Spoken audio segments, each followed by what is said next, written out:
I hope you are well. You see my cabinet? There's nothing in there. I am here. Actually, I have to make a cornbread, so I didn't want to make it by myself. So I brought you along with me. Okay.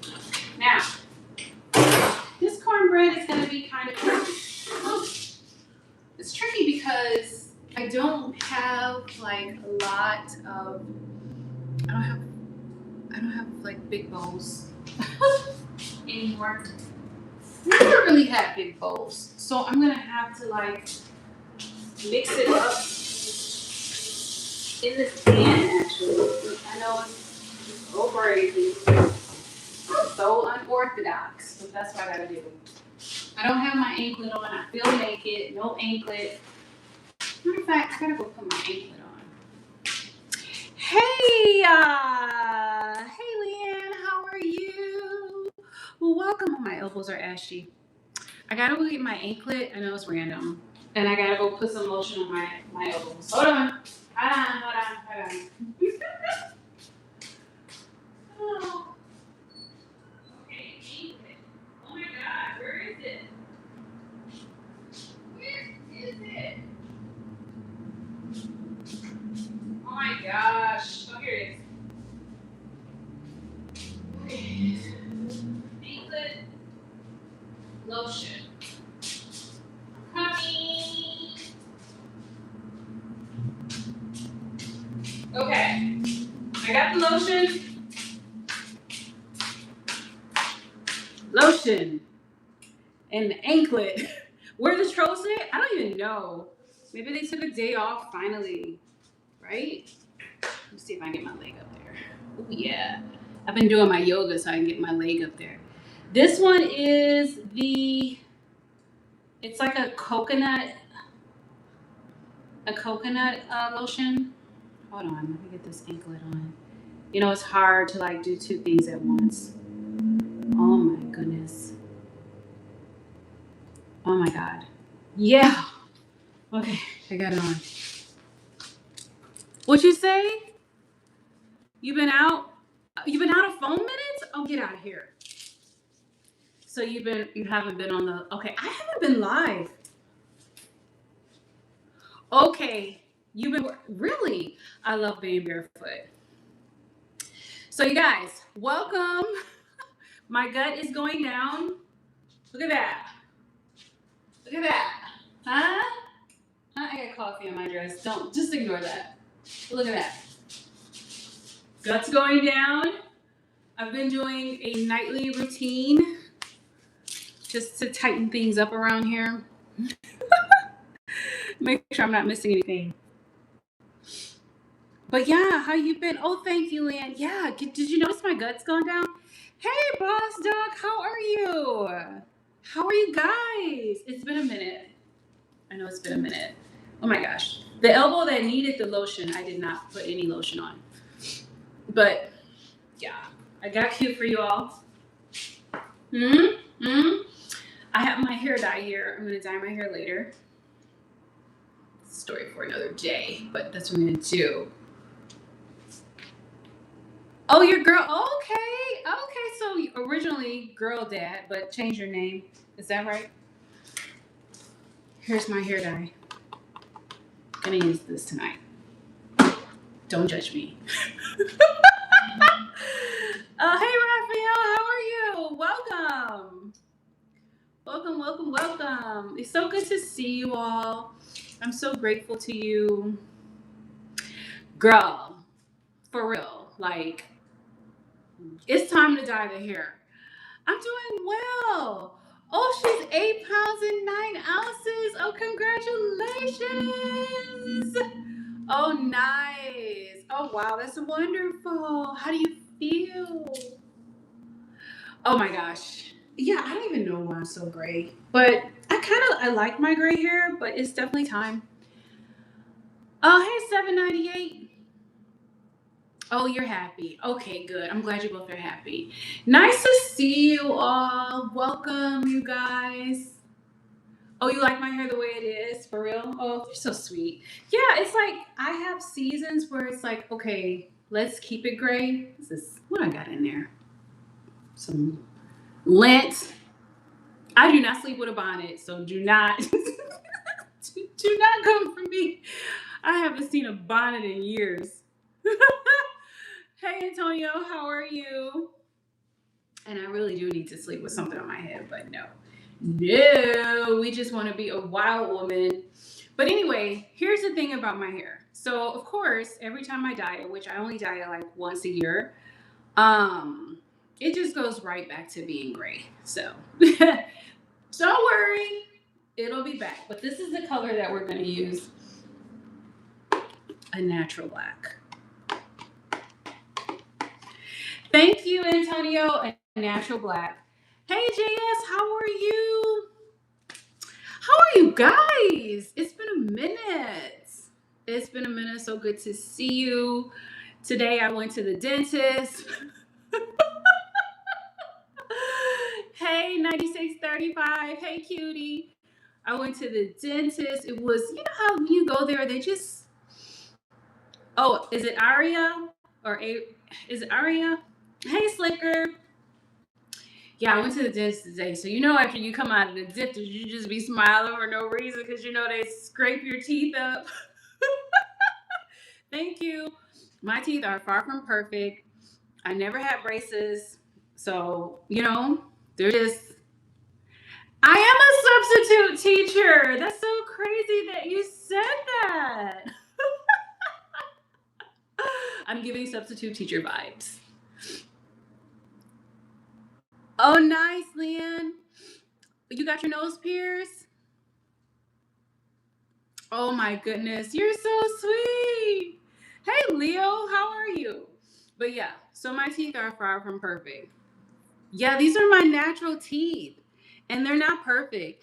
The lady told me at the dentist, she's like, you have some what do they call it, decalcification going on, like some of my teeth, probably from drinking coffee. Can't really see here. So it's like, I'm like, well, what can we do? She's like, oh, there's really nothing you can do. I was like, that's a lie. That's what I was thinking. Hey, Aria.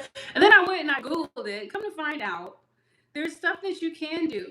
She did put this fluoride treatment on my teeth, which, okay, whatever. But having said that, hey, Ricky. I know.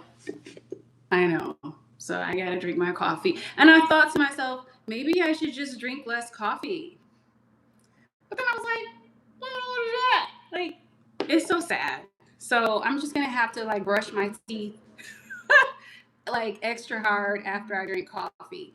You guys, you got to stay on your dental health. You just do.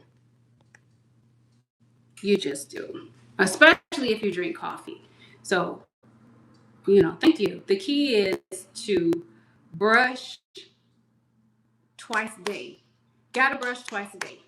And I know no one probably likes doing this, but flossing.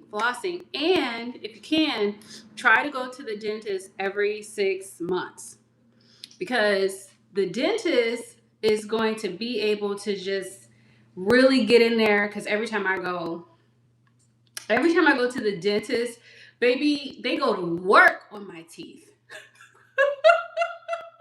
Oh, you do, Aria? They go to work. You see? And they get all of that tartar buildup, because I don't care what you do. I don't care how often you brush. Unless you just brush like a crazy person, you're going to have tartar buildup. And when you go to the dentist, they just get in there with, you know how it is. They scrape and they scrape and they scrape and they scrape and they scrape and they pulverize and they dig and it hurts. And it's like, ah! But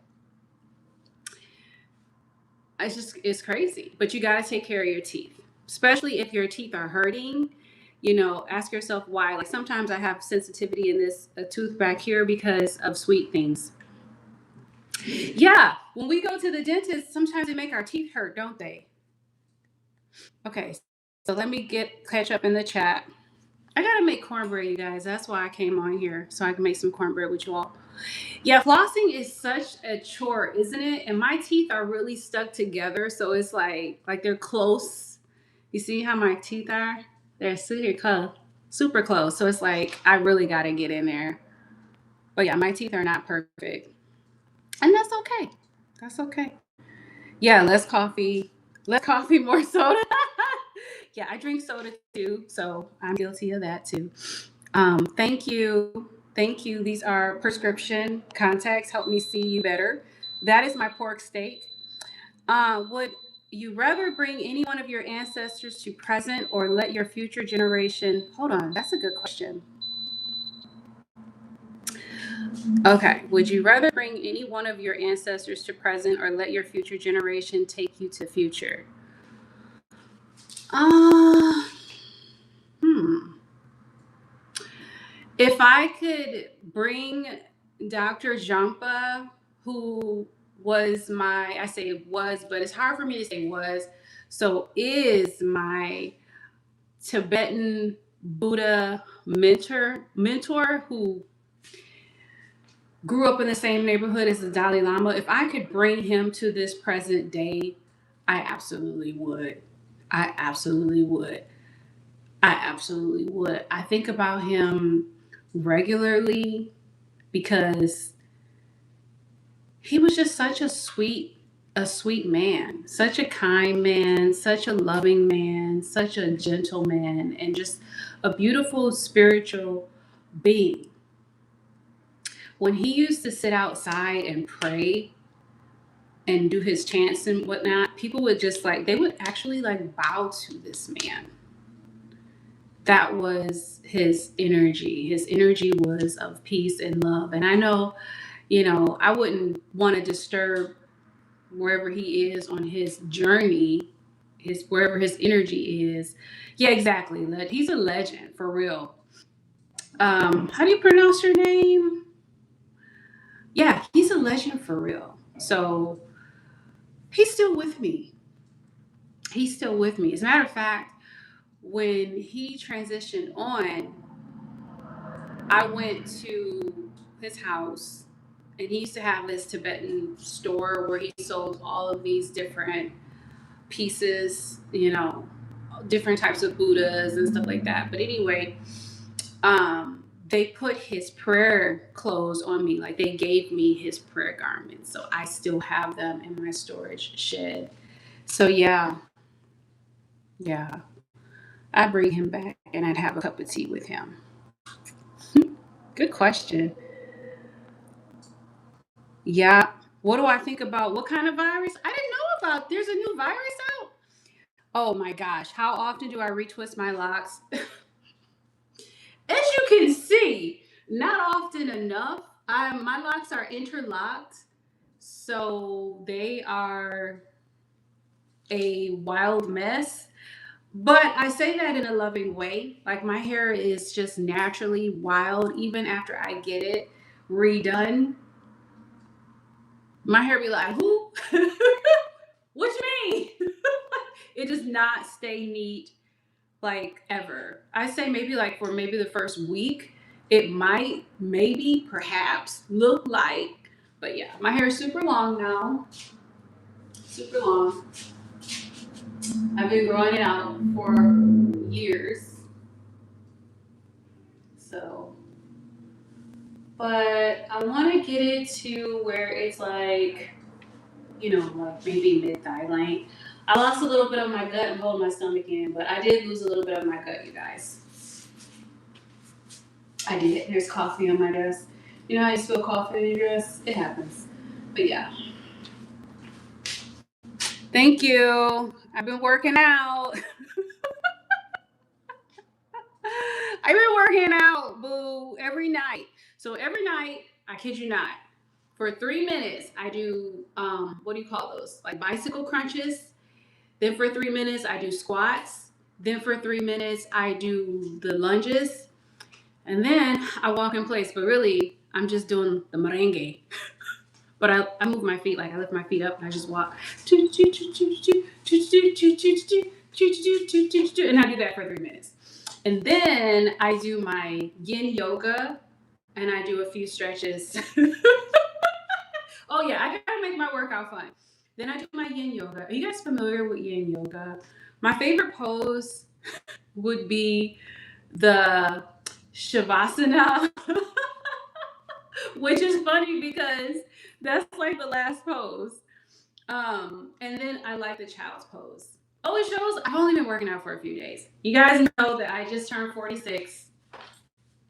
I'm 46, right? Right. And even though I'm pretty thick, like I'm thick, okay, I wanted to be fit too. So that's why I was like, yeah, we're gonna have to incorporate some workouts because I want to feel better by myself. And it's not about losing weight, it's about being strong. It's about being strong. And at 46, I'm still young. So I'm like, there's no reason to not feel strong, right? Thank you. This dress is so old. Is it? I'm just gonna call you ZW. Thank you. This dress is so old. Like I can. You ever have clothes that are so old you don't even know where you got them? Um, what'd you say, Sound? What about the genocide, sweetie? I'm not a fan of the fresh retwist look either. I don't know what it is, but I don't really like to see like too much scalp. You know what I mean? I kind of like the lived in lock look, but nowadays, oh, your kitten had 8 kittens. Oh wow, that's fantastic! Congratulations. Yeah, nowadays when you go online, it's like there are people who are literally trying to put every piece of hair in the lock, and I'm just like, my hair is gonna laugh at that. Hey, 285, how are you, sweetie? Okay, let me go back to the chat. Hey Juan, how are you? Thank you, D Cruz. Are you 21, Juan? Okay. Hey, how do you pronounce your name? The Paolo Lo Soto. It's a long name. Yeah, I'm 46. I'm 46. I just turned 46, you guys. And I feel like the more I do this workout, now mind you, let me tell you, because I'm a former military girl. So I'm used to, and I've danced all my life. So I still have muscle conditioning from all of the years. It just kind of pops back up again.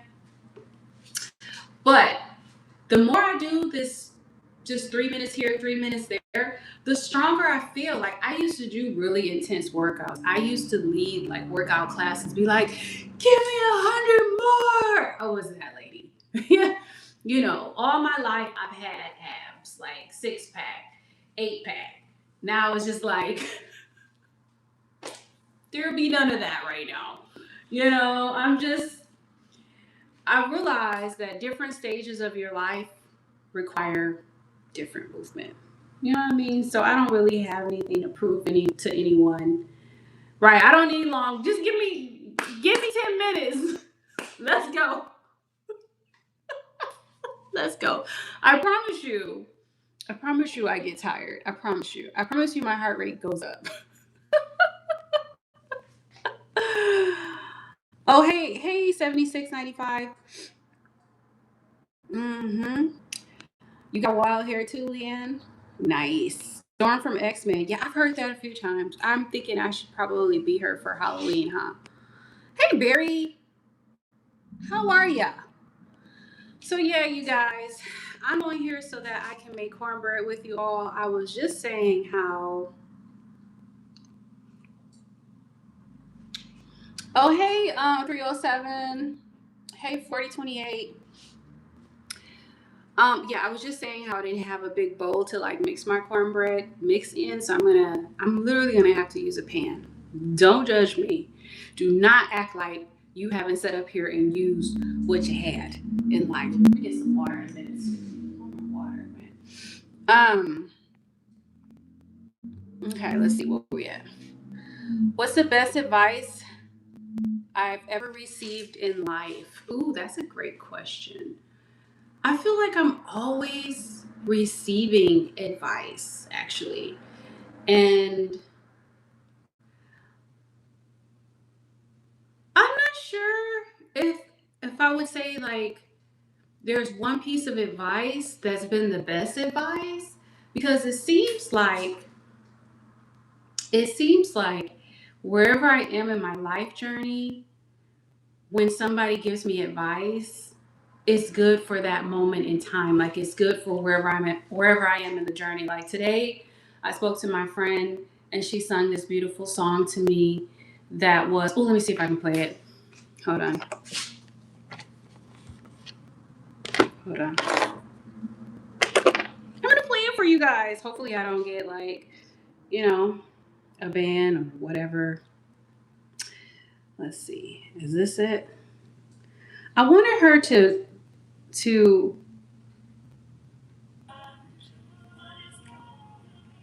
hold on. Was this it? Hold on. Hold on. Let me see if this is it.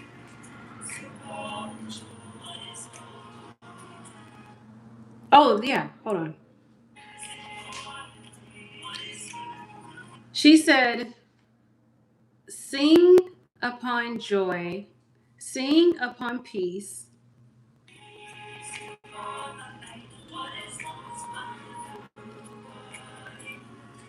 I could barely hear the words. Hold on.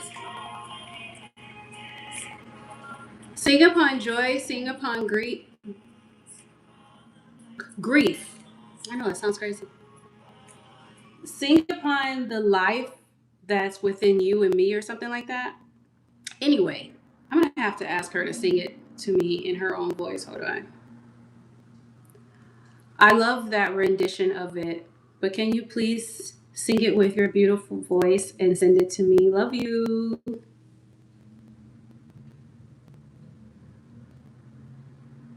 I'm gonna show you guys. Hold on.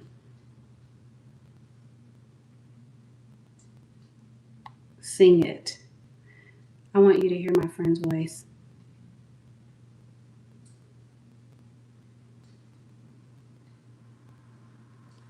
She sang it to me today and I felt so beautiful. Let me show you my friend. Hold on. How do I do this? How do I do this and block her name? Or block her? Oh, there she is. There's my girl. There's my girl. Anyway, she's from, I say, the other side of the pond. She's from England. She literally is like a sister to me. So what I'm saying is, today she sings this song to me that was just so beautiful. The song that I just played, but she sings it. And it just touched my soul. And the words, sing upon joy, sing upon peace, sing upon grief, sing upon the life within you or me, or something like that. I'm butchering the words. But they were so profound, and it was good advice. It was good advice. And then she wasn't done. She tells me to look up, and I'm going to look it up now that I'm with you guys. And I'll go back to the chat in a minute. Look up the great invocation from the point of light. So let me look it up.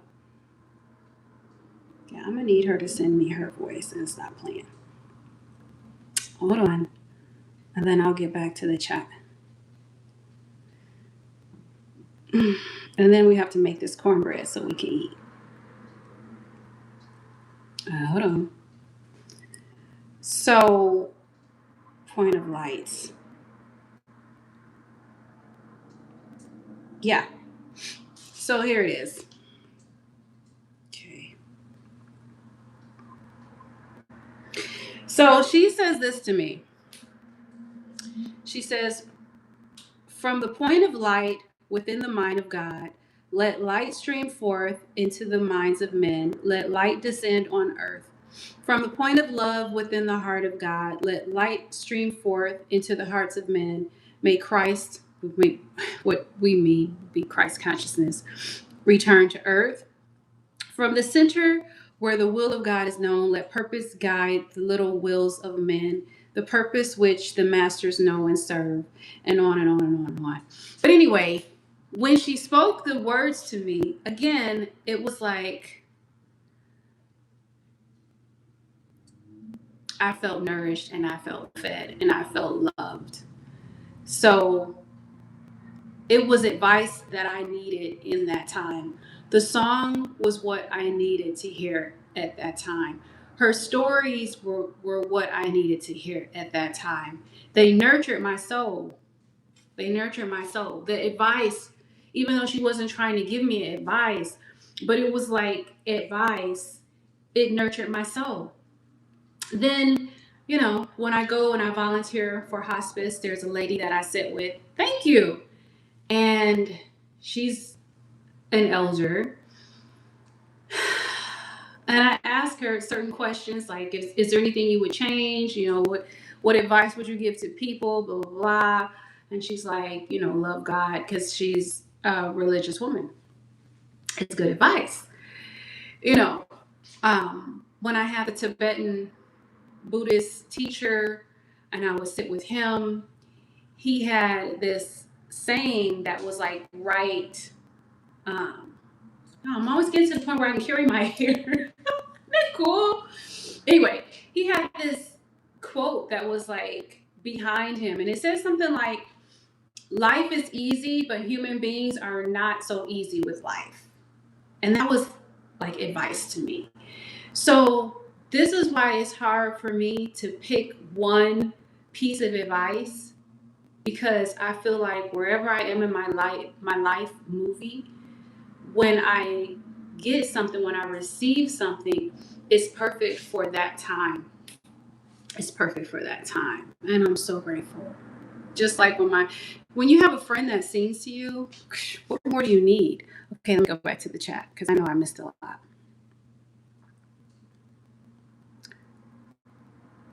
Okay. Okay, thank you, 7916. Thank you, Storm. Hey, Gary. Hey, Kenny. What'd you say? I understand that. I believe we receive all sorts of gems for life yes, that's exactly what I mean. Yep, well said. Thank you, Karma. Hey, 4448. You're beautiful. I'm 54. I'm thinking about getting dreads. You have long hair. Get your hair straightened now. It's normally curly texture. Where do you start your journey? Oh, it just depends. Is your hair more like kinky? Because my hair is pretty kinky. Like I have very tightly coiled hair. I'm talking like the diameter of a pin spring, each strand, that likes to kind of come together in the first place. So there's so many ways to start locks. It just depends on your hair texture. It depends on your preferred hair maintenance. It depends on your budget, all of that. For me, I have sister locks, and the method that's used to retighten them is called interlocking. So I've had sister locks for a very long time. They're great. What was I gonna say? Yeah. So it just depends. You can start them with palm rolls. You can start them with 2-strand twists. You can start them with braids. You can start them with back combing. You can start them depending on your hair texture. Again, freestyle, which is a nice look too. I really like the freestyle look. I love locks, period. Before I locked my hair, I was just a loose natural. I had my afro. Couldn't tell me nothing. Okay, couldn't tell me nothing with my afro. I had my twists, I had my afro puffs, I had this, I had that, I had braids, I had it all. I had it all. I had it all. So, and I've had my hair shaved many times in my life where I've had no hair. I actually have a small head underneath all this hair. Believe it or not, I have a small head underneath all of this hair. So yeah, I've had no hair and a lot of hair and all of that. Thank you, E70. Okay, let me go back. I need to turn on the AC in here. For Pete's sakes. Thank you, Leanne. Thank you, Leanne. Leanne, do you say I should block somebody? You know, actually, Medusa is a very popular character. So, a very popular character. I'm definitely not offended by that. If you feel that way, then what do I care? Who do I care? You know, I'm on here talking about love and peace and cornbread. You know, I don't know, what are you doing? What are you doing? What are you doing? Especially with the number 777 in your name. Everything you do returns back to you sevenfold. Seven, seven times seven times seven. Okay. Um. Oh yeah, happy Thursday. Okay, is Thor in charge of Thursday? Isn't it interesting that Thor would be considered in charge of Thursday? And yes, Thursday is connected to the energy of Jupiter, which is about expansion, which is interesting because I made a decision. I'll tell you guys about this decision later on after it materializes. But basically, a decision to do something different within my life movie. I guess Thursday is the perfect day to make that decision, right?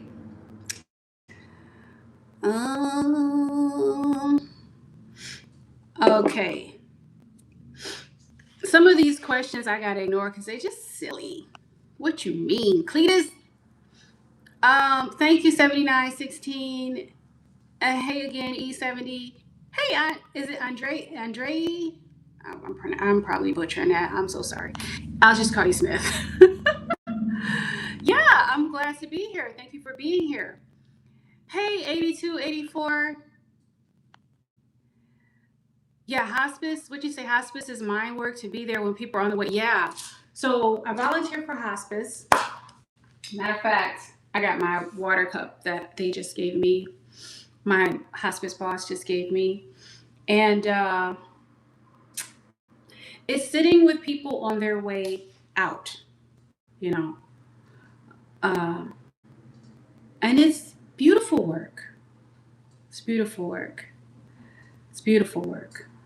It's not easy. Okay. It's not easy. It allows you to practice the law of detachment, which, you know, there's many systems that have this law of detachment. The Buddhist system would be another system that has this theory, practice, I should say. So yeah. I love what I do because it gives me a perspective about living life to your fullest. And at some point, you guys, instead of talking about what we want to do, we actually have to do it. It keeps coming up. It keeps coming up. It keeps coming up. Like, case in point, forever, I've been thinking about going to Spain. Hey, 32, 38. Hey, sweetie. Hey, nephew. Yeah, forever, I've been thinking about going to Spain. And now it's time. Have you ever had something that's been like, you gotta do it, you gotta do it, exactly, go to Spain. Thank you. Go to Spain. And I will. And I plan on it. And I'll let you guys know more information as things materialize for me. Yet one step in front of the other. Working in hospice or volunteering in hospice, it's what encourages me to live my life to the fullest. I was already living my life to the fullest, but it encourages me even more to live my life to the fullest. It really does, you guys. Like, just think about it this way. We get this time, this opportunity, this season to be here on this planet. And just think about it this way. All of the things that had to come into alignment for us to even be able to sit here in this world, in this digital world, and be able to communicate with one another from all over the world. All the minds that had to come together, all the technology, all the energy, all the information, everything had to, one thing had to lead to another, one thing to this, and da, da, da. And then here we are. And we're on this planet and we have such an opportunity to give back. We have such an opportunity. Oh, I'm tearing up. That's how it is. We have such an opportunity to love one another. We have such an opportunity to share our heart, to share a positive word. We have an opportunity to do that every single day. Every day. And that's why, I don't know about you, but that's why I'm here. I'm here because I'm not going to waste my life energy and not give love. Anyway, I'm supposed to be making cornbread. But I'm a sensitive person, and so it happens. Osho says that tears are a sign that the heart is full. And tears are like the heart spilling over. And so my heart spills over all the time. Hey, Leah, how are you? All the time. All the time. If you think about it, I know it's been a month of Sundays. Leah, if you think about it, how precious it is to be on earth. How precious it is to be able to share love. What are you doing with your energy? What are you doing? Are you making this world a better place by becoming the change that you wish to see? Do you know how blessed we are to be able to be alive and to be breathing? I live across the street from a funeral home. Congratulations, Leah. I'm glad your graduation. I'm glad you're if I could talk. I'm glad you're graduating. Congratulations. That's huge. I'm super proud of you. So yeah, guys, I live across the street from a funeral home. I see people coming in and people coming out every day. And I work with children. So the circle of life. And here we are. I'm glad you guys are congratulating Leah. That's so sweet. We're super proud of you, Leah. And congratulations to everybody that's graduating. If there's anybody else. Okay, I'm back in the chat.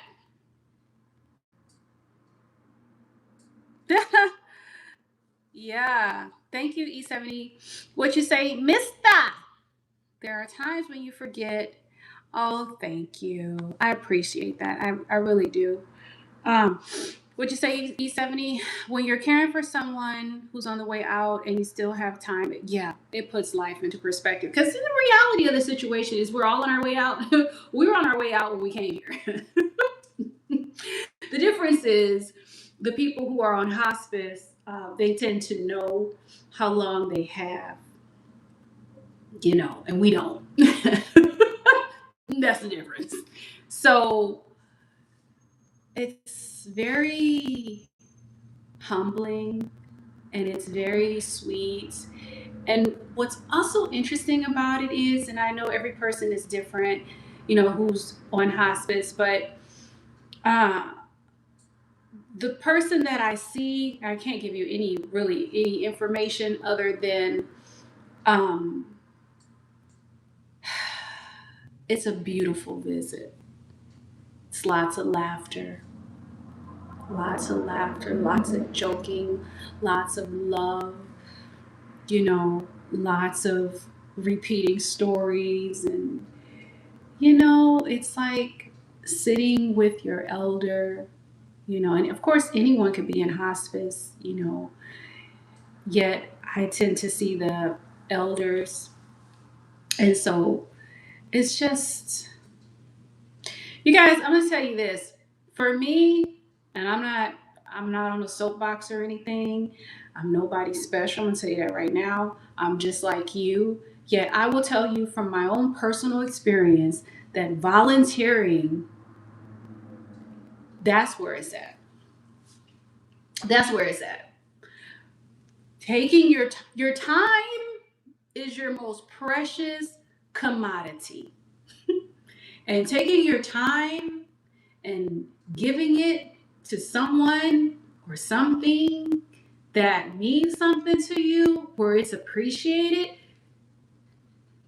you're gonna already feel like $1,000,000. I guarantee. I guarantee. Right? Right, E70? You're gonna already feel like $1,000,000.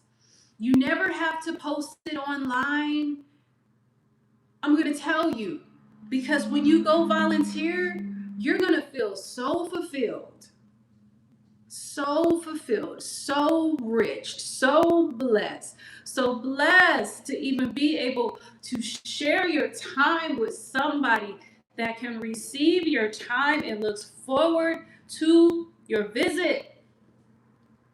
Volunteering is where it's at. It's where it's at for me. Yeah. I also did Big Brothers and Big Sisters at one point in time in my life. Yeah. All right, let me catch up in the chat. So, Leah, how you feeling 6 days before you graduate? And then what did you graduate from, sweetie? Hey, cutie, glad that you're back. Or Aria. Aria? Glad that you're back. Quiet neighbors? Well, yeah, my neighbors are quiet, but I'm right by a busy street right now. I don't know if you can hear the traffic, but ciao. Hey, Jeffrey, how are you, sweetie? Yeah. I mean, we live in such a world where it's like, man, can we just have a safe place to just love and be free and just enjoy and just laugh? We don't always have to agree with one another. Absolutely not, because we all have our own perspective and there's no right or wrong perspective. It's just your perspective. Everybody has different perspectives. Yet it's absolutely free to love. It won't cost you nothing to be kind. I promise you, it won't cost you anything to be kind. Okay, I'm almost there. Okay. You going back home, Leah? Okay, where's home for you, sweetie? What's happening? Nothing really happening around here. Oh, that's okay. Area. What's my origin? I'm originally from Wisconsin. Okay. Oh, you volunteered through Katrina. How was that, Leanne? Can I do 10 jumping jacks? No, probably not. Can you do 10 jumping jacks and send me a video? At what is my email? DrBeeConnects@gmail.com. I'd like to see that. I like to see that. Back in the day, yeah. Shout out to Sweden. Oh, high school. Don't get out of here, Leah. That's a big deal. I know you're ready to get out of there. So what's next for you, sweetheart? Oh, Tanzania. Oh, fantastic. Okay, I'm sorry, sweetie. I forgot. See, because when you turn 46, you be forgetting things sometimes. Yeah, girl. I'm 46. Baby, it was a long time ago when I graduated from high school. Okay? I'm class of 1900 and what was it? 98. Class of 98, baby. Child, please. Oh, cosmetology. Oh, fantastic. Well, congratulations, sweetie. I'm very proud of you. I'm very proud of you. Oh yeah, I bet. Yeah, I know it was sad. Did you cry a lot? I would have been crying all over the place. Leanne, are you a crier? I'm a crier. Hey, Robert, how are you? Oh, makeup. Okay, nice. Leah, you can come do my face then, because I I just do lipstick And I'd be like, I'm done. I'm done. Okay, I got to turn on this AC, but I got to get the remote from it. Thank you. I'll be back because I'm hot. I done got hot talking to y'all. Hold on. Oh, no wonder. So I have a split unit.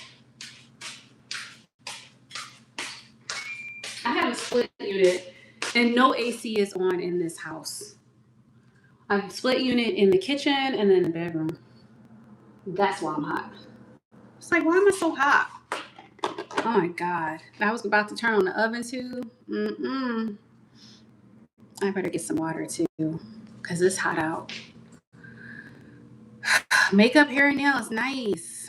Thank you, 99. Oh, you're a Capricorn. I don't know, 86. Hey, Robert. How are you? When you're 98, you'll redefine what it looks like. That's right. E70. What class are you guys? Oh, you did cry a lot, Leanne. Yeah. They would have had to tell me to take a break. What you say? No makeup needed? No, but makeup is nice. To be quite honest, I'm just lazy. If I could just be real. Back in the day, I used to sell Mary Kay. Now, y'all remember Mary Kay? I used to sell Mary Kay, and it was just beautiful. It was beautiful. But now, maybe I don't own a foundation. Sometimes I think I would like to own a foundation because sometimes you have different things that come up on your skin and you be like, oh, I want to hide that. You know what I mean? Oh, Avon. Tell me why there's a store, an Avon store that's on our main boardwalk over yonder here. Are you Gen X? What is the Gen X dates? I never know these dates. I'm probably Gen X too. Let me see. No, I already made my pork steak and I'm going to make some broccoli to go with it. And we're going to have it with some rice. And with the pork steak, I made like an onion gravy. Now, if you didn't know, baby, I get down in the kitchen. This is why I'm working out. This is why I'm losing this gut. See? Got a gut? That's coffee. Don't mind it. But yeah, I'm losing this gut because, baby, I be in here eating like it's going out of style. Like it's going out of style. So, last week I made a chicken and noodle soup, which I really wasn't that crazy about. I don't know. I did something wrong with it. The week before that, I made a whitefish soup, like a whitefish stew. Week before that, I had a chicken and sausage gumbo. Okay. Yeah, gotta get those abs the ab workouts, because for some reason, when you get older, and I'm 46, your body be like, yeah, I've been waiting. Y'all, I'm 148 pounds, and I just found that out last week because I stepped on a scale at my friend's house, and I was like, I know you lying. And I'm 5'1". I was like, I know you lying. Because I have never been. Now, where are we at in the chat? Thank you, 3817. Oh, millennials. Okay, so I was born in 1980. So what does that make me? Y'all tell me. Oh, thank you. I got this from a friend of mine who used to be my massage therapist, and she is Ghanaian, and she went to Ghana, and she got this for me. Well, that wasn't the whole reason of her trip, but she brought this back. It's sweet. Super sweet. Super sweet. No. No. Yeah, ab workouts are where it's at. Yeah, I that too. You know what I did? I added too much water. That's what I did. That's what I did, Leanne. What you do? Did you find out what you did? Because, every once in a while we like, what we do? And when you're a cook, because I'm a cook, when you're a cook, you're always, I'm going to make this cornbread in a minute, I promise. Let me get on this chair. You're always trying to, make things right. Y'all, I'm little. It takes a lot to climb up on this big chair. Oh, too much seasoning. Yeah. So, okay. So the recipe I used was from Spill It Boy. Spill It Boy TV has a good chicken and noodle recipe. Yeah. Oh, you tend to overdo seasonings. Okay. So I try to under season so that I can season the taste. You know what I mean? Because, right, there's nothing worse than over seasoning something. Because then you're like, what? How, Sway? How? Oh, thank you, Pryor. How are you? No, I'm not pescatarian. I did that for 10 years. You're pescatarian? That's awesome. How long have you been pescatarian? I did enjoy my journey for the most part. Until my iron was low. I didn't even realize it was low. But apparently, it was super low. And I remember the nurse calling me because I just had blood work done. And she was just like, are you okay? And I was like, yeah. She was like, how are you alive? Are you tired? And I was like, yeah, but I thought I was tired because I had a million jobs. But no, I was tired because I had low iron. And so then they had to put me on iron pills. They had to monitor my iron. Yeah, it was a whole thing. Go figure. Go figure. Yeah, I'm a little bitty lady.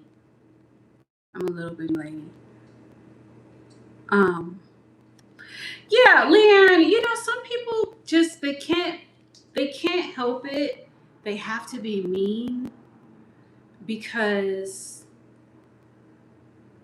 I don't know. I think there's probably some psychology to it, lots of psychology.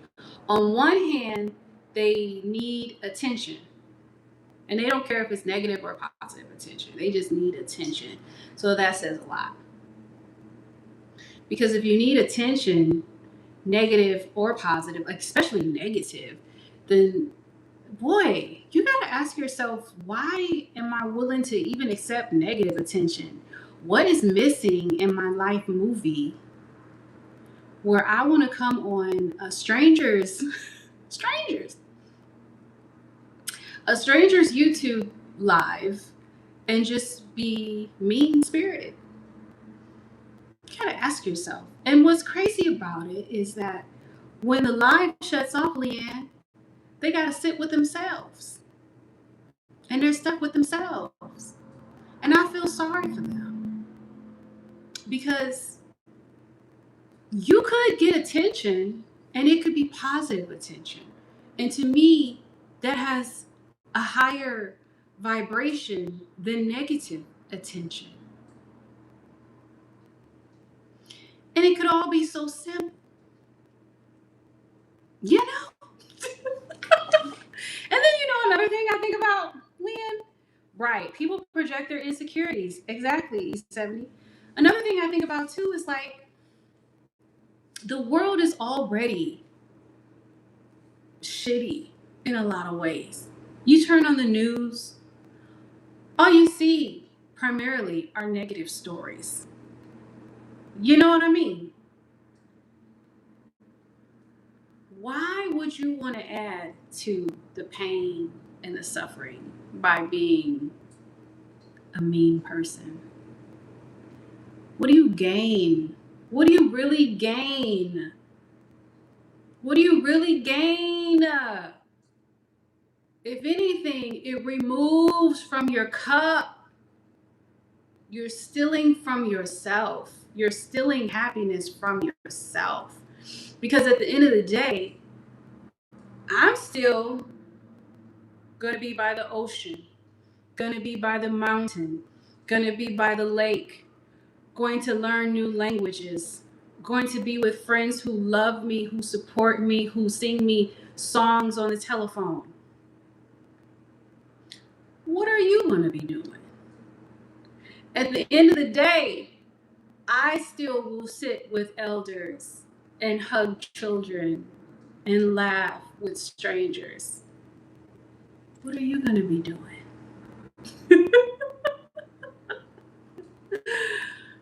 Oh, last? Okay, last. Is it last? Okay. Where was I? Oh, thank you, Chino. Okay. You have the same issues with iron. Okay. And then some of these comments are just like, now I know that your mother did not raise you like that. And if she did, I'm sorry. You you were you were you didn't get it. Either you didn't get the mothering or the parenting that you needed, and you didn't grow from it. Because some people don't get the mothering and the parenting, the mothering and the fathering that they needed, but they heal and they grow and they learn how to parent themselves. Because not everybody has had a perfect childhood. Most of us have not. We got to do the self work. Self work. And you know what? A lot of people want to talk about religion, which is great for people who are religious. But beyond religion, it's how you treat somebody. The true test of one's character, first of all, is who they are when nobody's watching. Who you are when nobody's watching you. When there are no accolades to be given. Who you are when everything has failed. Who you are when you have no money. Who you are when you barely have food. And I'm saying this because I've been there. Who are you then? Will you still be kind? Will you still serve others? Will you still give your heart? Come on now. Come on now. Slap your neighbor. Right, Leanne? All right, let me go back and read. Right, they're going to be looking over here being negative. Okay, Lass. Oh, that's okay, Lass. Thank you, Lynn, because some people who they didn't have any parents and yet they're not mean. They have learned how to mother and father themselves. They have done the self-work. So that's no excuse for people to act a damn fool. At some point, you're held accountable. You're held accountable to the word for the words, every word that comes out of your mouth. You're accountable. So be mindful of what you say and who you say it to. Because you don't even know. Your words like a boomerang, baby. Boomerang. Uh-huh. What you say, toxic. Not fear, but love. Exactly. Hey, Philip. All right now, last. We having a whole sermon over here. Thank you, Philip. Hey, Kenny. What was the hardest lesson you had to learn through experience? Failure. Failure. Failure. Failure. Mm-hmm. Oh, yeah. Failure. Isn't that a tough lesson to learn? It's tough. It's tough. And let me tell you, I felt many times. There's a saying that says, fail hard and fail often. Yeah, it sounds cute until you have business debt. You know, it sounds cute until you've poured all your money into your dreams, into your goals, and you don't see it materialize financially, and you only have eggs and coffee to survive on. Oh, it sounds cute until you have done everything, got all the degrees, been in business forever, and then the universe says, I'm going to have you do Uber. I'm going to have you work with children. It sounds cute. These sayings, until you're in a situation where you're living it. Oh, yes. Oh, yes. And through it all, what I want to tell you is I survived. Not only did I survive, I thrived. I cried. I wondered why. I did Uber while listening to my own audio books that I published. And I asked the universe, why? Why? So, yeah, we got to take chances on ourselves. We have to trust our intuition. We can't compare our journey to other people's journey. My journey is my journey. Okay, Leanne, my journey is my journey. Your journey is your journey. My journey may come with different lessons that I need for my growth. Your journey is going to come with lessons that you need for your growth. This is a classroom. Being on earth is a privilege. It's a classroom. We all get to be in a classroom. The classroom of life. The classroom of growth. And this is why one thing that I had to overcome and that I still work on is shame, self-esteem, all of these things. Because I'm human. Because I'm human. And it's not easy to be transparent all the time. It just isn't. It just isn't. We're still here learning on this journey. Every day we get to practice self-love. Every day, which means being gentle with ourselves. Being gentle. Being gentle. Have you been gentle with yourself? Have you told yourself it's okay? One of the songs that I remember, I don't know, where was I? I don't even remember where I was. But the song came on, and it's India Irie's I Am Light. And her lyrics, like, I'm not the mistakes that I've made. I'm not this. I'm not that. I'm not the color of my eyes. I'm not my skin. I'm not any of these things. And it goes back to this deeper meditations that I've had, and just so powerful. Yeah. Good question. Good question. Good question. I don't know what happened to India Arie.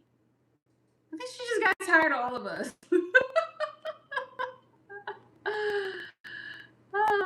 Yeah, failure. Yeah, set up for success. Yeah, failure makes you stronger. So it is weird when you think about that, because when you're in it, you're just like, oh my God, what? What? Like, even like when I teach, because I'm a substitute teacher, and I just told the students some of the things that I've done in my life movie, and they're like, oh my God, what? They're like, and you're here teaching us? And baby, I be thinking the same thing. Like, yeah, apparently. Apparently. Because you know what? What's the saying? That God is not a respecter of person. It's not about what you've done. It's about your heart and where your light can be used. Because let me tell you, how many times have I cleaned toilets with a doctorate degree in business? I'll wait. So there. But that's life. That's life. Okay, what you say?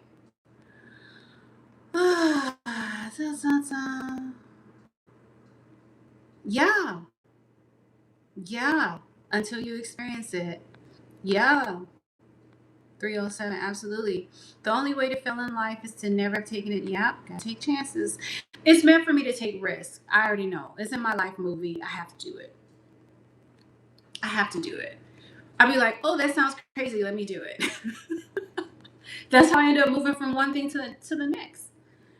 Okay. What you say, toxic? Reaching rock bottom always happens. Even when you think you got out of the bottom, you can never imagine the next step. All you got to do is, never give up. And there's been many times where I swear, I was like, you know what? I can't. And there's something to be said also about divine surrender. There is something to be said about giving up too. When you say, you know what? I can't do it. I let go. I release. I surrender. I surrender. It's a divine surrender. And it's almost like when you let go, then you allow the universe to come in and say, baby, we was waiting on you to sit your ass down somewhere. Hmm? We were waiting on you to take a nap.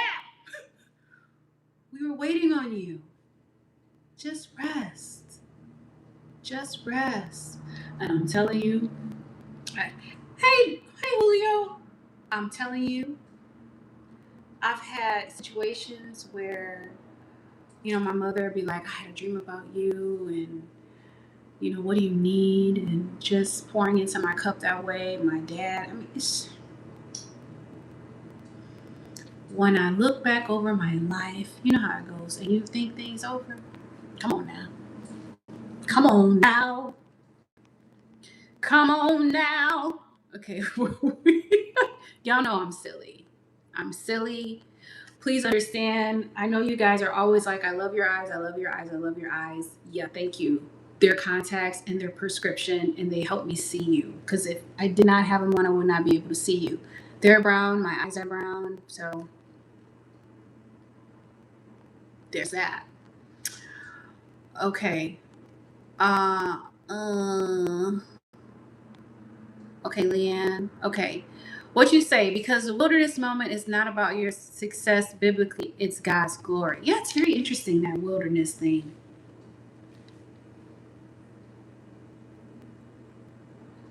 Isn't it? Because I feel like when I moved out this way, I felt like I was in the wilderness. I felt like I was in the desert. Because I am.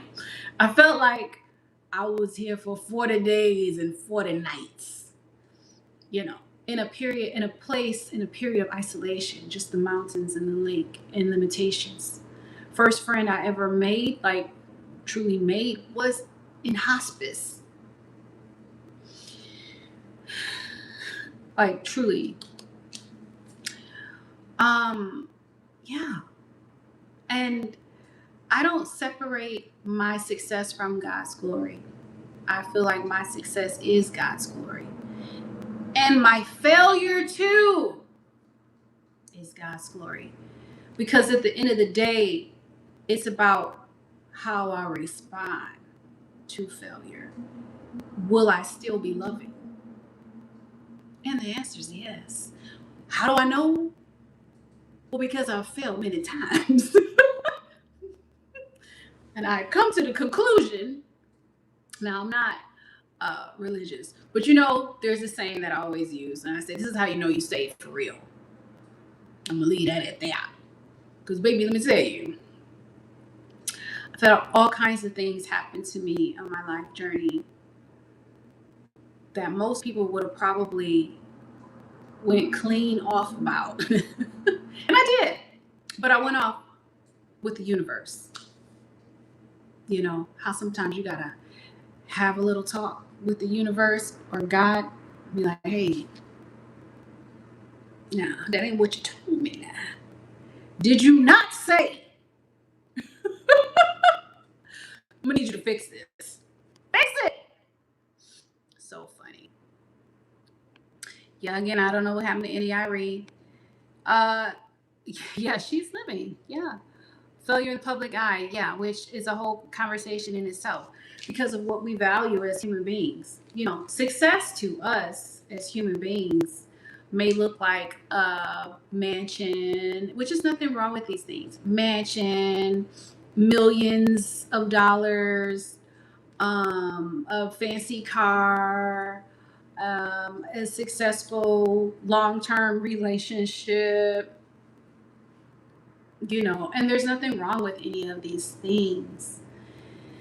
Yet, you know, I've come to realize, as Earl Nightingale would say, that success is what you make it and what you say it is.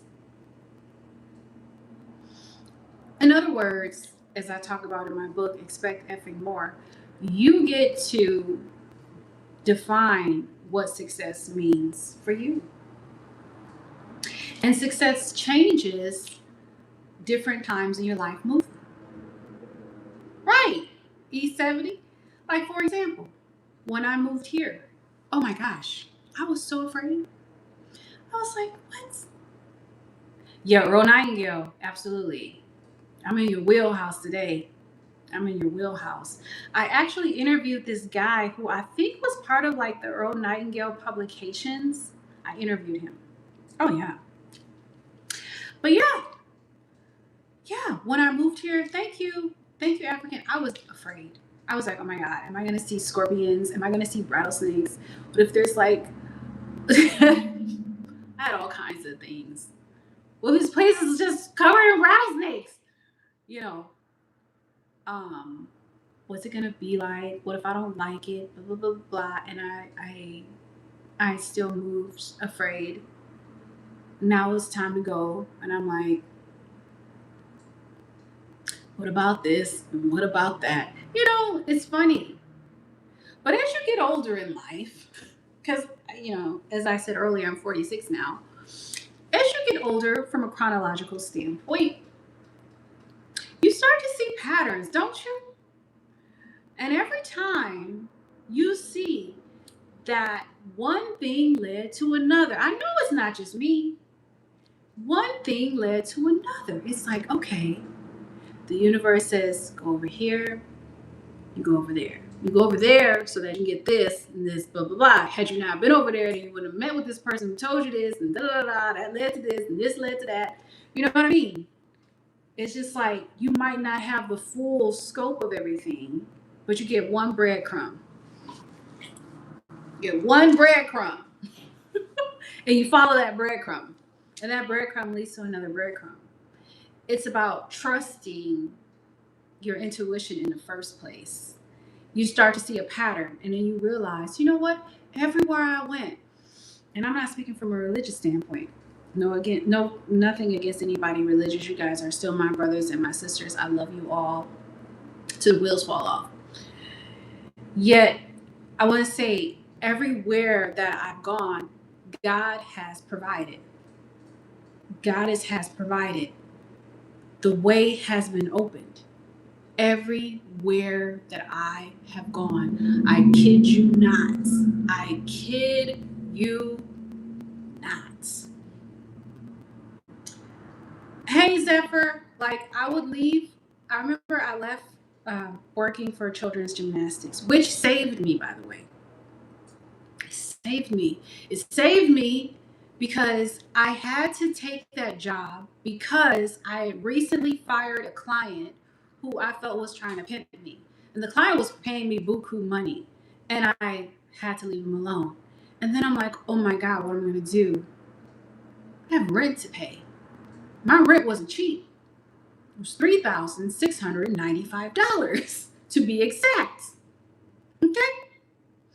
So I'm like, oh my God, what am I going to do? I needed to get help.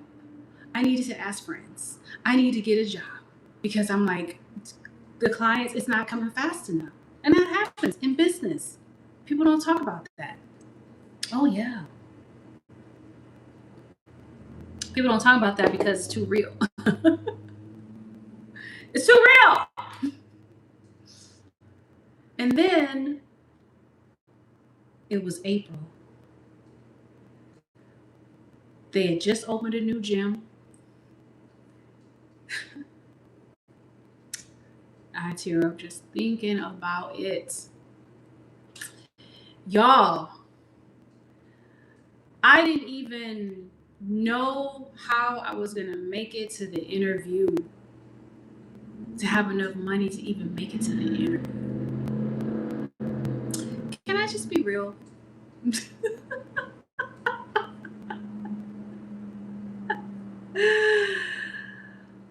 When I got to the place where I thought the interview was, it wasn't even there. It was somewhere else at another gym location. I call the guy I'm supposed to be having an interview with.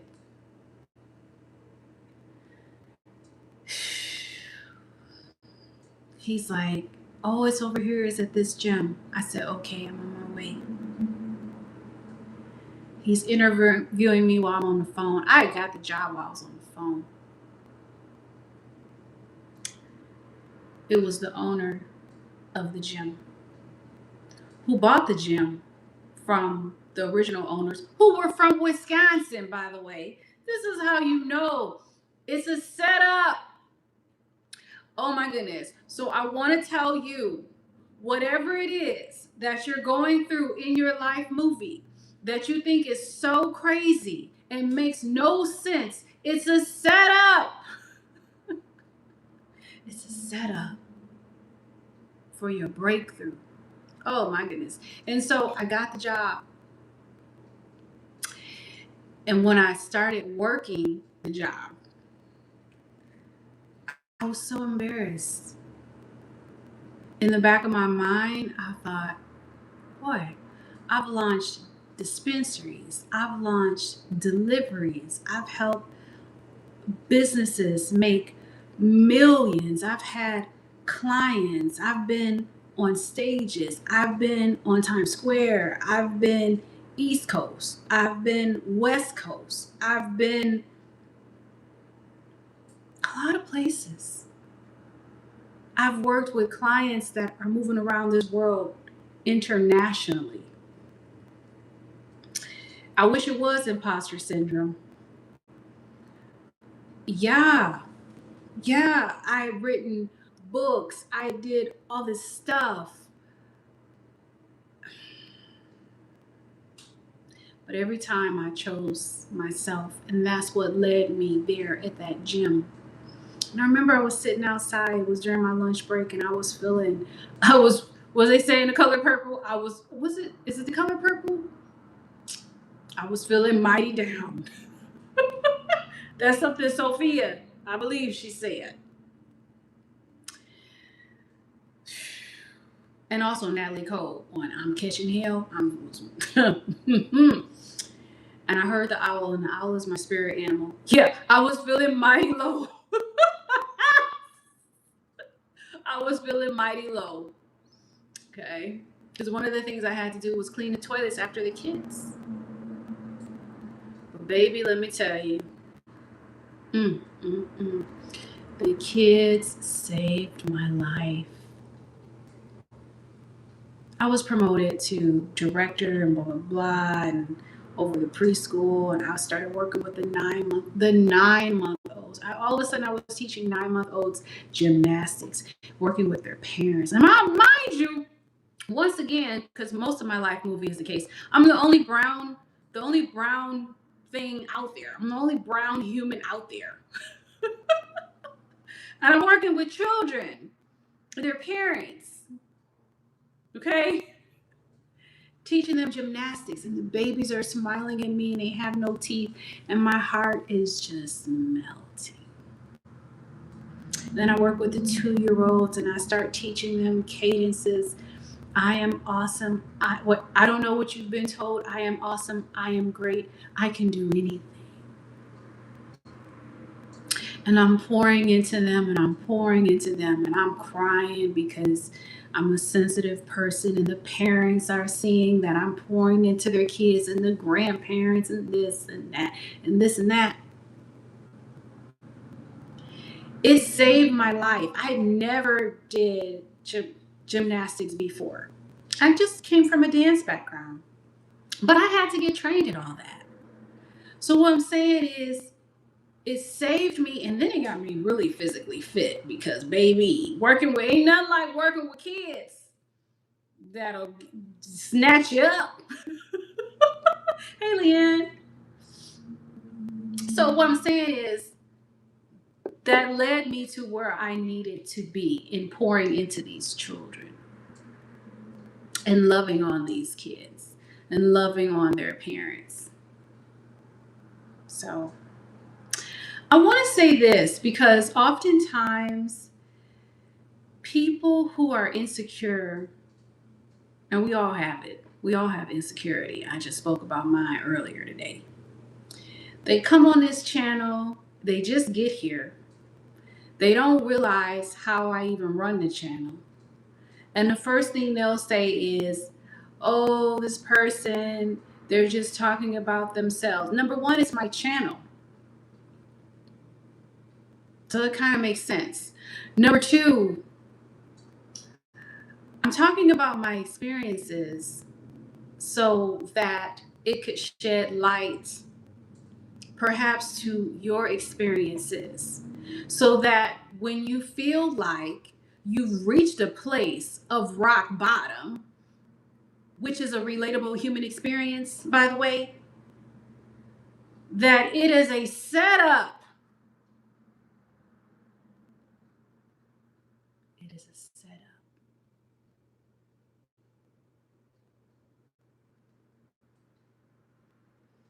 And so the shame that I felt during that lunch break, it slowly dissipated because the love that I felt, exactly, a setup for the come up. You better slap your neighbor, E70, a setup for the come up. And that's what happened. And then when it was time for me to leave the gym, I was like, okay, I'm done. Because I knew I was done. I know when I'm done with something. I have this intuition. We all have intuition. Y'all know when you're done with something because some tell you you're done. So I knew I was done with the gym. Okay, I've been there for a while. And I put in my 2 weeks notice or whatever, and then I left. I'm sitting in bed, mind my business. I'm like, okay, universe, what's next? What we doing? You know, we still got rent to pay. We live in our best life by the water because we wanted to. We manifested that. We're here. Okay. Didn't plan on things working out the way they did, but they did. So here we are. So now what are we doing?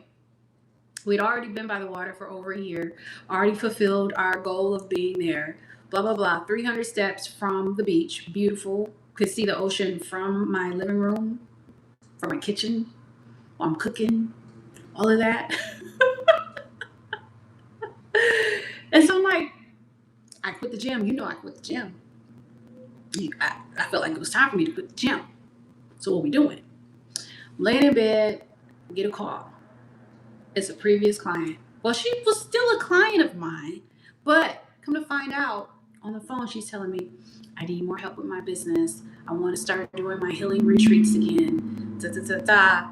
Can you? She's like, what do you have to pay on your rent? Blah, blah, blah. Can you come and can you help me with my business? And can you live on one of the cottages here while you help me? Can you do that?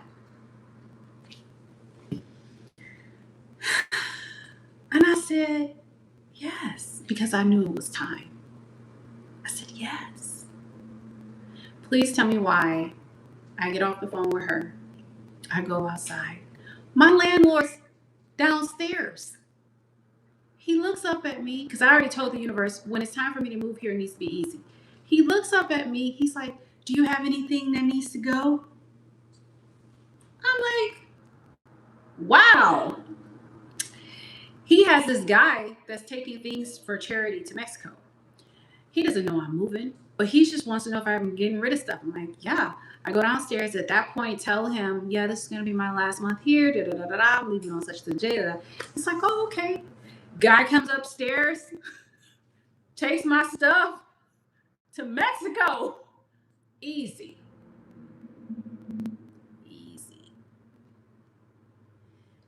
I moved from that place, beautiful place, to my friend's healing retreat. I happened to one day come in, see her sister. Her sister said something to me about the VA and this and that gets the ball rolling in some other direction. But let me tell you, had I not left there, then I wouldn't be here now. That's the whole point. And now that it's time to relocate from here, that leads me on the next beautiful part of my journey. So what I want to say is, you have to learn how to let go. Oh, I'm definitely going to Mexico. You know, Mexico is in my wheelhouse. I love Mexico. You have to learn how to let go. And there's such a power in making a decision that you're done with something. It's just like when I was working for the VA, I was working for the government. And you know you don't quit a government job because it's just... And I told the story about how, yeah, the uncertainty should be motivating, but it's very difficult sometimes. I left a government job. Before I left, I went on a healing retreat, blah, blah, blah. I knew it was meant for me to go. I was so apprehensive about leaving that government job. I gave him like a 2 months notice. Yeah. But I'm like, okay, now it's real. What am I going to do? It's almost like, catch me, universe. I'm jumping. Is that right, Leanne? Catch me. Here I go. Let's go. And then one thing led to the next. Yeah, y'all. Let me read these comments. Because you know I read the comments. Okay. Okay, let's get rid of this person here. No need. Hey, William. Imposter syndrome is when you feel like you're not qualified to do something. And so you feel like an imposter. That's my definition of it. I'm sure there's a better definition. Yeah, I was feeling mighty low. Yeah, I'm 5'1". I'm a little lady. I've always been operating in spaces where I'm the only one. Like here, I'm the only one. I kid you not. In Carlsbad, I'm the only one. In Wisconsin, I was the only one. It's always just me. And I'm like, hi. Hi. I'm telling you. I tell ya. Okay, let me get rid of this person too. Okay. I'm 5'1". Hey, 1450. Yeah. It's crazy. That's right. That's right. 307. Yeah, definitely. Yep. Set up or they come up. Mm-hmm. Mm-hmm. Oh, you work for the Department of Agriculture? Did I mention that already? Yeah, totally like jumping off a ledge. Like, wee! Here I go. Here she goes again. My parents just be like, before I moved here, you know, my mother is old school. Like my mother is like old school Christian. Okay. But she doesn't classify herself as a Christian. I look at her as a Christian, which there's nothing wrong with that. But when I left from where I was with them, my mother gives me the old school like prayer of like, she gives me the blessing of Abraham. I swear every time. She gives me the blessing of Abraham. Literally. She'd be like, you did it again. Gets my hands and says, may everywhere you go be blessed. May you shine bright. May you give. May you receive. May you be. Oh, my mother gave me the blessing of Abraham. You hear me? But I love it because I'm old school. I'm old school in that I know it's going to sound corny to some of y'all. Oh, hey, Ari. However, I enjoy getting my parents' blessings. I do. I do. And sometimes I got to work to get them, especially like when I want to go to Mexico and stuff like that, because they'd be like, I don't know about that. But they're in Mexico all the time. So I'm like, what do you think? And my mother says, I finally get her on this fact. I'm like, Mom, when you told me to travel the world, that's what you said. So what do you expect? You know, and you, Dad, you travel the world, you do this, you do that. And there's a lot that I need to see. And she's like, yeah, I know. And then she says, I can't tell you how to live your life. She says, because when you get to heaven, and she's like, I'm not sure if you believe in that, which I never told her that I didn't believe in that. Anyway, she says, when you get to heaven, God is not going to ask you, did you do what your mother wanted you to do, basically. God is going to ask you, did you do what you were supposed to do? And it's not going to be based on me. It's going to be based on you. Right?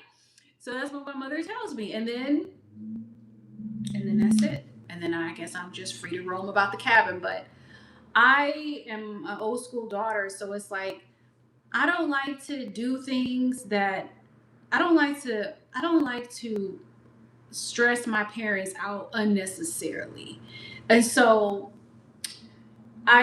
what helps me to not do that, I think, is by at least letting them know I'm over here, I'm over there, I'm planning on going over here, I'm gonna be over there. You know, and that's just the way I roll. Everybody's different, there's no right or wrong. Yet I have at 46 years young, I have a very close relationship with my parents. I do.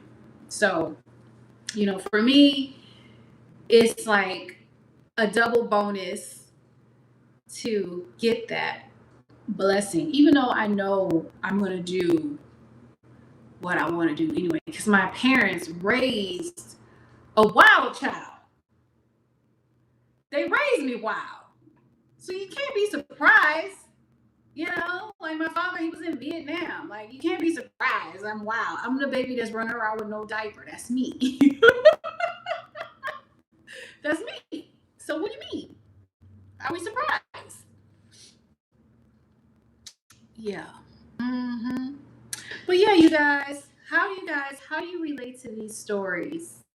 You know, and what do they mean to you? And what about your life movie? Have you ever? I know lots of you guys are in my age group, so you guys have your own wisdom, your own movie that you have seen over and over again.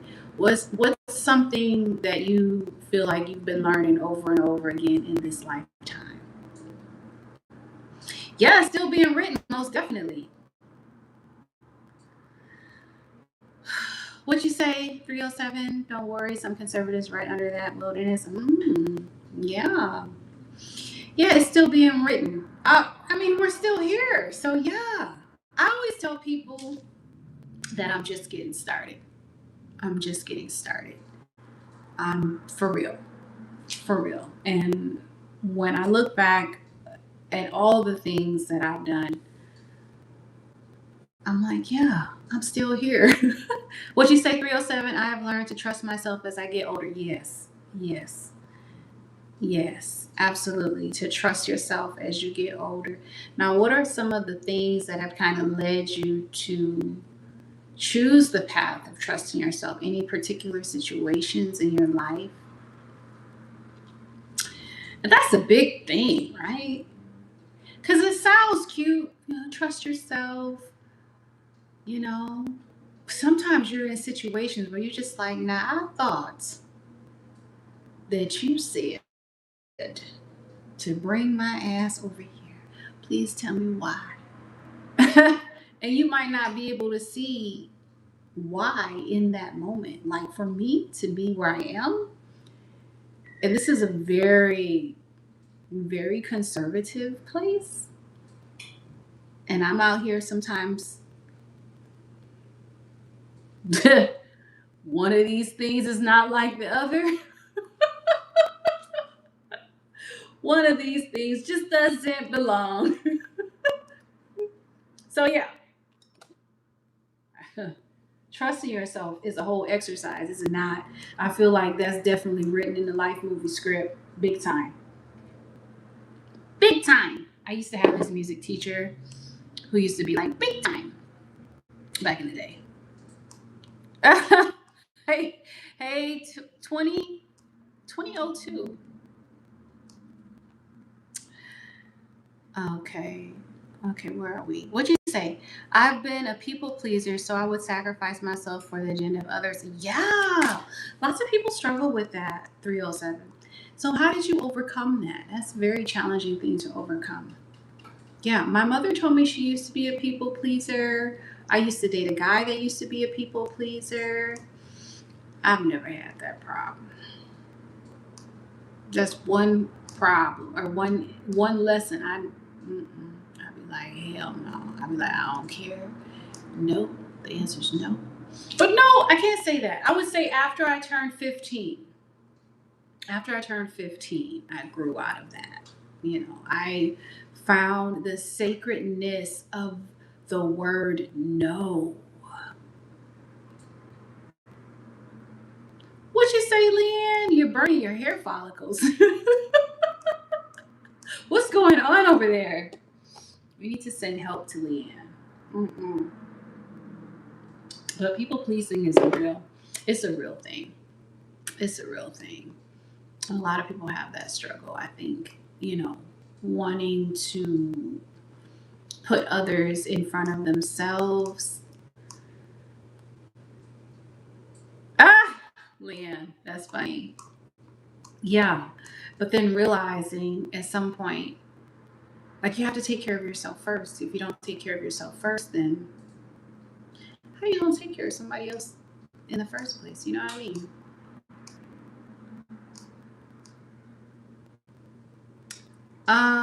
Hey YT10, I just want to ask the population in general, what is going on with people and humanity in general? Like, what is happening to people? And sometimes when I look at my life and I see people who come on here with no sense, I wonder about the state of humanity in general. And I have to ask them, like I ask my children, are you okay? Like I ask my 5-year-olds, are you okay? Or my sixth graders, are you okay? Right, like, do you need a timeout? Right, no sense. Nan, Nan. Now, I don't know if this is because I was born in 1980, but child, it was just a different time. If you didn't have any sense, I don't really think you wanted anybody to know that you didn't have any sense. Now it's popular to let the world know you don't have any sense.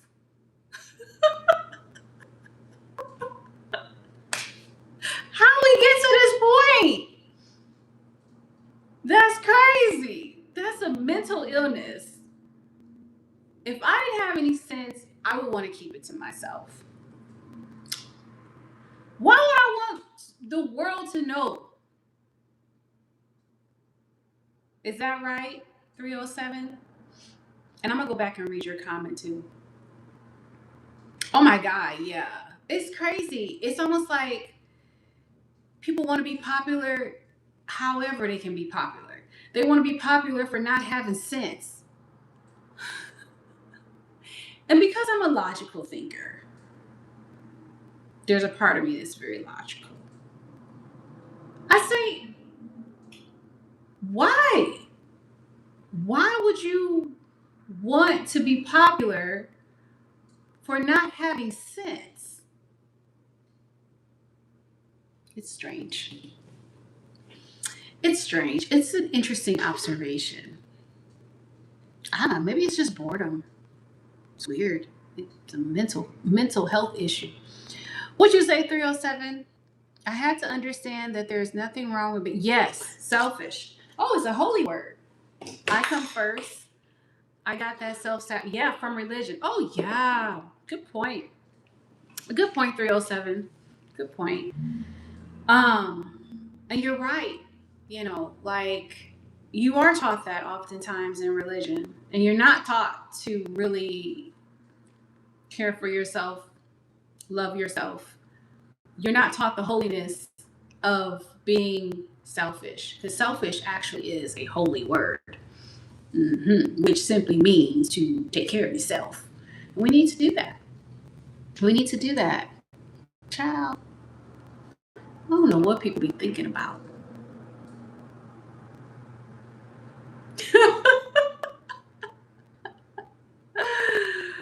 Yeah, the brainwashing.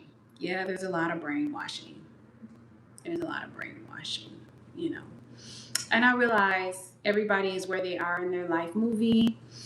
There's a lot of things that I had to overcome during my time in religious systems, man-made religious systems. Yet I'm the type of person, I don't throw the baby out with the bathwater, so to speak, because that's kind of funny when you think about it. I'm able to take what works for me. Yeah, to take what works for me and to just go with that. Yeah, everybody wants to be a celebrity. Yeah, exactly. Exactly. Everybody wants to be a celebrity. Everybody wants to be popular. Everybody wants to be seen 24 hours a day, 7 days a week. And it's kind of funny that the word narcissist finally came into our vocabulary. And there's a reason why. And I'm sure it's because we all have a piece of it. So much so that we see it. Yeah, it's very interesting. This is why, for myself, it's important to take social media breaks. It's important for me to just disappear into the real world and just be like, oh, yeah, there's my neighbor. Here are the kids. Here are the elders. You know what I mean? And just be missing from these platforms, you know? Because I'll be all right. We'll be all right. Y'all don't have to see me every day, because who am I? You know what I mean?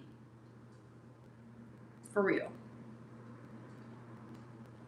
It is not that serious. All right, let me see. Make sure I'm not missing anything. Let me go back here and get rid of this person.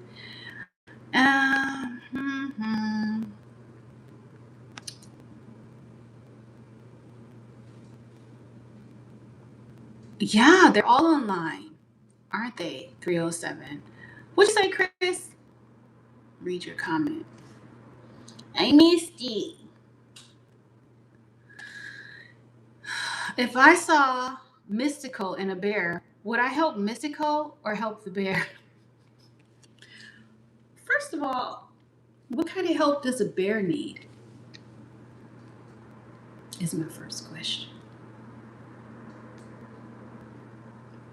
And what kind of help does Mystical need? And then, you know what I mean? How am I going to help? What do I need to help this bear with? And then what do I need to help Mystical with? Because what? You know what has left the building? Critical thinking. This is the ultimate issue. I kid you not. It's my opinion. Critical thinking. Oh, is it from a song? Yeah. As you can see, I'm so unplugged from the reality of social media. I'm so disconnected.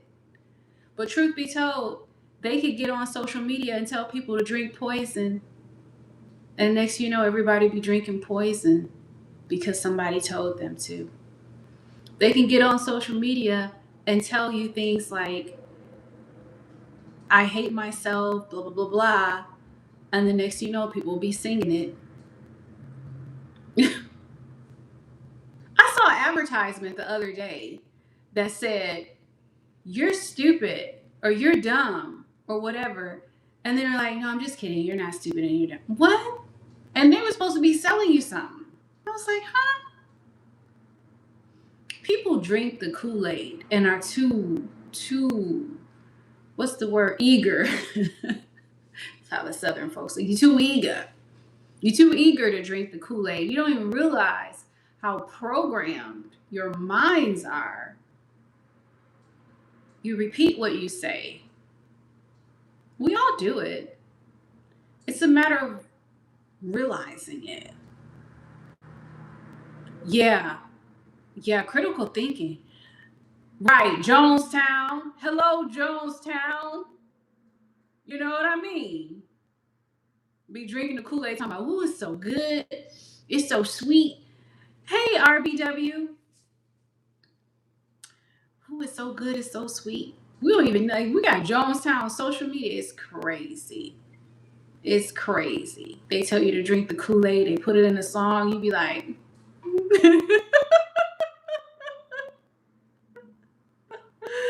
yeah, it's beyond me. That's just, they don't have elders that used to say, if John jump off a bridge, are you jumping too? Remember when your mother used to tell you that? Remember when the elders used to tell you that? I grew up knowing I was a leader. So, wasn't no peer pressure for me. I was like, peer pressure, what's that? That sounds stupid. I'm gonna let you pressure me to do what exactly? How you gonna what? Didn't make peer pressure never made sense to me. It never made sense. When I was in high school, it didn't make sense. Plus, I had good friends. I remember when I was 18 and I wanted to get a boob job. Little did I know that the rack was gonna cometh later. I tell this story all the time. I asked my best friend. Actually, I didn't even ask her. I was like, oh, yeah, I'm thinking about getting a boob job. First thing she said, this is how much sense we had back in the day. She said, why? It's called critical thinking, which we're missing. She said, why? And because she asked me that question, it made me sit back and think, why do I want to get a boob job? Come to find out, you know, when a person with gray hair tell you, come to find out, you're about to tell you something. Come to find out, it was because the boyfriend that I had at the time, he liked girls with big boobs. And I thought, and Pamela Anderson, now she's conservative and trying, don't play with me, Pamela Anderson. You already destroyed generations of people. So don't, I love you, girl, but stop playing. It's because you saved now and trying to get to heaven. Please don't act like you. Okay, Pam, call me, girl. But anyway, Pamela Anderson, Baywatch. Everybody had plastic boobs. I was like, ooh, Foxy Brown. Right, trying to get Brown. Stop playing, Pam. Stop playing. Pam. Stop it. You had a whole sitcom and the boobs was out and you was boobing and everybody was boobing in the 90s. So stop it. I wanted to boob too. I sure did. And my girlfriend was like, why? And that was it. And then I never got him because I thought about why. And I was like, well, that doesn't make any sense. It doesn't make any sense. I remember when I thought that I wanted to start having sex and I was still young. My parents told me, right. My parents told me, especially my mom, when you're ready to have sex, come talk to me, let me know. Well, they told me I could talk to her about anything. I said, okay. She said, just let me know. I said, all right. So one day I thought I was ready. A couple times this happened. And I brought it to my mother, and she asked me why. And I thought about it. And I was like, well, it's because he wants to, and this and that, and this and that. And I listened to myself. And once again, I was like, nah. Because I wasn't ready. It was just because he wanted to. Oh, yeah. Oh, yeah. Critical thinking is missing. Now it's monkey see and monkey damn do. Yeah, I was a virgin until I got married. My mother, I mean, she was legit. Said I could talk to her about everything to this day. Same. You know, my parents, like my mother has always been this person that I could talk to. She said, just talk to me. She didn't, um, what's the word? Didn't yell at me, didn't belittle me, didn't tell me I was wrong. None of that. Yeah. Yeah. Yeah. Because we had to have that openness. You know, it was important. It was important. So yeah. Now mind you, you know, because I was afraid of certain things anyway, like certain things I didn't want to tell my mom. You know, and I kept it for a long time and finally told my mom certain things. But yeah, that was a completely different situation. But yeah, my mother told me growing up, you can talk to her about anything, just let her know. I brought it to her attention because she would have rather me spoke to her about wanting to have sex so that she could have taken me to the doctor and gotten me birth control and this, that, and the third in the first place. My mother has always been a realist. A realist. So, yeah, very interesting. Interesting stuff, you guys. Interesting stuff. Okay, and I'm like that, you know, with my stepdaughter. Just tell me. You tell me. I'm listening. Like Frasier. Go ahead, call her. I'm listening. No, I didn't even mix the cornbread yet. I'm on here jaw jacking with y'all. Exactly. If John jumped, my name's not John. Exactly. Yeah, Georgetown. Yeah, did you see the documentary on that? I'm still blown away. I'm still blown away. And I saw that while I was at my parents' house, because y'all know I don't have a TV. I saw that when I was at my parents' house. I was like,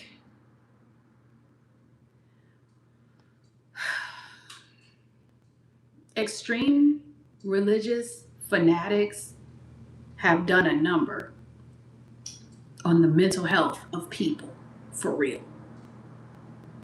The abuse that people talk about.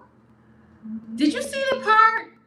Let me know if you saw the part when the mother gave the son over to, I might have it on my phone, look it up. The mother gave the son over to the pastor to whoop him, to beat him, not whoop, beat.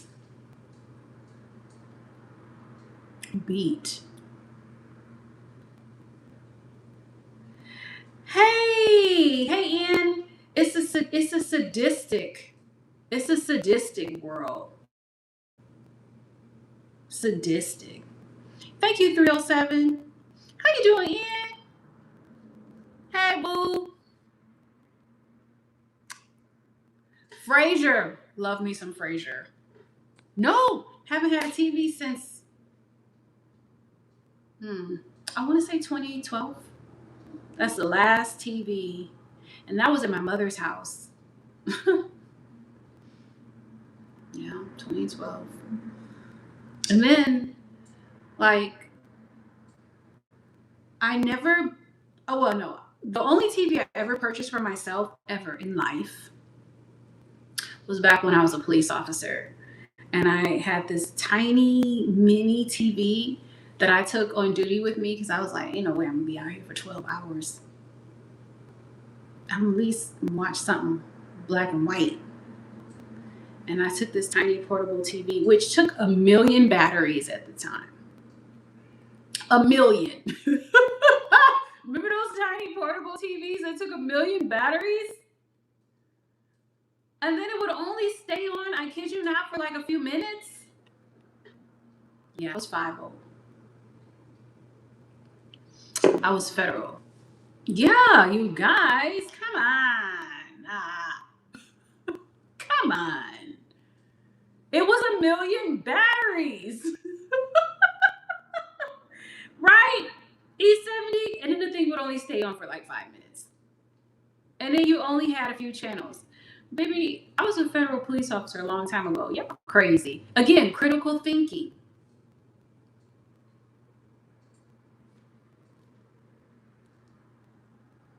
Critical thinking will get you far in life. Do you think first of all, I don't even know you. Don't care what you did, what you've been doing, how you've been doing. Don't matter to me. I wasn't even in your jurisdiction you're talking about.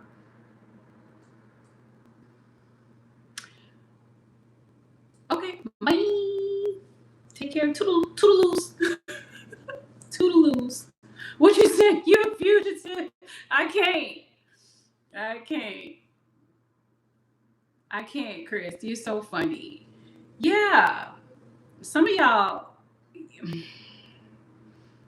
be thinking that the police care about you. Let me tell you, the police have bigger fish to fry. Right. You have bigger fish to fry.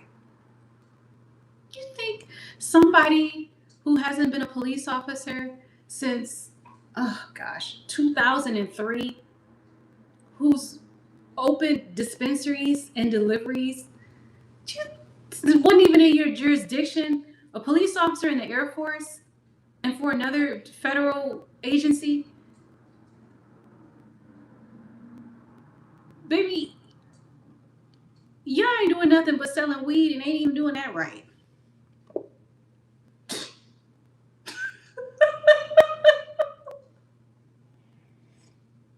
No, I didn't get into the cannabis industry until way after. Way after. Y'all, what you must realize is that it's possible for you to live multiple lives. But yeah, some of y'all really ain't selling no weed. Yeah. Baby, I sold pounds. Please understand. I was in the industry. Pause. Pause, baby.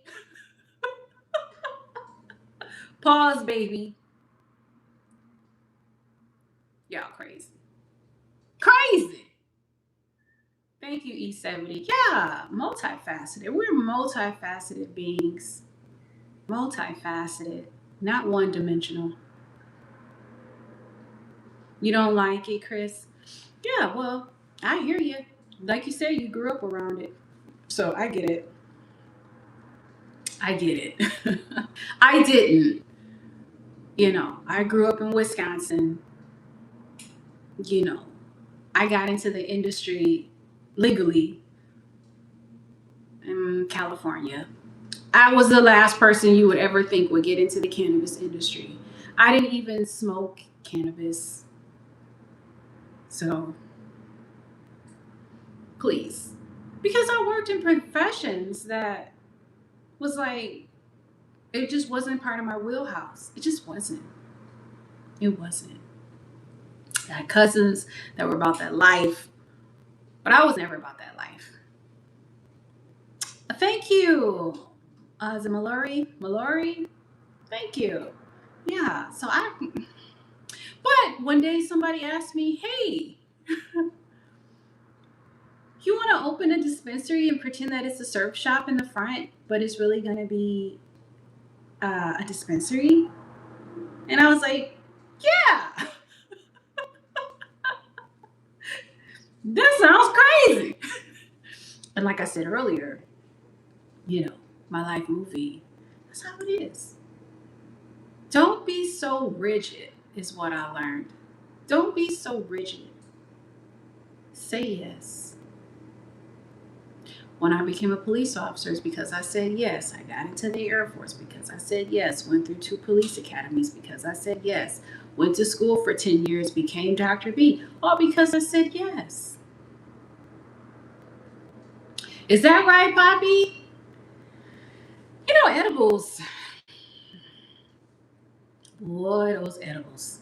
They're a dangerous thing, aren't they? Dangerous. Danger, Will Robinson. Danger. But yeah, I'm cannabis free. Most definitely. Yet I'm 420 friendly. Okay. Yeah, I mean, and how old are you, E70? How old are you, sweetie? Oh my gosh, yeah, 5,000 milligrams. Back in the day, they used to have those larger dosages. I don't know if they still have those anymore because once the government came in, started regulating things, started messing up shit. And because people didn't know how to dosage responsibly, because you could take more, but you can't take less. Like, people crazy. Just want to be laid out somewhere. Get out of here. Are you sure it was 800 milligrams? Oh my God, 800 milligrams? Where did you get it? Was it something somebody made? Because sometimes people say that something is a certain milligram dosage and it is not. Really? That's interesting. Maybe you just have a crazy high tolerance. I've never heard of such a thing. Maybe I'd be dead. I would be dead. But thank you, Mallory. I would be done. Because what?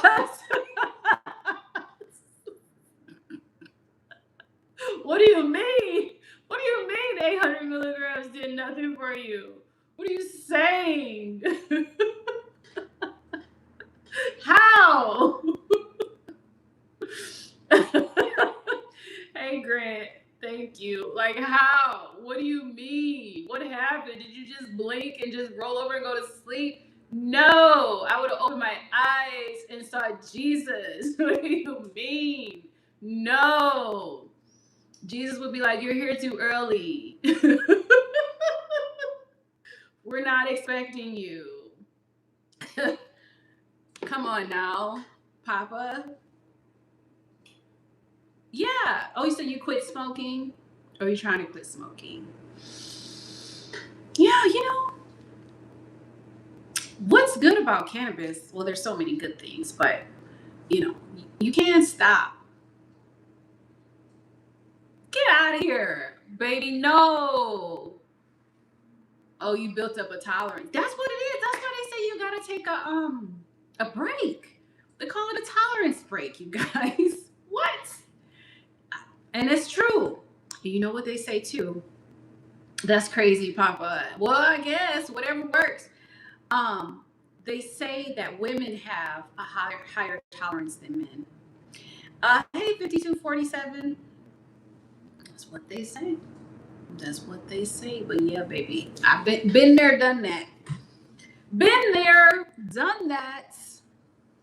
Muscle memory is there. It's there. But it's good to take a break too. Is your kitty cat shaved? 4323. Is your kitty cat shaved? Let me see. Send it to me.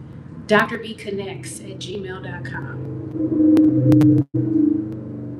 Oh, good. That's nice. Make sure you have some coffee while you do it. What you say? You're not a quitter. That's funny, RBW. Yeah, some of my girlfriends, baby, they're for life. They by break. Where? Break where? Break where? But yeah, that's what they say. Like that's how you get your, recalibrate. Because when you take a break and you come back, then it's gonna be like, whoa, how was I doing this? Was I crazy? And am I all right? You know what I mean? So yeah, but yeah, I've been on break. I'm enjoying my break. It's been nice. It's been really nice. I'm definitely 420 friendly. You know, nothing wrong. Yet also, it's been good. It's been good just being here now. Just being here now instead of being in space. But being in space is nice too. It's nice. At the end of the day, whatever you do, enjoy it and be present. That's what Osho says, to be present with what it is that you're doing and to make it a meditation. Hey, 3367. We're supposed to be making cornbread, but once I sat down, and it's really a shame. It's really a shame. But I'm gonna have to just make it real quick, when I get offline with you guys and throw it in the oven. I've made this cornbread from scratch so many times. Literally. It's just throwing the ingredients together at this point. I don't even measure it at this point. That's when you know. That's when you know. When a person's not measuring, they have lost their minds. And you know how your grandma do it. You know what I mean? Your grandma ain't measuring nothing. a pinch of this and a pinch of that and a scoop of this and a scoop of that. And yeah, it looks right. Yeah. That's when you can basically make cornbread in your sleep. What are you talking about, Miles? Boy, what are you talking about? I'm already famous. Did you know that? You late. You late. I'm already famous, boo. You just catching up. Next question. The true question is, why are you here? Why are you here? Why do people get on their iPhone and show up to somebody's live?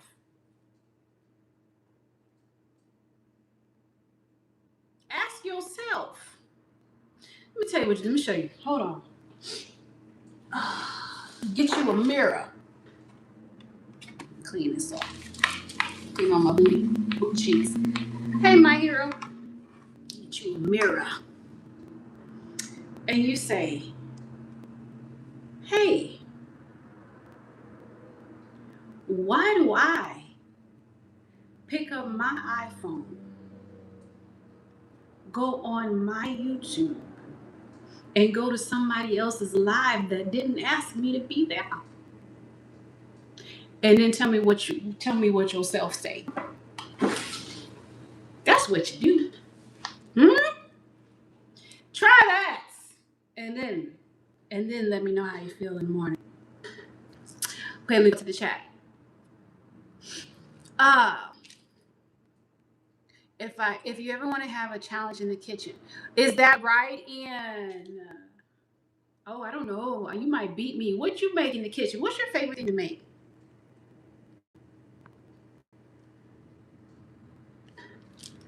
What you say? Then make it for subscribers only. Boy, what you talking about?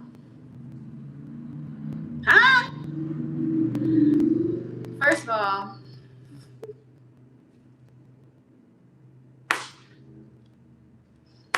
why is fat meat greasy? Thank you, Danny.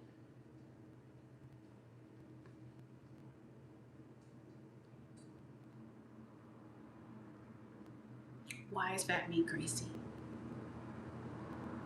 Everybody has their own thing. Some people have membership only. Some people, you can just come on here and say any kind of thing. You just get up in the morning and say yabba dabba doo da on this live stream. You can't control what other people do. You'll have a hard time in life. The only thing you can control is your response. That's it. You might not know why people do what they do, because I damn sure don't know why somebody will come all the way on somebody's live that they're not even feeling like that, take their energy and put it on their live, take negative energy and put it on somebody else's live, because I wasn't raised like that and I don't understand the logic, and to me it makes absolutely no sense. I mean, of all things a person could be doing, you could be out flying a kite, you could be making cornbread in your own house, you could be taking a hike, you could be meditating, you could be doing yin yoga, you could be feeding the homeless, you could be taking care of kids, you could be out doing Uber, you could be doing all kinds of different things. So I just don't understand. So I don't know why people do what they do either. But I can't control why people do what they do. People do what they do because they do what they do.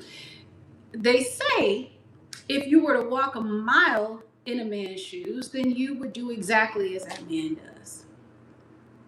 Because people do what they do maybe based upon their own perspective, and your perspective is built behind your culture builds your perspective, the people you hang around. You know what I mean? That's why people do what they do. They do what they do because of their own perspective. Their perspective is based upon or built upon their culture. And the culture doesn't necessarily have anything to do with your ethnicity. It's the people around you who influence you. It's your parents. It's your family. It's your friends. All of that. Your religious background, your spiritual background, your own ethical code that you have or you don't have, your morals that you have or you don't have. All of these things determine whether or not you're going to get on somebody's live and act a damn fool. Or if you're going to show up and have sense. You see? But all we can do is be who we are. And let people be who they are. And that's it. It's so much easier. So much easier. Who knows? All right. Looking at the live. Hey, Mr. Jackson. Yeah, to be entertained too. Exactly. Exactly. What does love feel like to you, and how do you... Oh, that's a beautiful question, Mr. Jackson. Thank you for asking that.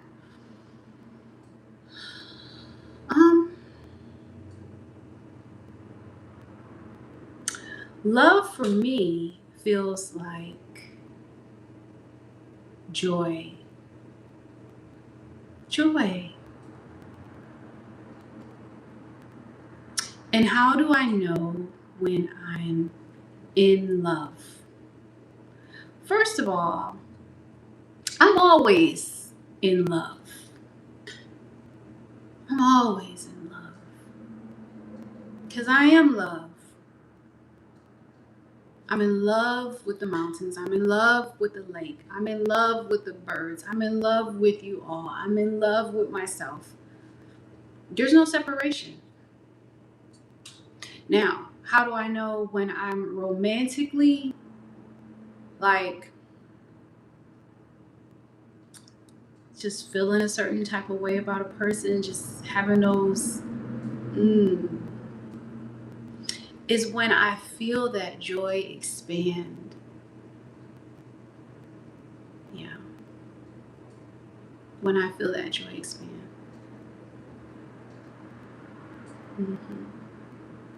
The last time I told someone I loved them, it was, well, the last time I told a guy romantically, because I tell people I love them all the time, and do. The last time it came from a romantic place was, oh gosh, well over 2.5 years ago, maybe now. And I remember it was crazy because he was dropping me off at work, and the words "I love you" just fell out of my lips. It fell out of my lips. You know how words come before you get a chance to think? And I thought, like, oh my God, what did I say? And I told him I love you, and he said it back. And then I went into work, and I was all like, I was all cheesing. And I was like, I went into the break room, and I was like, you know, I'm blushing when I think about it now. So it was just, yeah, it was a slip up. DJ, I wasn't able to keep my cool. So I said it. It just fell out of my face. I was like, I love you. Because I just felt, I was like, and I'm pretty sure that, have we been intimate? Yeah, we've been intimate. Yeah. And, you know, that intimacy thing, boy, we've been intimate. And so he had already, thank you, Alex, he had already snatched my soul. Snatched my soul, honey. And I felt so much love. So much love. So it fell out of my face. And I thought it was kind of too early to say it, but I'm a loving person. So when he said it back to me, it was just like, what you say, DJ? Stop it. What you say, Leon? I can't. Y'all crazy. But I like a good joke. Because what is life without laughter? What is life without a hee hee ha ha? So yeah. And he said it back. That was the thing. And I was like, boy, you want to talk about somebody going to work? I didn't walk into work. I floated into the break room, and I was just cheesing. I was just a cheesing. And I still cheese when I think about it now. Love is a beautiful thing, isn't it? It's a beautiful thing. Why not just be lovers? Why not just radiate love? Why not just walk around in the essence of love? Why not just be a flower that's always in bloom? Why not? It's a beautiful feeling. It's a beautiful vibration to just love. Yeah, I say make love, not war. That's what I say. If people were making love, then there'd be no war. I'm gonna tell you that right now. Because who would be like, let's go to war when you make love? Hmm? Who is signing up for war if we're all making love? I'm not talking about just sex. I'm talking about love.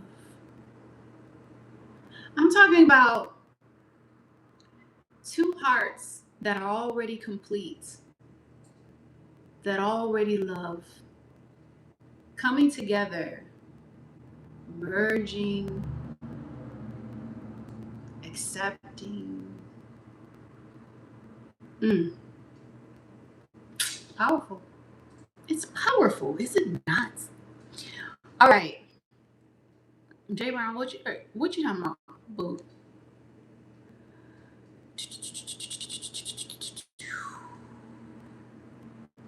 I can't, DJ. What is my definition of emotional intimacy? Ooh, that's a good question too. We have some great questions, DJ. Emotional intimacy is, first of all, starts off with awareness, to be present, to be here, to be awake. What does it mean to give emotional intimacy? To give presence, to give space, to give room. What are the ways that I practice emotional intimacy? By listening and by hearing, by giving time, by being aware. This is practiced, I know, like when I go volunteer for hospice, for example. The level of emotional intimacy that you give when you're volunteering for hospice, for example, oh yeah, it's powerful. The level of emotional intimacy that you give, now this is going to twist a lot of your minds up. When you're a police officer, the level of emotional intimacy, first of all, you have to have emotional intelligence, which requires intimacy. To be intimate is to be present and one-on-one, to add understanding, to witness. When it comes to romantic relationships, it's the same in a lot of ways. It's hearing and allowing a person to be, just like platonic relationships, allowing a person to be whoever they are in that moment, not fixing things. If a person is depressed, to allow them to be depressed. If a person is crying, to allow them the space to cry. I used to be one that would wipe tears away, but now I realize, and I've come to realize through years, that those tears were reserved for that moment. And that person needed to cry those tears to release. To be present while somebody releases and not feel the need to fix something is emotional intimacy.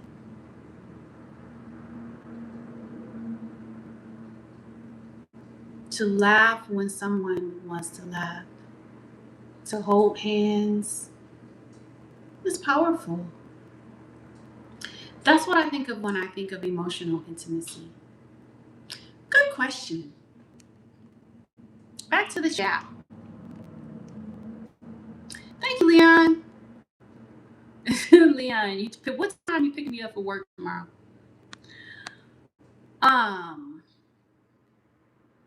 Yeah, it is beautiful. Yeah, it's beautiful to discover, to see, to a new rose in bloom. You say whenever. Can I elaborate on emotional intelligence? Yeah, emotional intelligence is about understanding varied emotions. It's about, first of all, allowing yourself the full spectrum of emotions, allowing yourself to feel the full spectrum of emotions, and also understanding that other people are allowed to feel the full spectrum of emotions. It's about, again, that awareness, about thinking about other people, considering other people as well. That's important. I think in general, human beings lack emotional intelligence because we don't think about other people. What will this person think if I said this? How is this person feeling about this? Case in point, let's see, how do I tell you this without telling too much? So, I had a situation with someone. I had to discipline them, and that kind of, because that was my first encounter with them, that kind of strained the dynamic a little bit. I saw the person the other day, and I knew I had seen them periodically after the first time of me having to discipline them. And I noticed that they were always trying to avoid me, every time I would see them after that situation. And finally, the other day, I broke the ice. I broke the cycle. And I said, hey, I heard that you want to get into the Air Force. And I heard, and the person was like, yeah, I do. And I was like, yeah, I used to be in the Air Force and my dad was a Marine. I said, you could do that. You could totally do that. And they smiled. That's emotional intelligence. Paying attention to how other people feel. That's emotional intelligence. Caring is emotional intelligence. Empathy is emotional intelligence. You live in a world now where people tell you empathy is a bad thing. The world is crazy. All things require balance. There's nothing wrong with caring. There's nothing wrong with feeling. There's nothing wrong with putting yourself in somebody else's shoes and trying to see things from their perspective. Oh, that's good, E70. There's nothing wrong with that. Yet again, all things require balance. Emotional intelligence is also balance. So yeah. Good question. We go back to the chat. What you say, mood, boys lack understanding. We're talking about boys, we're talking about men. There's a difference between a boy and a man. Let's be clear. Because a man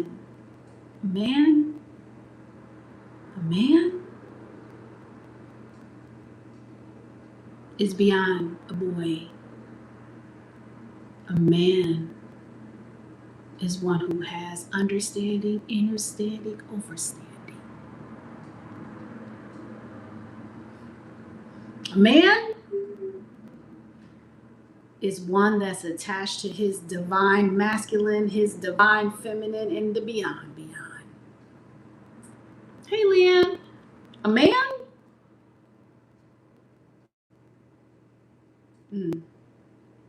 is soft when he needs to be soft and hard when he needs to be hard. A man uses his intuition, uses his logic, uses his reason. A man is balanced.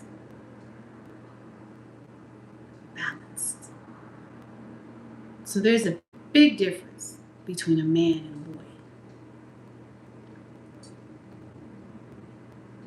Yeah. Is that right, Leon?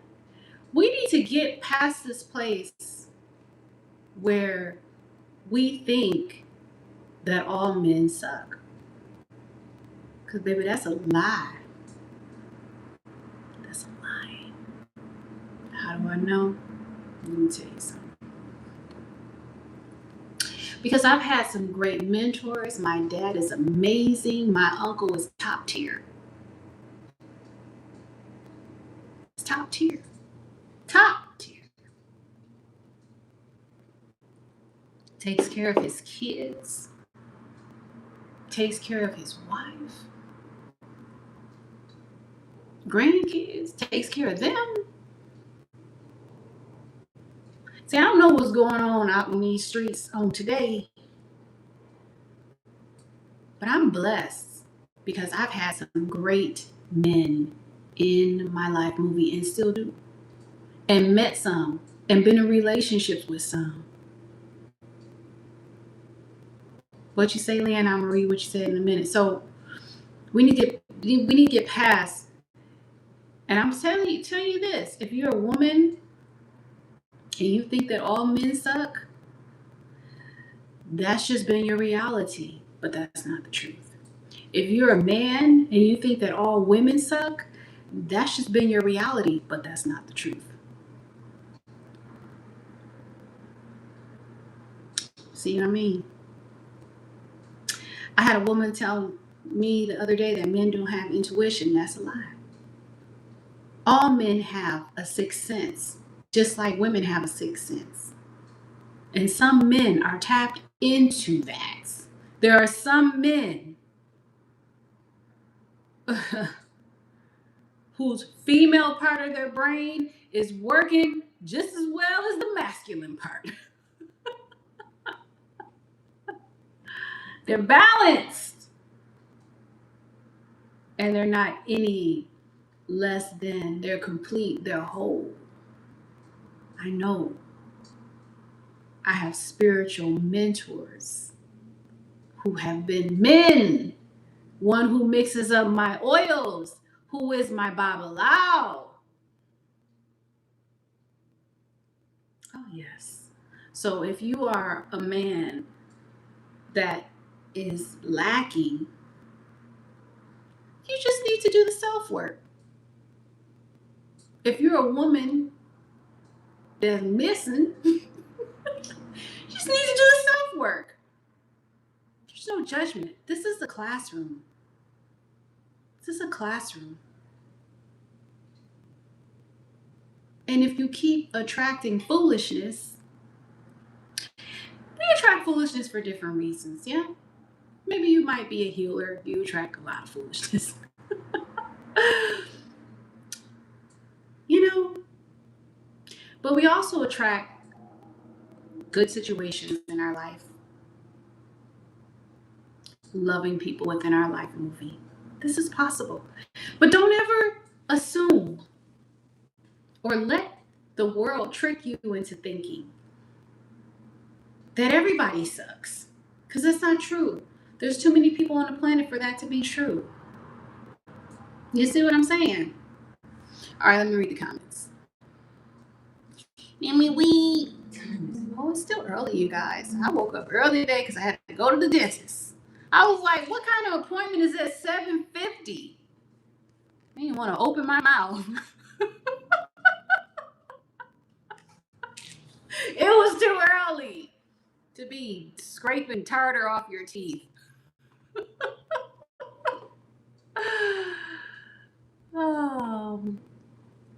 What you talking about, Kathy? Oh, this is AI. Oh, thank you. I appreciate that. I wish AI would sit here and do what I'm doing, but no. Okay, where were we? The lack of empathy and compassion for others is the reason that DJ, you better say that. What you say, Leon? You want to be disciplined? Oh, okay, what are some steps you think you can do to maybe start being more disciplined? Hey, DJ, you got the best questions. What roles do love and affection play in my life? What roles do love and affection play in my life? In my life, movie, Without love, there's nothing. There's nothing. Nothing. Without love, mm-mm, mm-mm. And also, there's a part of me that says love is all there is. How are we showing up with no love? How are we waking up with no love? How are we breathing with no love? What are we doing? How are we existing with no love? I exist because of love. So, yeah, love is it for me. Now, what about affection? Go back. Because you know you gotta be thorough, honey.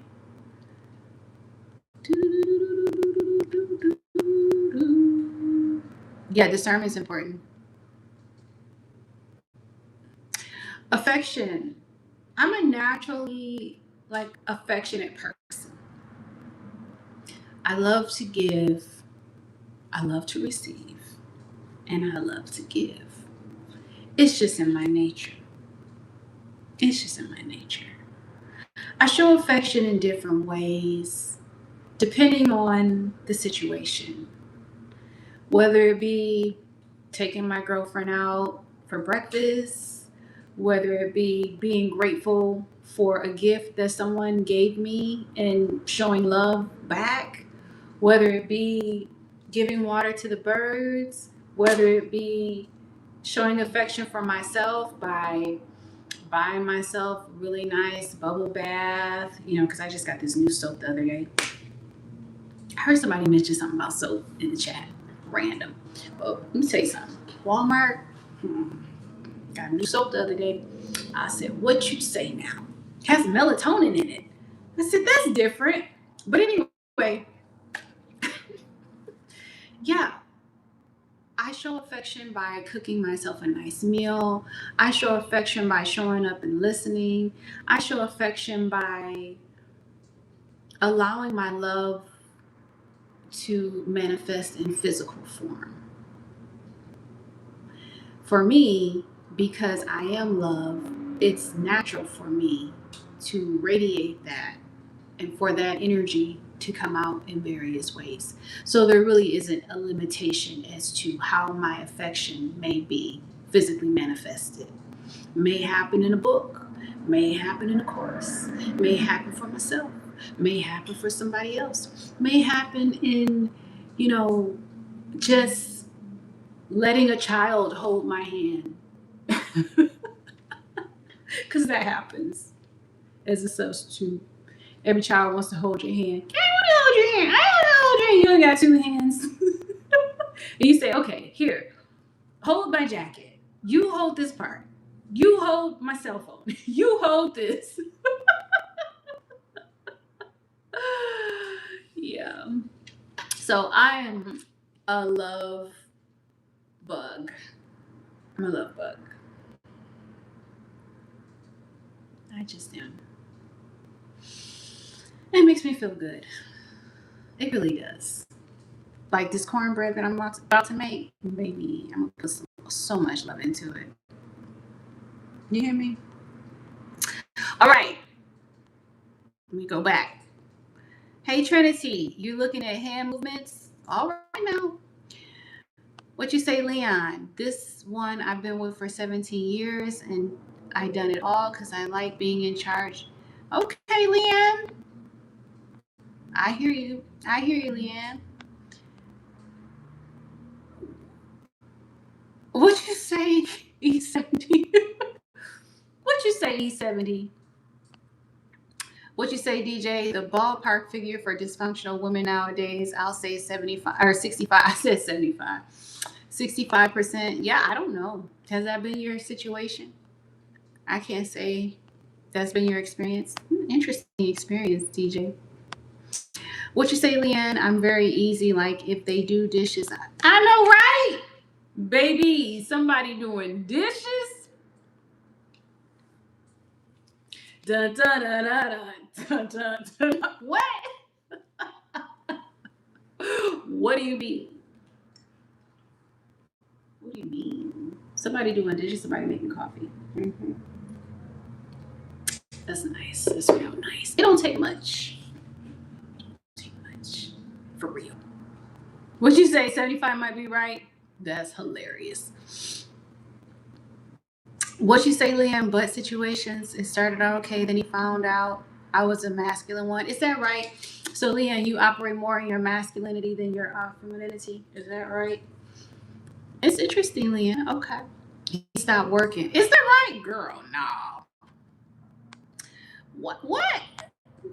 That's crazy, Liam. What'd you say, E70? My lipstick probably needs to be changed. I'm past the point of babysitting. We know when we look into each other's eyes, so no games. Is that right? You said, let's go. Huh? What you said? We ain't got that much time left. Is that right, E70? Do I give private lessons outside of the classroom? What kind of lessons are you talking about? Can I blame who, DJ? What'd you say? But light can masquerade as love. It could. Hey, Charles. How you doing, sweetie? Thank you. What'd you say? Any way it happens is beautiful. Yeah, I know, right? It's a wonderful surprise. Love is like a wonderful surprise, is it not? Is it not? It's just what you need when you needed it. DJ, what you say? Looking back on your life, what have you done that has given you the most satisfaction? Ooh, that's a tough one. But I would have to say, teaching babies. Teaching babies.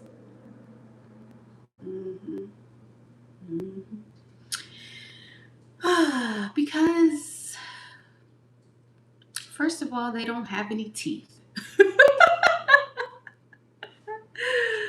But I remember there used to be this gymnastic, I don't know what you would call it, but it was some sort of obstacle that we put them through. And they'd have to climb up. And their parents would have to help them, of course. And I have to help them too. Climb up this little wall and then climb down the other way. And I remember there's this baby that was climbing up. He had no hair. He had no teeth. And he's climbing up. And he's struggling his little wall.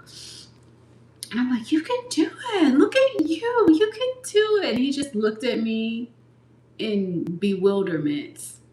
And he smiled with no teeth. And I'm just like, yeah, I'm right where I need to be. With this baby with no teeth. So yeah, I would have to say that. If I had to pick another thing, it would have been this lady who, it's been so many. It's been so many. Because what do they say? I've been about my father's business since forever. I'm talking like I was 11. So, baby, I'm not new to this. I'm true to this. You hear what I'm saying? And some things I'm not even going to tell y'all because they're just so...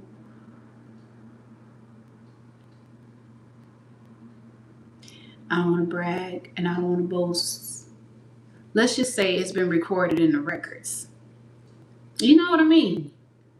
But yeah, I will tell you this much. There's this lady and she has stage 4 cancer. I've said this before.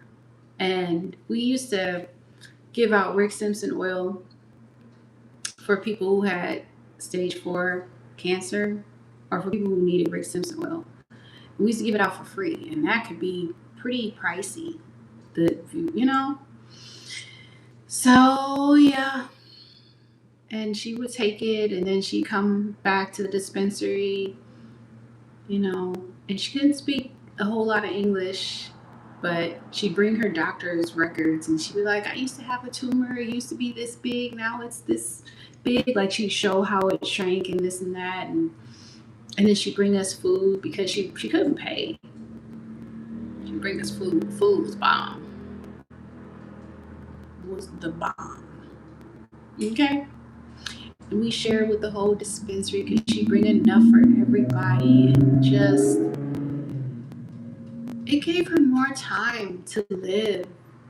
She was taking care of, oh my, I'm tearing up, y'all. She was taking care of her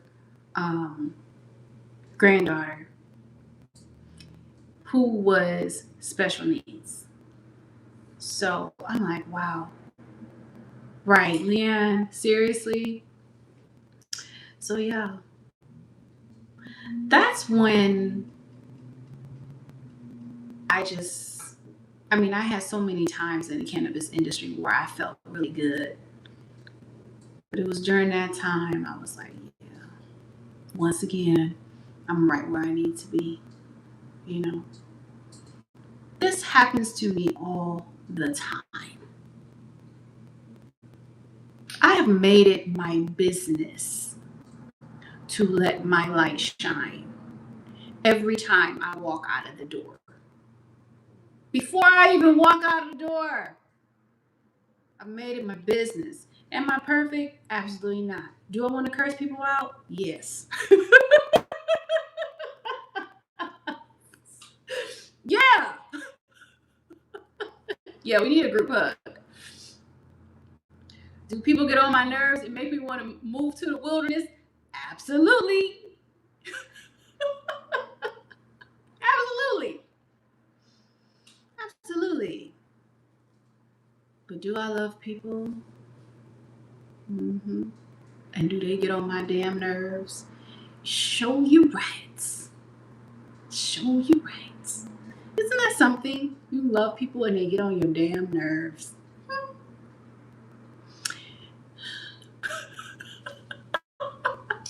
That's crazy. Okay, now I'm back to the comments. What did you say? What'd you say? All your family basically died of cancer, Leon? Oh, I'm so sorry to hear that.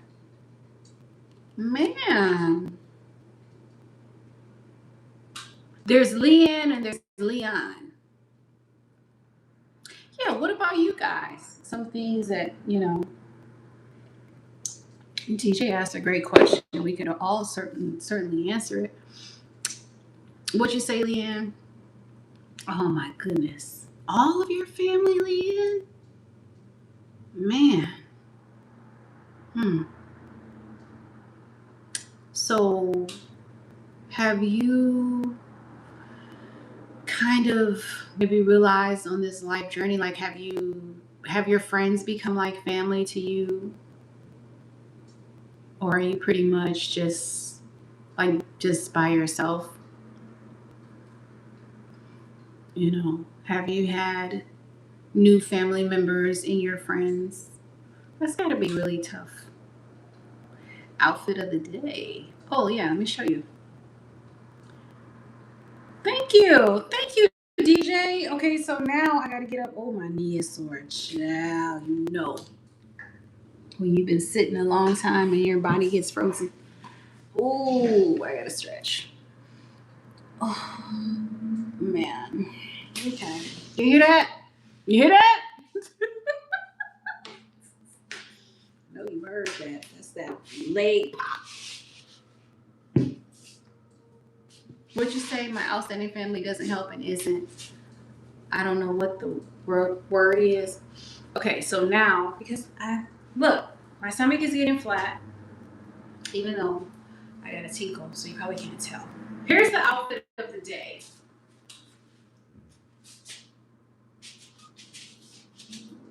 Slippers. Well broken into slippers. Dress from, I don't know, circa, gosh, I probably got this dress, maybe back in 2015. And I'm still wearing it. Mm-hmm. I used to have a green one. I don't know what happened to that. But this dress has been everywhere. I feel like this dress has been in Mexico.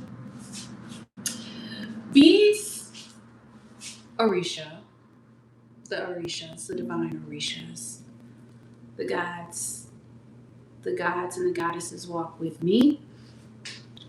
Necklace, bracelet, Ghana, from my massage technician back in the day, who is Ghanaian, who went to her motherland and thought of me and brought me this ring. I think it's called White Buffalo or something like that. Indigenous.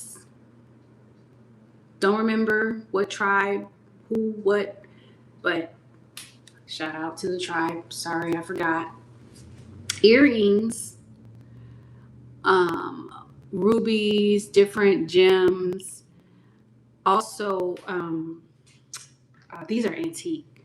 Antique from my friend who closed her shop, actually, which I'm sad about. She had all these antique. I like antique things.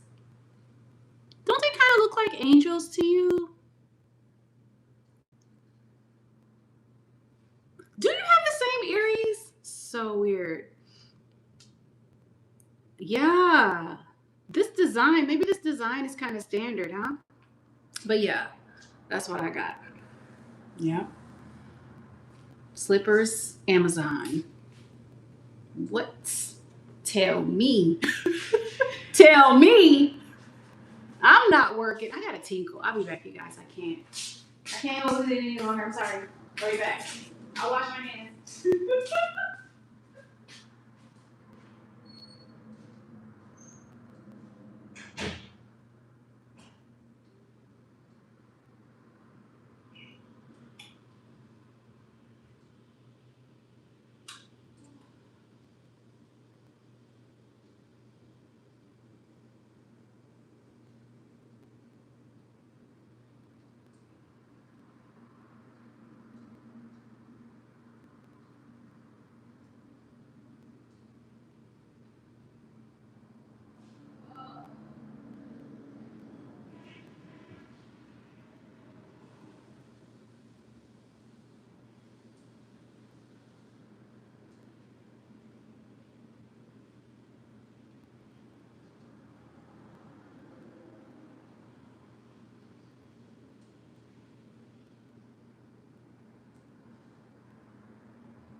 Alright.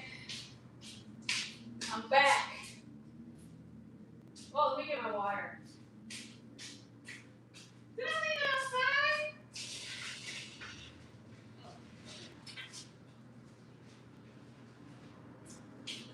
Okay, so we are gonna make this cornbread because without cornbread, what is life? See what I missed in the chat. Oh, get out of here, Leanne. Where did you get yours from?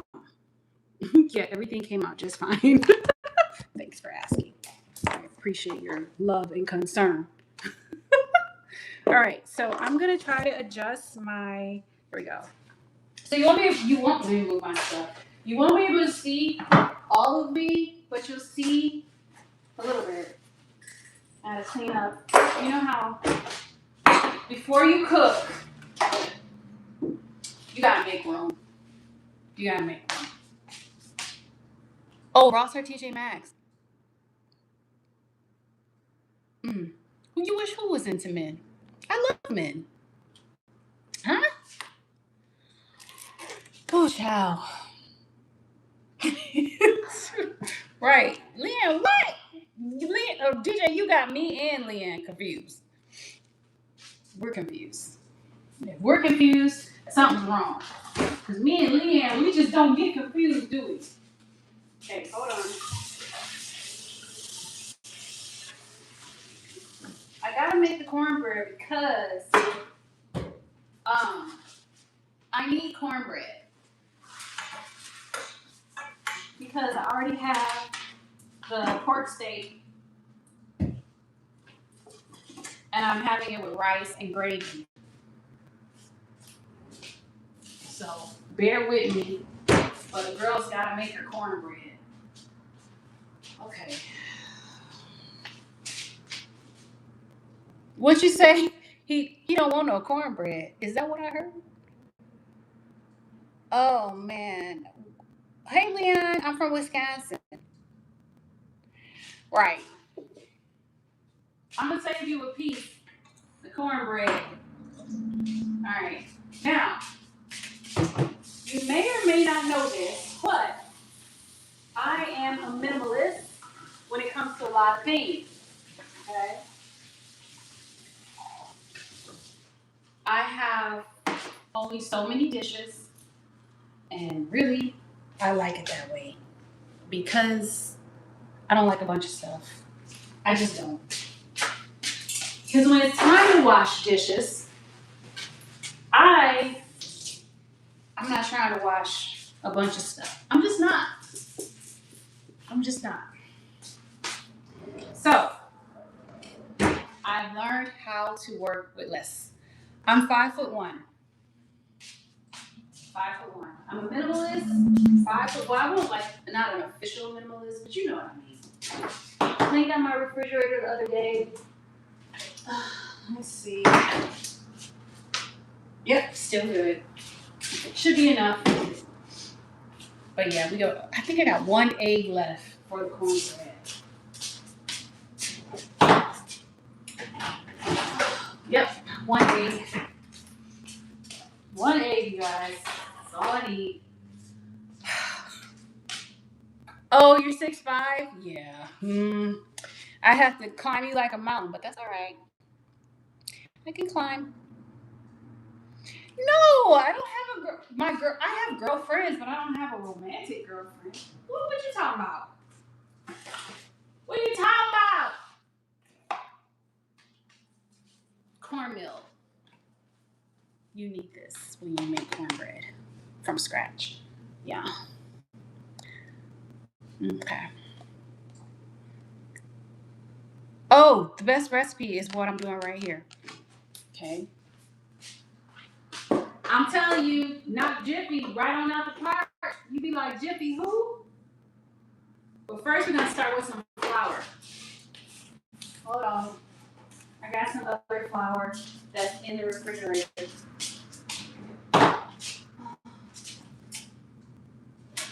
Oh, I might as well take out my sugar too. Because that's important. We're gonna use a lot of sugar.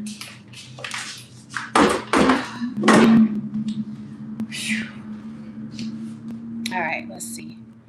How many times have I made cornbread live? You ain't got no cornmeal?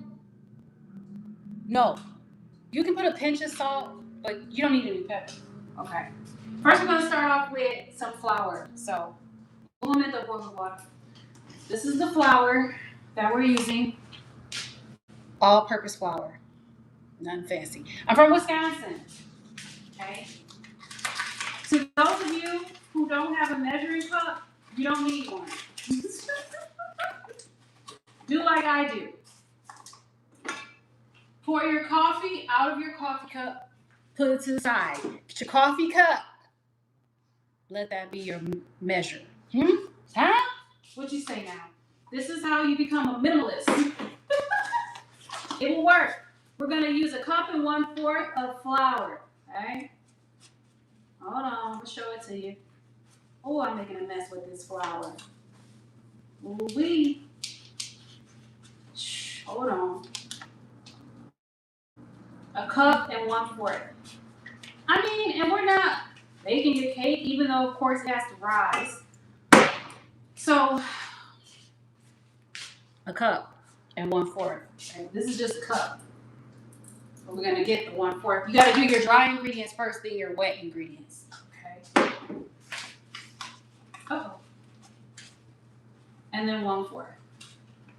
Just eyeball it. Okay, that's about 1/4 cups. Oh, man. The thing about flour, oh, shoot.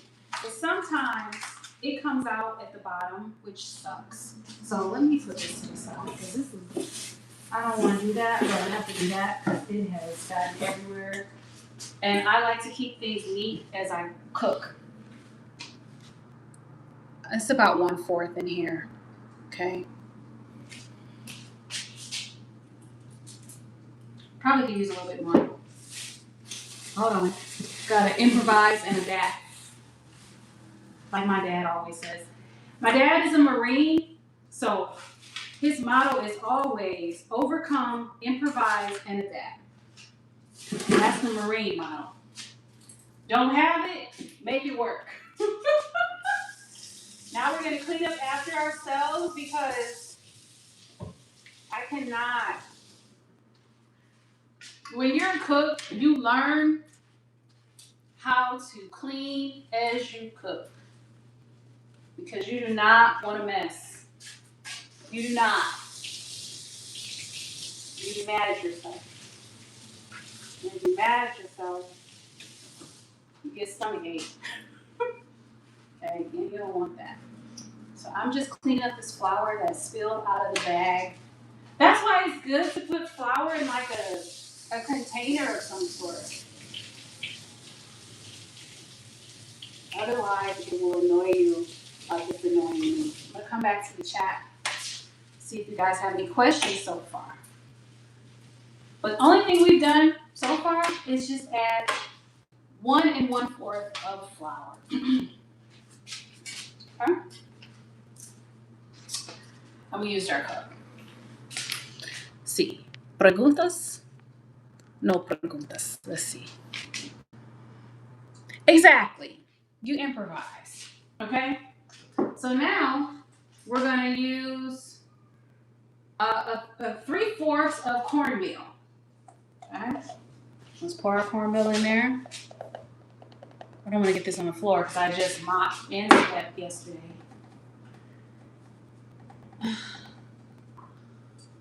Okay, that looks like it's about 3/4. 3/4 of cornmeal. Gonna use the same cup. Throw it in there. Don't need a whole lot. Then we're gonna use, if you want to use, I say a cup of sugar, okay? I like my cornbread sweet like Jiffy. And that's exactly why I'm doing crunches. So yeah. So we're gonna put about a cup of sugar in our mix. If you don't want a sweet cornbread, then don't use a cup of sugar. Okay, just a little bit underneath the cup. A little bit. But if you want to go all in, use a full cup. If you want it to taste like Jiffy, you see my face. I'm gonna put a little bit more in there. So I'm gonna taste like Jiffy, but better. Alright, so just a little bit. Tinkle. Just a little. If you want that sugar to, like that, what do you call it? To really come out more, then use a sprinkle of salt. Sprinkle of salt, that's all you need. Nothing crazy. Alright. Now, what are we doing? Baking powder. Okay, so our baking powder. What do I do with that baking powder? I don't have a whole lot of things in my cabinets. Thank goodness. Because like I said, I'm definitely a minimalist when it comes to a lot of things. It doesn't take a whole lot in the first place. 1 spoon in the house. 1 spoon. 1 spoon. 1 person, 1 spoon. Rinse out the spoon and use it again. That's how you do it. Okay? Now, we're going to do 2 teaspoons. So it's going to be just 1 full tablespoon. Keep it simple. Keep it simple. I'm going to use a helping tablespoon because, of course, I want it to rise. Okay? All right. That's that. Then, should be time to add our wet ingredients. Yeah, so we're going to use some skim milk and some vegetable oil, but we're going to use the regular whole milk. Now we're going to rinse this out. Now it's time for the wet ingredients. So what do I do to make sure there's no eggshells? Is rinse out, or no, crack the egg in the cup. That's how you do it. Face itch. Hair getting in the cup. The joys of having long hair.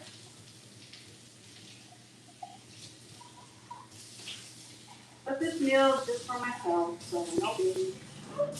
No biggie. I need to rinse off the stove top again. Okay, so now we're just gonna put some egg in there. No, we're gonna put milk. What are we doing? The milk first, and then the egg. So now that those are all the dry ingredients that you need. Now we're gonna put our milk in here. Need about a cup. This should be about a cup. Okay, it's less than, but it'll be alright.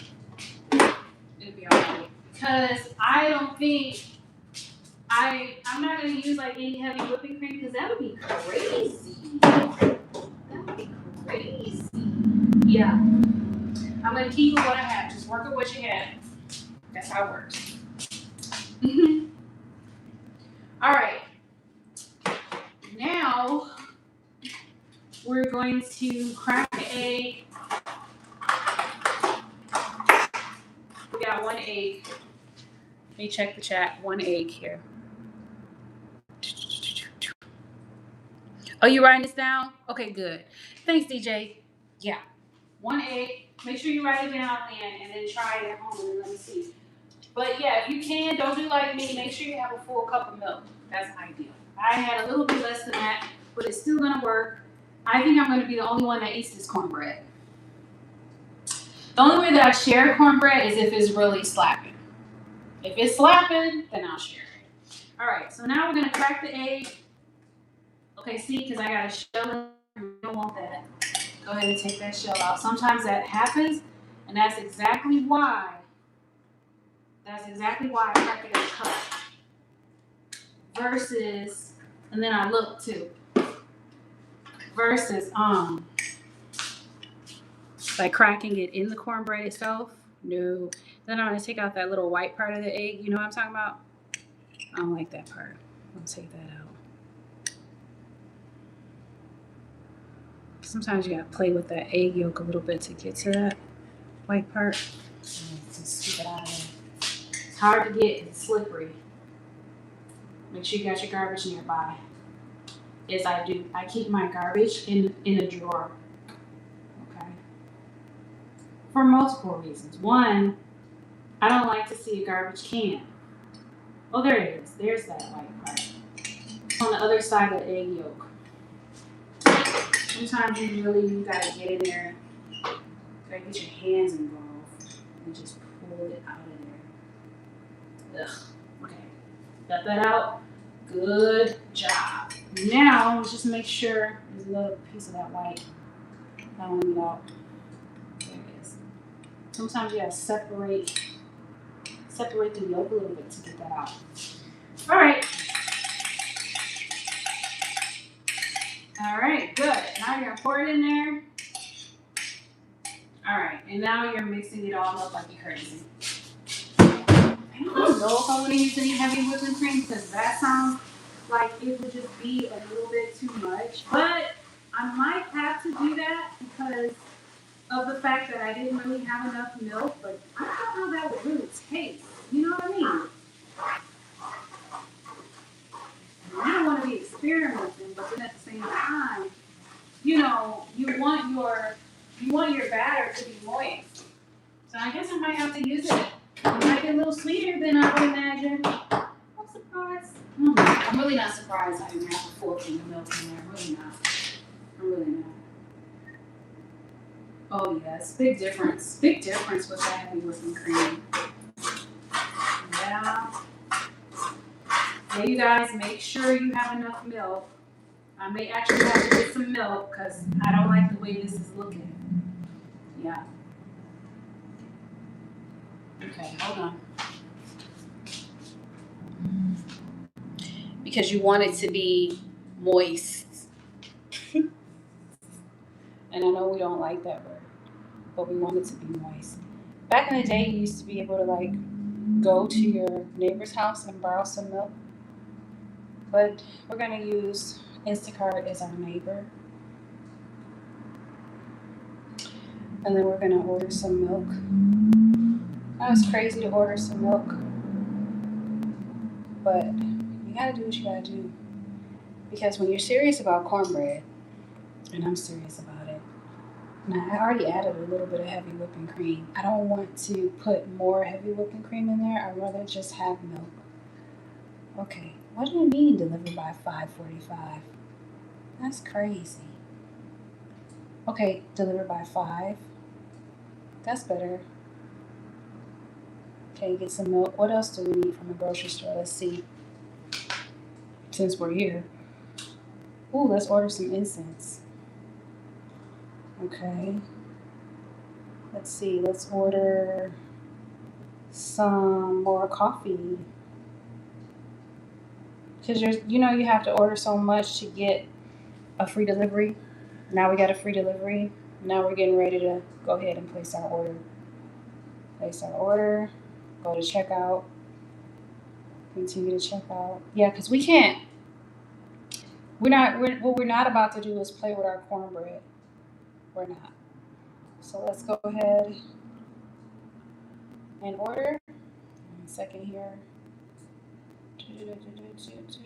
1 second. And then we'll wait till the milk gets here. Let me order it. Instacart and place order. Should be here. Because I'm right by the grocery store. I'm by several grocery stores. Okay, so our milk is on the way. So in the meantime, we put our cornbread to the side because we can't. What we're not going to do is have a dry cornbread. What we're not going to do is mess up our cornbread. Sometimes, yeah, you can most certainly improvise certain things, but baby, we gotta get that milk. We don't want to use water either because it's not the same. You know what I mean? You can improvise to a certain extent. I think that cornbread is gonna be really sweet though, which is not bad. But we're gonna use our milk, so we're gonna wait. Let me clean up, and then I'll come back to you and check the chat.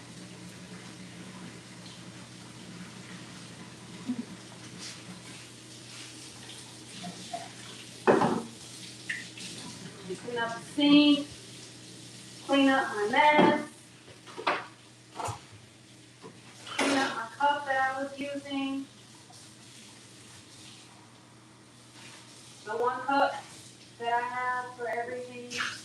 I have another cup, but this is my measuring / coffee cup. I clean off my stove.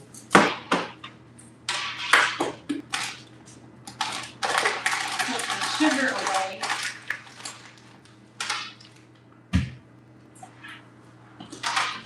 Okay.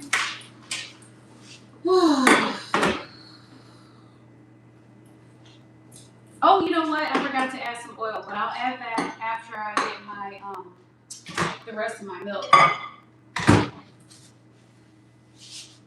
Clean out that microwave again. Is it just me, or are y'all always cleaning too? And I'm the only person that lives here. But I feel like I'm always cleaning. Alright.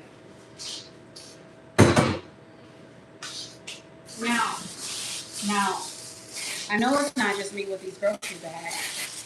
I use these as garbage bags too, to recycle.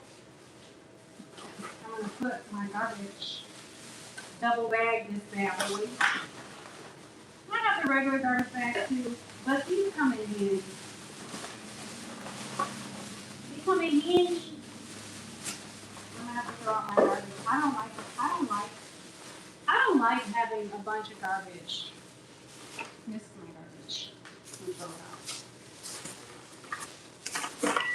Oh man, that coffee.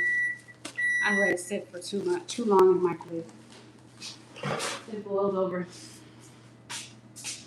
This is real time. Real time fiascos in the kitchen. That's what I should call this. Fiascos in the kitchen.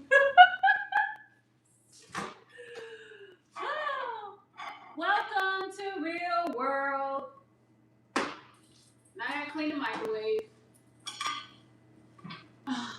Sometimes the coffee gets too hot. Sensitive. Sensitive. Don't you just love life? You just finished cleaning the microwave. Then the coffee decides that it wants to explode. Then you gotta go back in and clean the microwave. Child, it's so hard being a grown up. It's hard being a grown up. All right. Then we put the coffee to the side so we don't burn our lips off. And it looks like Holly is going to be shopping for us today. Thank you, Holly. Let's rinse this out.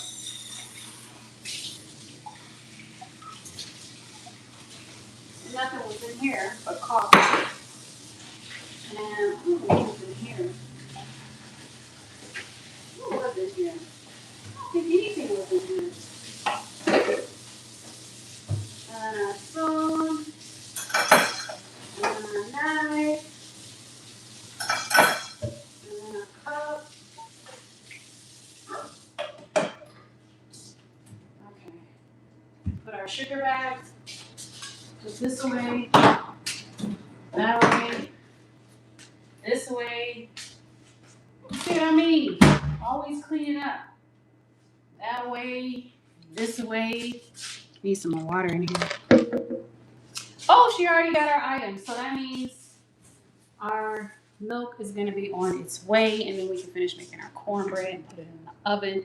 Be like 25 minutes to cook it. Let me jump back on here.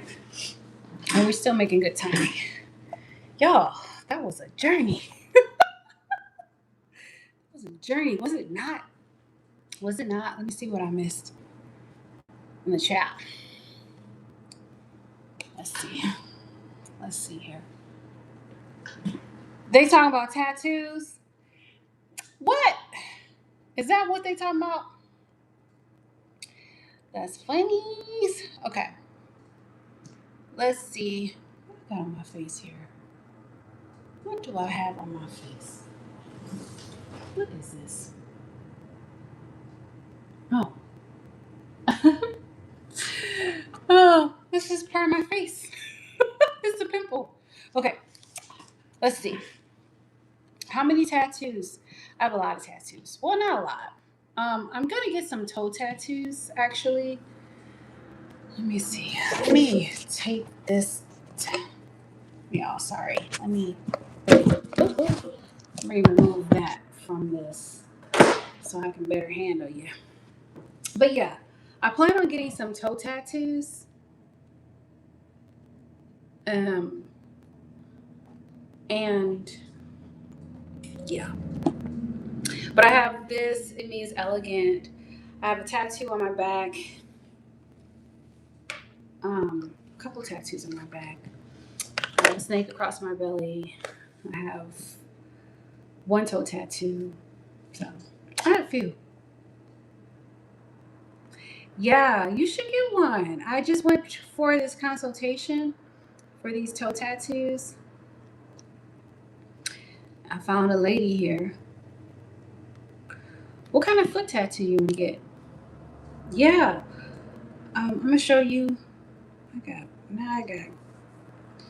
Okay, good. She's heading to us soon. That's awesome. Then we can finish making our cornbread and probably go lay down, take a nap after, and get out the oven. Let me see who called me here.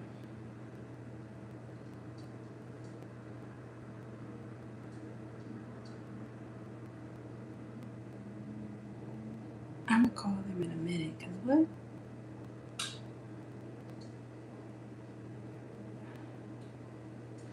What they want? Let's see. Who's this? Mm, I was supposed to be in here looking at toe tattoos. Hold on, let's see. Let me show you what I'm thinking about. Toe.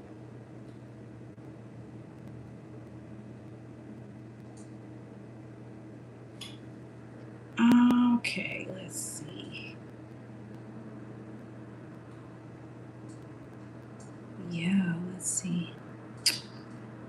Toe.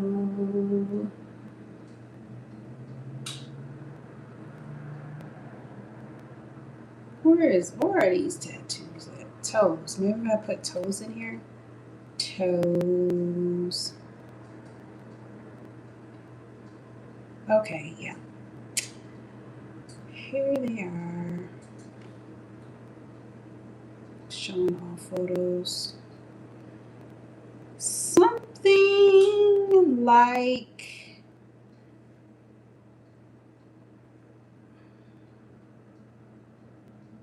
these are not exactly the ones. That's cute though. This is a little bit too much for me. It's a little bit too much for me. But something like that, I could, but I'm not sitting through all that rigmarole, all that extra stuff. It's beautiful, but ain't nobody got time for that. So I'm thinking about something more like a sprinkle. Let me see if I can find little razzle dazzle toes. Razzle dazzle it. Let me see. Yeah, something more like little razzly dazzly. You know, I ain't gotta be there for 40 days. You know what I mean? You know, something simple. I like this one too. But but this one like is a little bit too much, but just something little razzle dazzly. Nothing too crazy because I have little toes, you know. And toe tattoos they fade. I thought this one was cute too. Something simple. Just little dot here. Yeah. I like feathers too. I like feathers too. Oh, Leanne. Like, yeah. I saw one that was a feather. Let me see. It was real nice. This was cute. This one. But ain't no way. You think I'm about to sit through that? Mm-mm. Nope. You better just put some sprinkles on it. Call it a day. Put some sprinkles on it and leave me alone. Right, because that would hurt. On the side of your foot like that? Ain't no way. I will not. And my last tattoo was 6 hours to do. And I sat for that whole session and I was like, absolutely not. Yeah. So I have appointment for the 5th of June to get these toe tattoos. So I'm looking forward to that. The thing is, like you won't be able to like, of course you can't go in the water or anything like that. You gotta be real mindful and da da da da. You have all these different rules and stuff that you have to abide by, and it's just so it's like, dang, then you gonna get it in the summertime too? Why? So I'm gonna have to stay out the water. But what are you gonna do? What are you gonna do? Lynn? That's the price we pay. Because yeah, first of all, I think it takes time to find a good tattoo artist. Oh, you did your hair? Oh, nice. I need to do my hair.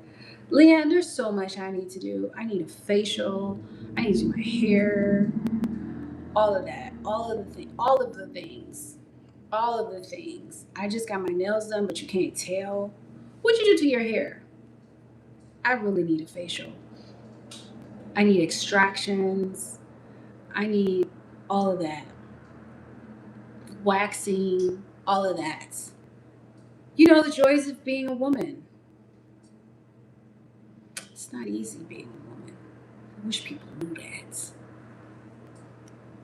Oh, look, Leanne, I'm telling you, I need a facial. I'm telling you. I'm telling you. I'm telling you. There's this place that I go to in Cali. What is it called? I haven't been there in a long time. But they only specialize in facials. I think it's called, what's it called? Skin something.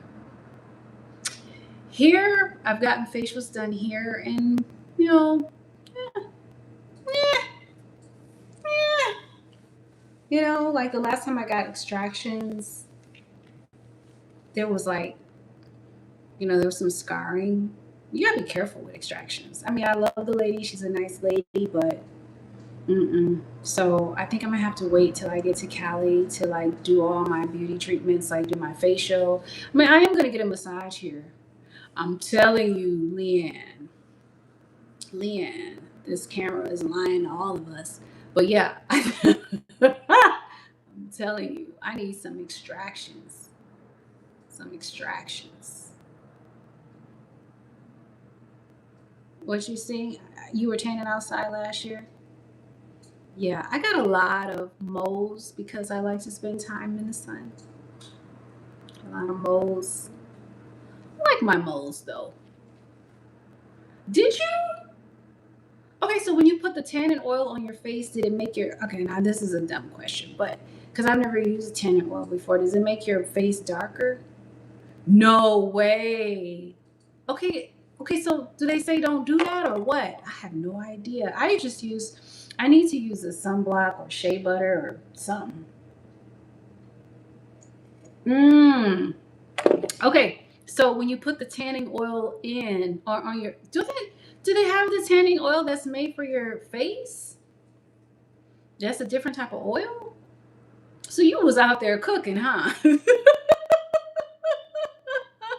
Lynn, you was cooking like a piece of bacon, girl. Oh, I know that had to be frustrating. But when they do that, can't you just use like get a peel done to like we all I have those dark spots. You were baking like Martha Stewart. That is too funny. It's not easy being a woman, is it, Leanne? And then you get all these little hairs. You get chin hairs. You get the little mustache. And you just be like, why? You'd be like, why, Lord? So annoying. It's so annoying. It ain't right. And it's annoying. Oh my God. Oh my God. But Leanne, if I had to come back all over again, I would choose to be a woman again. Would you choose to be a woman again? It's a lot of maintenance. It's a lot of maintenance. I feel like I'm bougie because I have to be bougie. Like, what do you mean? What do you mean? I'm supposed to be just walking around here with chin hairs and a mustache? I don't think so.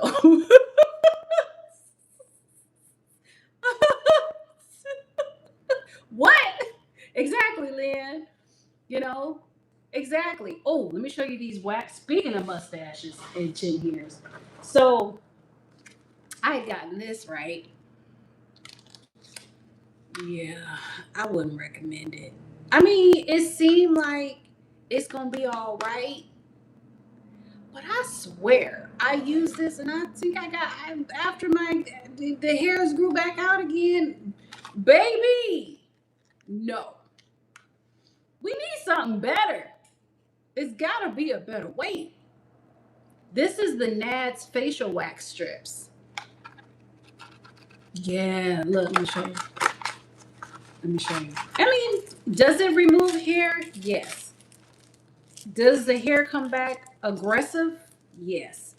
Could you potentially burn your face off? Yes. Yes, ma'am. And it's so funny because men, you don't get it. You'd be like, oh, you look so wonderful. You'd be like, yeah, but you don't realize that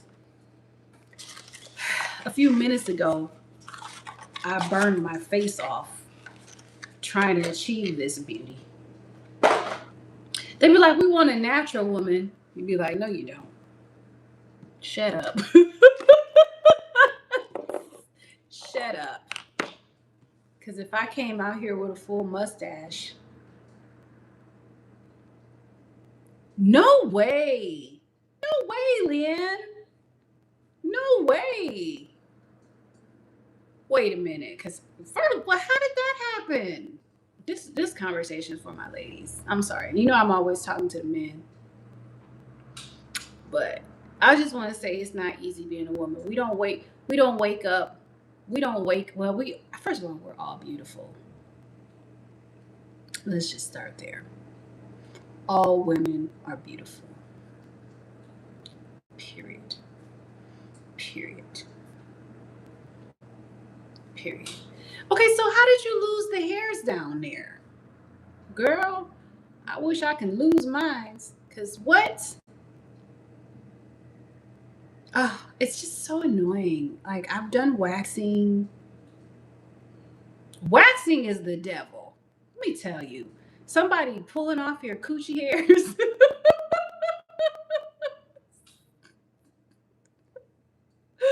Somebody pulling off your coochie hairs? That ain't right. It's the devil. It's the devil. I've had it all waxed. But listen. From the rooter to the tutter. But not nice. But necessary, but not nice. Not nice. Not nice. Listen, what?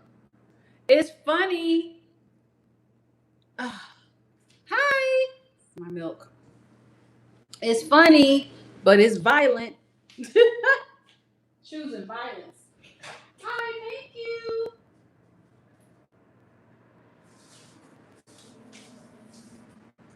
Are you okay?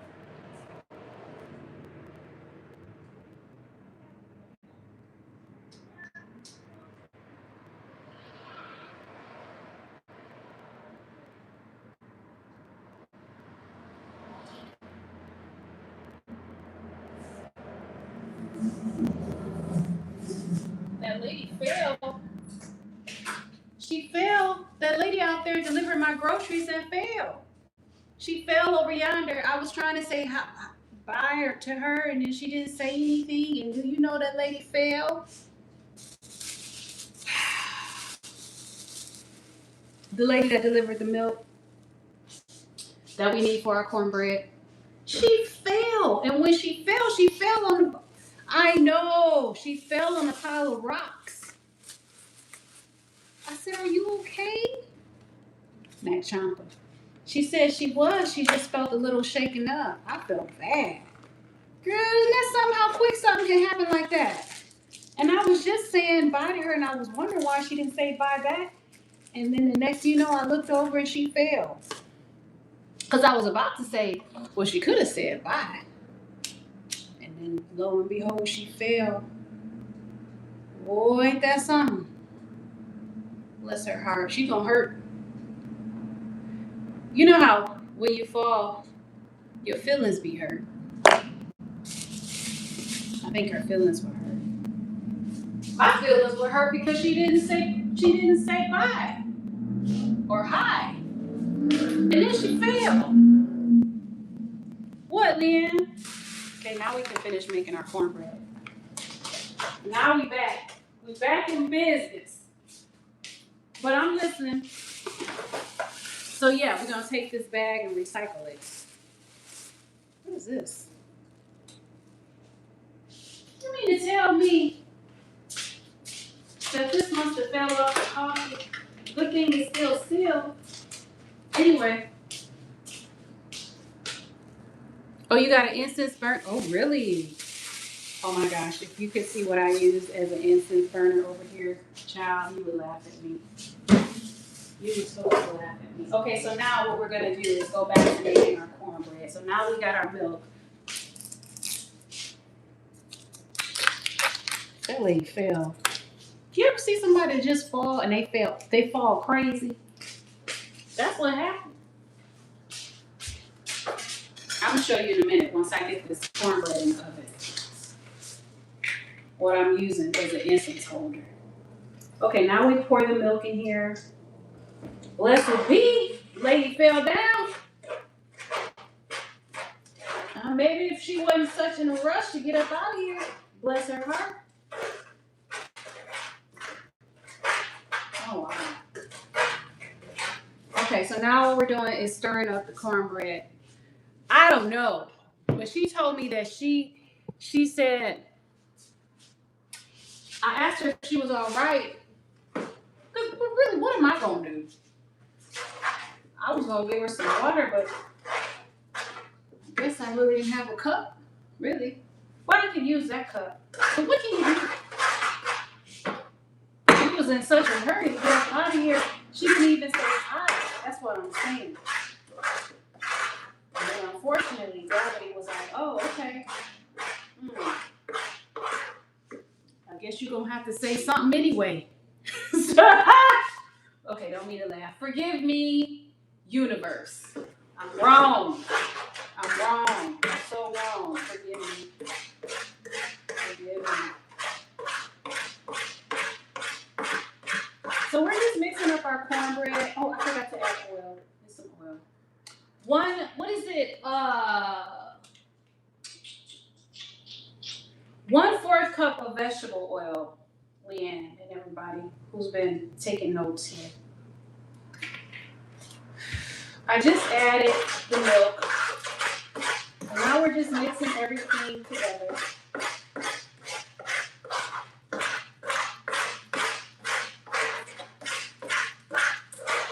Again, I'm going to be the only person eating this cornbread, so it does not have to be perfect.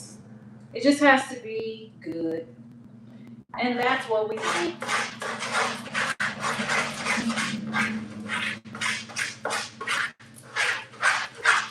Okay. Now, get your back into it when you stir it. You understand? This is why home-cooked meals, they take a long time. Because you're using elbow grease. All right, now what we're gonna do. Now, of course, if you were like my mom, you would have a mixer, but I don't have a mixer. But my mom would probably old school use a stir or use a spoon. And then you're gonna take a pan.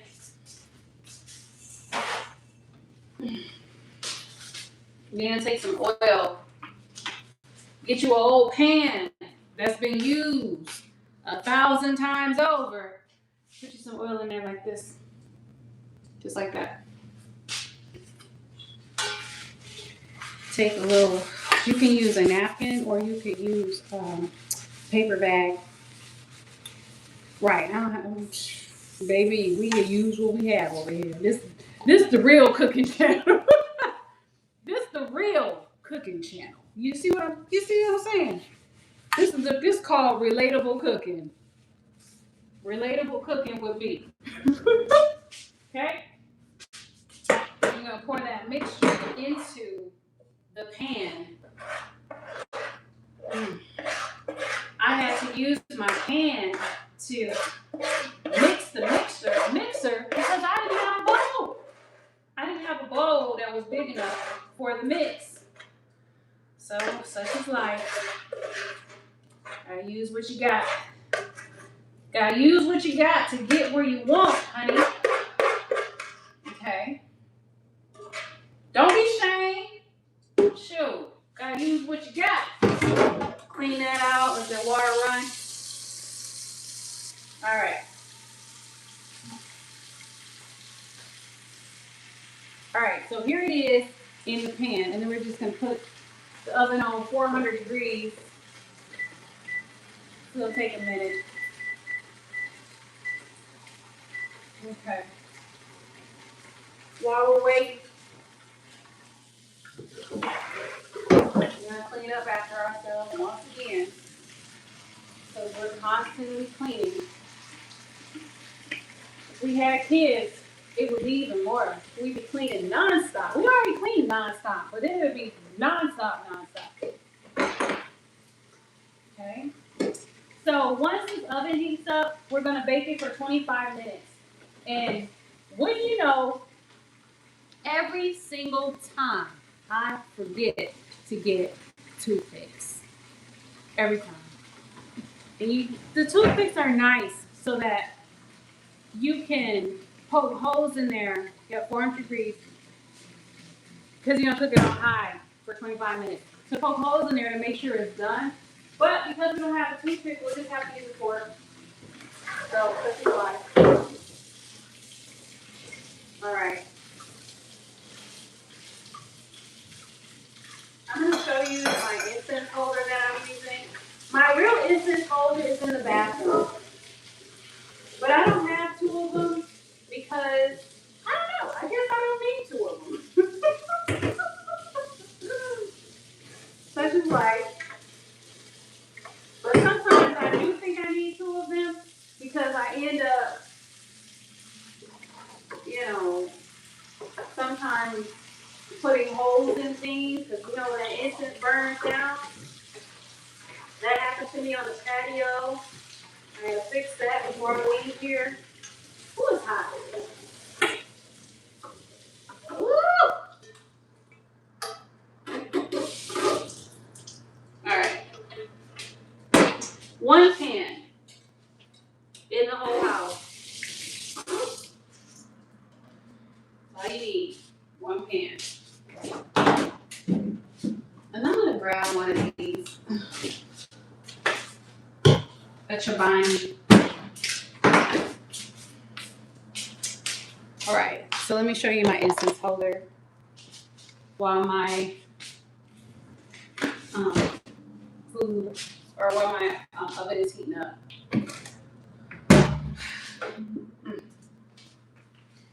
You should be able to see it when I turn my camera. You see where that dish soap is? So my incense is on the other side of that. That's my incense holder. There's that. There's that. Oh, man. Okay. Now, we're just going to let that oven heat up the way it needs to. And then while I'm over here, I'm going to go ahead and get this out of the washing machine. I had to,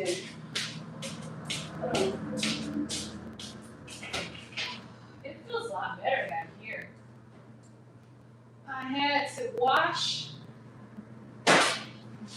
the cover for my whatchamface. What do you call this? Whatever this is. Anyway, I had to wash it because soy sauce decided that it wanted to spill on it and live its best life. I don't know what side is up and what side this part is. Must be life. So yeah. So now I have to fight maybe to get this back on, and you're gonna fight with me because we're a team, are we not? And then we're gonna go to the bedroom. I'm gonna take you with me. First of all, let me plug you up. Plug you up a bit. Yeah, this is real life. This is real life. This is real life. On top of that, I'm feeling gassy. Don't ask me why.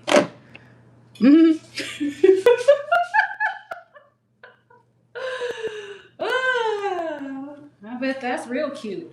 All right, here we go. Let's just get, so we're, oh shoot, squeezing this on here. Squeeze.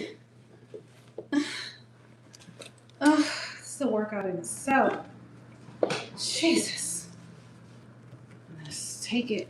I got this from Amazon too, by the way. Super cute. Super cute. Oh, hey, Leon. I'm sorry, sweetie. Am I ignoring you? Or did Leanne take over? Oh, my God. Y'all, how I'm going to do this? Oh, Lord. How, Sway? How? Okay, so I got it off, so I should be able to get it on. Oh, you're gonna see me have a fight for my life. Cause what? Like,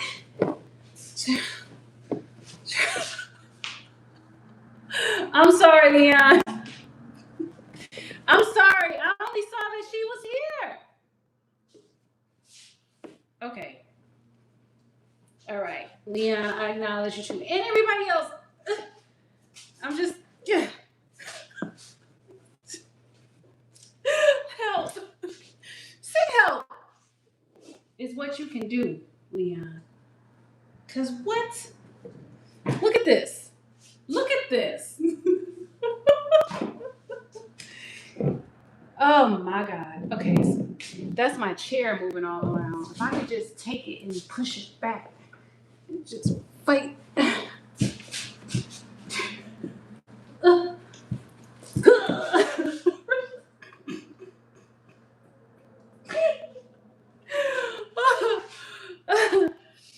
The struggle. This should be my workout for the day.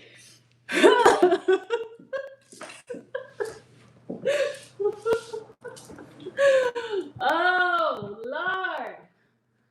Okay, this is where I am. I don't know why they don't make these things easy to put back on.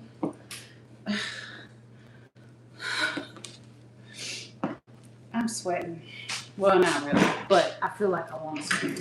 Oh my gosh, if I break a nail trying to do this, boy, I'm going to be so upset. It's just like,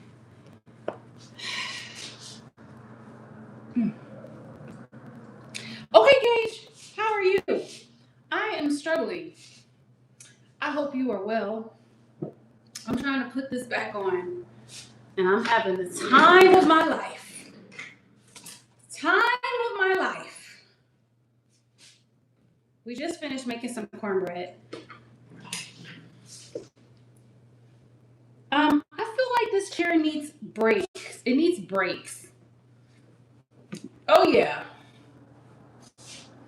I wish the groove was in me putting this thing on. But I think you just gotta, it just takes patience. And you just gotta kind of like inch it on. You gotta inch it on, but I don't want to break a nail. Now my hands are dry. I want lotion, but now's not the time. So hold on. We are dealing with real life on this channel. We made cornbread. We ran out of milk. We had to order the milk. The lady that delivered the cornbread, lady that delivered the milk fell outside. Okay. Oh, okay.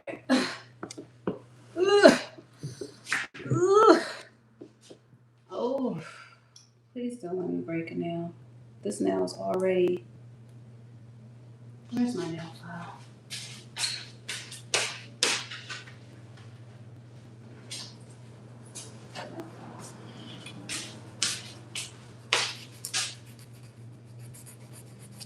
File it down.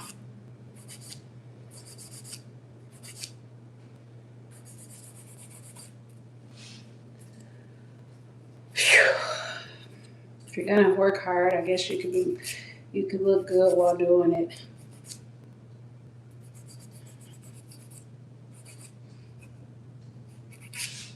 Okay. Now, back to the lecture at hand. Oh, good God. I will never take this off again. Do you hear me? I will throw the whole pillow in the washing machine before it's hurting my titties before I take this off again. Shoot. Oh. I just want to leave it like this.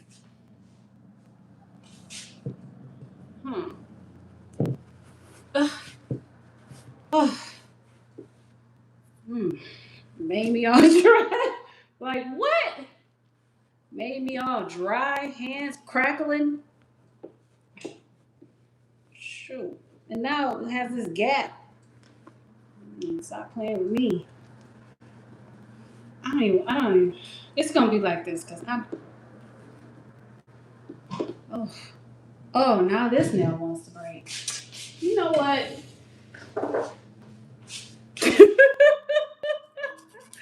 I don't like this. It got my hands are all dry. My nails are, it needed to be resuscitated. I don't like this. I was already struggling with this manicure that I got. Let you see what? My nails being dry and needing to be resuscitated. It's not pretty. Not pretty. Not pretty at all. All right, so now here we are. It's gonna stay like this because I'm not doing anything more today to this thing. Look at this. That's about as good as I can get it. That's okay. I'm the only person that lives here. That's all that matters. We're gonna put it in the bedroom. I'll be back. Un momento, por favor. All right.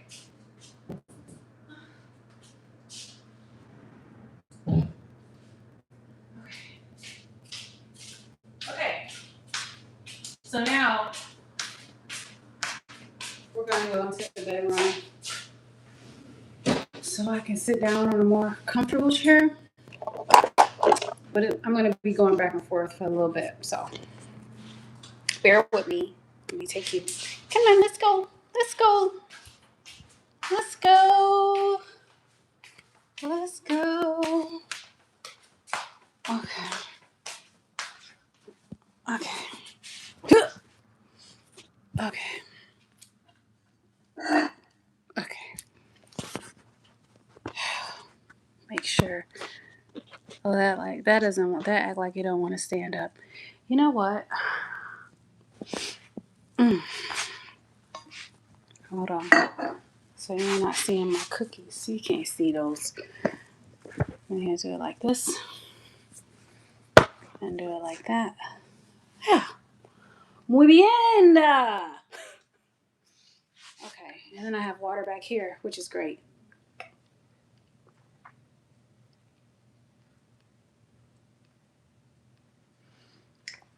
Oh, I was thirsty. Now, what is this? That panties next to me, y'all, for real. Chocolate chip.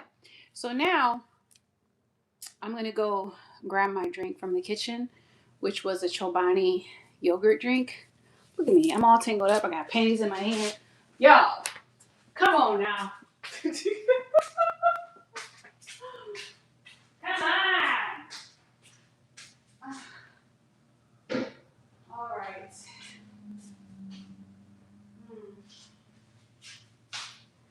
Okay. We're coming.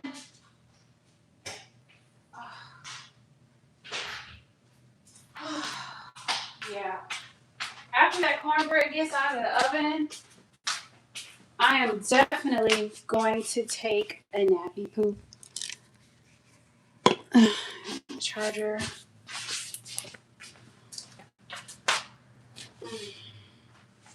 This pill. Ambiance.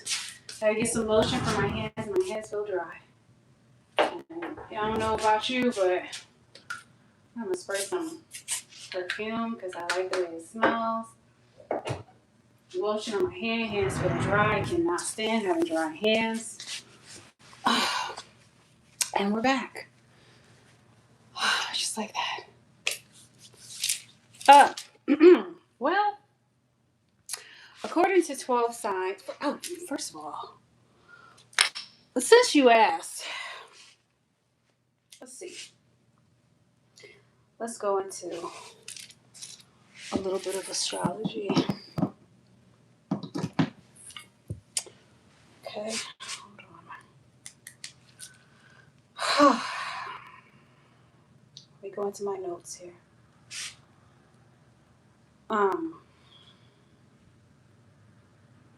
Astrology. Well, that's the up end. Is that the most recent thing? Hold on.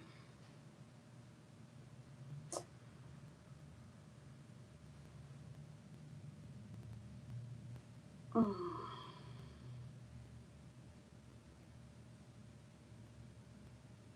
hold on.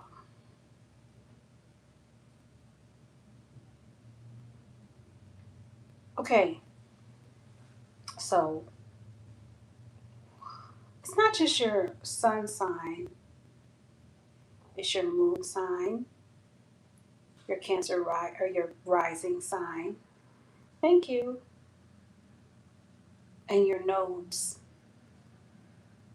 Okay, so all of it carries a vibrational energy that's worth being looked at. But in the Western world, typically, we focus on the sun sign alone, which only tells a little bit of the story, not the complete story. And also, we use as a type of astrology that has its own limitations because I think it's based upon 30-day increments. And that's just not how things work on a planetary scale. So, what I'm saying is, and I know I did some videos on this in the past. Many people think that their sun sign, thank you. Many people think that their sun sign is one thing, but it might actually be something completely different. So I also want to preface this by saying that um, all of the signs are, we have all of the signs. It's just a matter of knowing where these signs fall at in your wheelhouse. So if I were to look at Western astrology would have me as an Aries, although I do have lots of Aries energy. If I were to look at 13 signs, then 13 signs would have me at Pisces, which is interesting, right? Very interesting.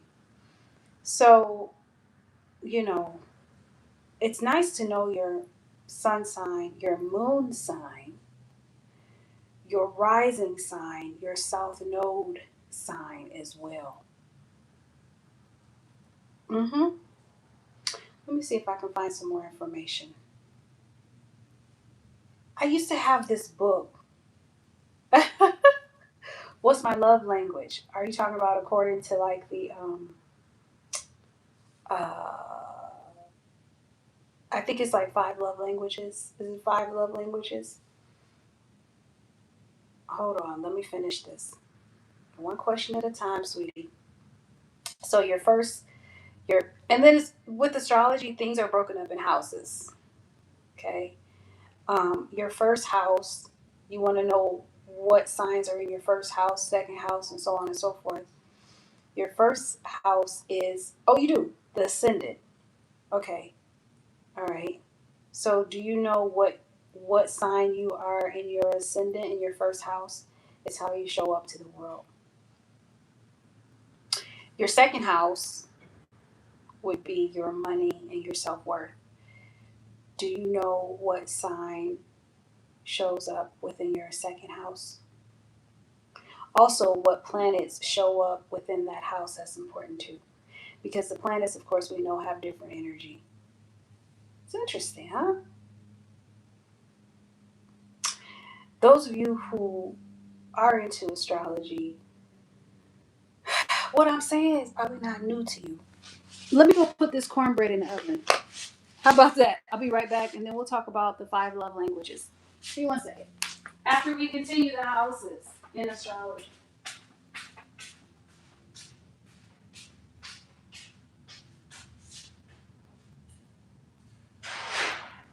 Alright. Cornbread's in the oven. And life is good. Cause baby, we gonna eat good. We gonna eat good tonight, honey. All right. So, hey Siri, set timer for 22 minutes. I'm gonna check it at 22 minutes, but really it needs 25 minutes. But I'm gonna check it at 22 so we don't overcook it, just in case. All right. So third house. Um, I I didn't cancel this. Hey Siri, set a timer for 22 minutes. Okay. Make sure she doesn't cancel. I don't know why she keeps canceling. Hold on, let me go to my timer. Sometimes Siri listen and then sometimes she doesn't. Clock and start. All right. Now, back to my notes. Third house is communication, like how you communicate. And what signs are in your third house, for example? Okay. Thank you. I appreciate that. Um, Fourth house is your home and foundation. What house is in your what sign is in your fourth house, for example? Sixth house is your health and daily routine. What sign is in your sixth house? Seventh house is your relationship house. Eighth house is your transformation, power, and depth house.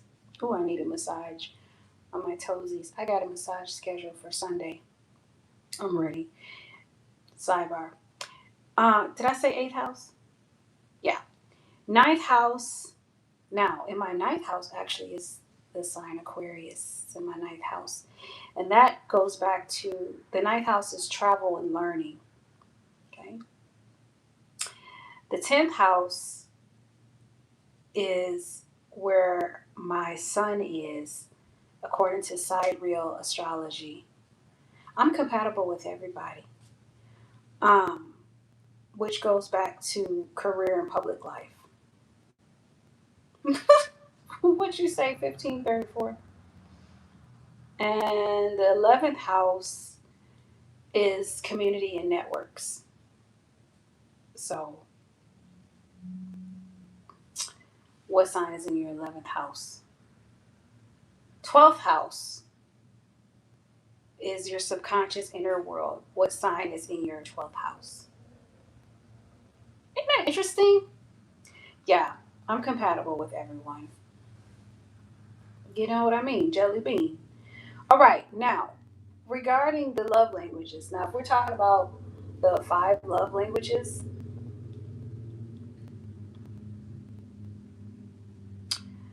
if I had to stay within that system, I would say that my love language would be um,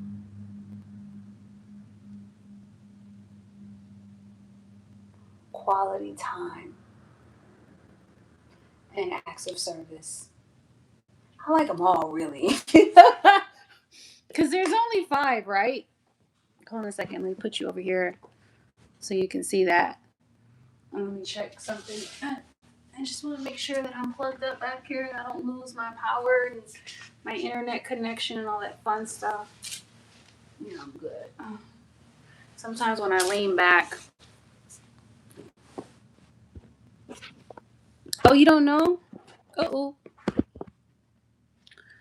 I'm learning. I need to dedicate my time and energy to playing the guitar. I really do. I haven't, but I need to. It's something that I plan on doing.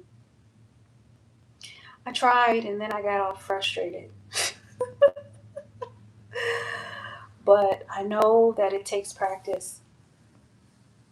Play some Jodeci. I wish I could. Wouldn't it be something if I can get on here and play Jodeci on my acoustic guitar? That would be so nice. But no, I'm afraid I don't have that skill set yet. But yeah. So what about you? What would be your love languages? And that's a good question for the whole chat. Based upon the 5 love languages. Okay, you can look them up. What would be Oh, do I have your? Oh God, I could never. I don't even know how to play the pentatonic and the diatonic scale. I barely knew how to put the strap on the doggone guitar. What do you mean? Oh, touching? Okay. Okay. Yeah, that's nice.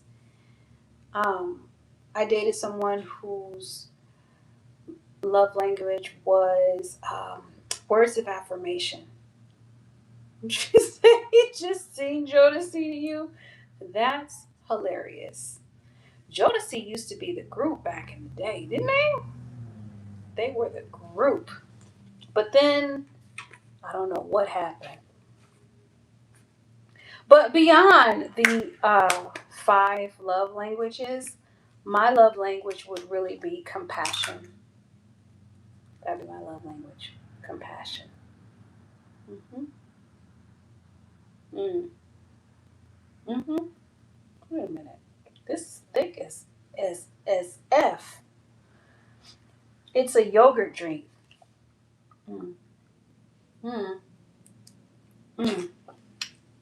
Mm. It's good though. Mm-hmm. Mm. Y'all, you already know when I eat something, it's on and popping. When I eat something, when I drink something, I forget that y'all in the building. Let me shake it up first. I'm gonna let it. According to 13 signs Pisces, according to 12 signs um, Aries. Mm, that's what I needed to do. I need to shake it up. Shake it up, shake it up, shake it up. Mm.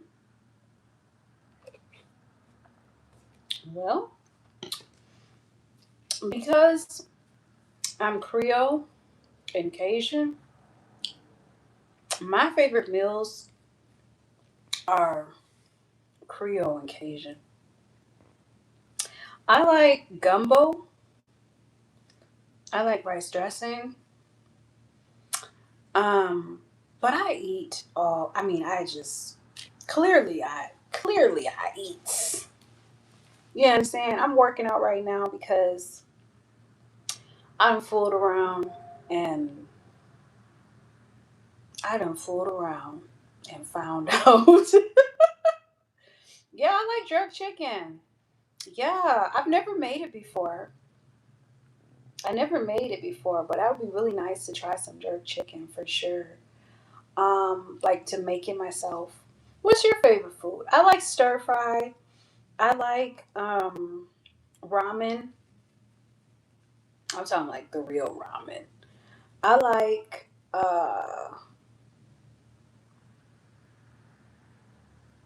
oh, thank you, Leon. No, I mean, I'm not hard on myself, but I've never in my life been I think it was like what 147.8 or was it 146.8? Yeah, I like the real ramen, the real stuff. I've never been that juicy before, so it was a little bit of a shock to me. I said, "What is going on?" What is going on? And what happened is, I mean, I'm a thick girl. What can I say? I mean, it happens. It happens to the best of us. So now I have this nightly routine where I've been working out and doing my crunches and doing my squats. Nothing crazy. Nothing crazy. Just staying strong.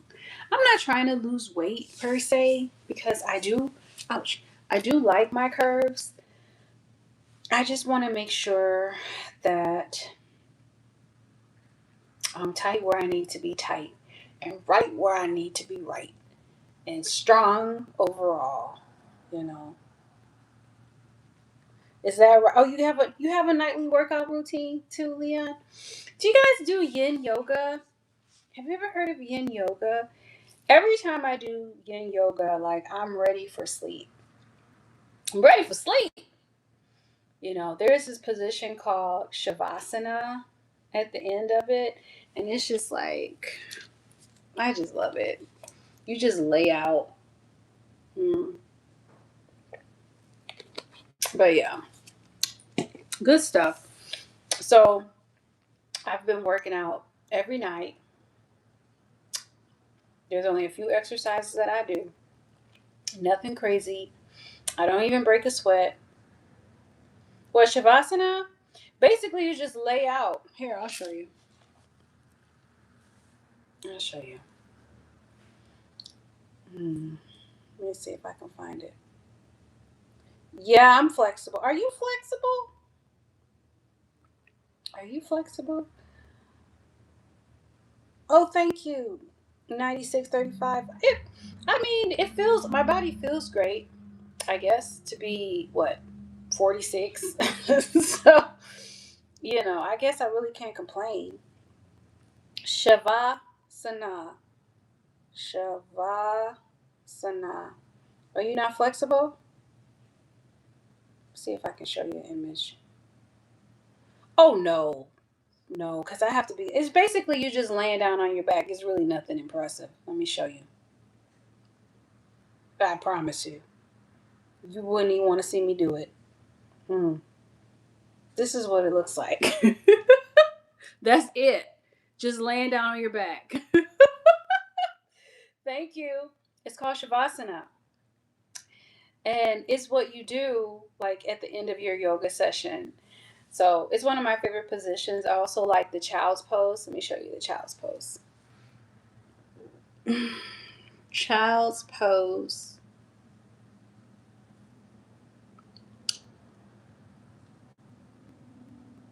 It's my favorite, child's pose. I could just stay in that position and go to sleep. So I would have to say that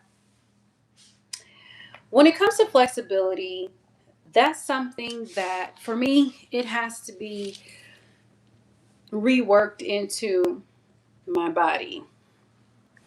I mean, I come from a dancer background, so I've danced most of my life movie. So the muscle memory is there. But just like anything else, if you don't use it, then you lose it, and then you just have to get it back. So with me doing my yin yoga, I feel like, I'm flexible in some areas and have lost flexibility in other areas where it's like I just have to continuously stretch and get it back. That's how it is for me because the muscle memory is there. But once upon a time, I used to be able to like do the splits in 3 different ways. The last time, let's see if I can find this. The last time I did the splits, okay, was many moons ago. Let me show you. Let me show ya. Gymnastics. I don't know. Am I spelling that right? I am. Oh, I don't know why it won't let me find it. Turn on Apple Intelligence and settings for a complete search. Huh? I don't even know. That's crazy. That must be a new thing on your phone now. They never asked me to do that before. Hold on. Yeah, that's so weird. Now it won't look up things. You know what? Is that new? Apple Intelligence has to be turned on your phone in order for you to look up stuff now. That's crazy. They just want more and more control of our lives, I swear. That's so weird. Okay, hold on. I can find it another way. Weird. Let me see.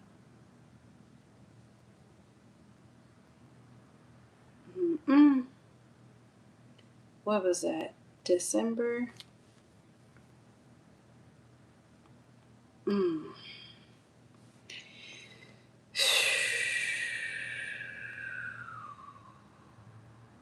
Yeah, this is me farting around. Fooled around and probably got stuck somewhere. Let me see.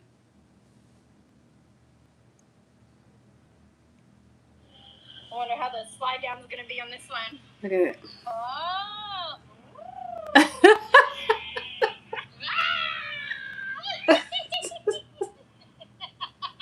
It's me. Hold on, I'm going to show you again. It's a slippery one. This is learning how to slide down on the balance beam in gymnastics. Look at me.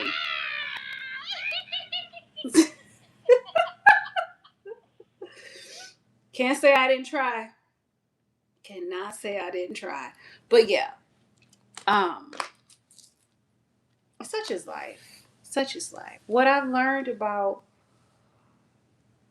being in shape is just keep moving. I did my best. That's when I was teaching kids gymnastics. So, and I was, 40 something then, working with kids will keep you young, will keep you fresh, most definitely. Yeah. Yeah. Especially where I'm from Wisconsin, where we eat cheese. I talked to one of my friends who I grew up with, and he was like, yeah, a lot of people where we're from, a lot of them are overweight. A lot of folks are overweight these days. When I found out I was the weight that I was like, I feel like I'm overweight. Like, for real. I'm just saying. I'm only 5'1" for Pete's sake, but I guess I'm just a thick girl. What's the book about on my homepage? Expect effing more.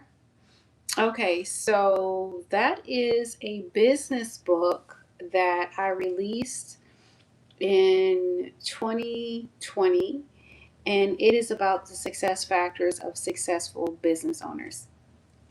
Oh yeah. There is an audio version. Oh, I gotta send my friend something. Now you reminded me. Let me write myself a note. This child. Put it in my calendar. Send Amelia copy of audio book. But yeah, I've written a few books. They're out there in the world. I have a lot more to write. I love writing. The last book I released was last year. It was a spiritual book. And there's an audio version for that as well. Audio version, hard copy, and ebook. And that one's narrated with my own voice. You can email me at DrBeeConnects@gmail.com. And then we'll talk. But yeah. So I've been writing for a long time. He said, write a story about us. I can't, Leon. Leon, you got jokes. Yeah, make sure you email me, DrBeeConnects@gmail.com. I don't know about you guys, but writing is like, it makes me feel good, but I also have to be in the mood to do it. It's not something that I just try to force on myself. As a matter of fact, a lot of my books, they'll start off as like audios, and then I'll transcribe them later, and I'll be working on books for years, like years before they're actually published and before it's time for me to publish them. You know what I mean? So, like, there's this book, it's kind of like an erotica. Remember that song, Erotic, that Madonna put out many moons ago? Anyway, it's an erotic book, and I want to figure out exactly how I want to publish it. I might have to publish that one maybe under an alias because it's going to be spicy. It's going to be spicy. And if it's going to be, and you know what? You know what? It just dawned on me that it should be like, remember Madonna's book, Erotica? And it was like a tabletop. I think it should be like that and have some spicy. How do I? Let me write that down in my notes. You see? You see why I need you? Hold on.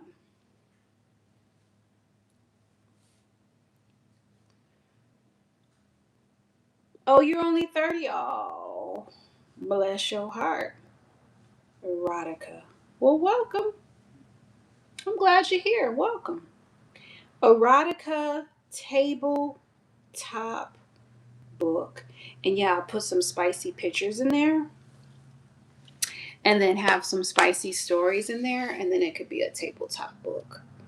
Yes, yes. And it would be nice if I did it while my hair, like took the pictures while my hair was nice and gray. Like it is now. hmm Right? Because I need to let them know. You understand? But yeah, I think I would put that out under my alias. I need to talk to my art mentor about that and see what she thinks. You know, I'm pretty sure she would appreciate it. You know. Yeah. So yeah, I already have a lot of stories that um, are very much so stimulating. Let's just say that. So yeah, I want to put out a book like that. Then I want to put out a sequel to the channel book that I released last year. Then I want to put out a sequel to Expect More, which I started working on. You know, then there's a book for my dad that I've been working on forever that I actually just need to finish. And it would be so nice if I can just finish that. Well, his birthday's coming up. Everything happens so fast. It would be nice if I could finish it by June. That's not going to happen. That's his birthday month. You know, that sucks. I need to get that done for real. And then what other books? You know, working on historical fiction and all of that. Thank you. Thank you. You know, had gotten into like, oh, gotta check cornbread. Y'all. Susie Homemaker in the building. Hold on. Hold on. We don't want our cornbread to burn. I'll be back.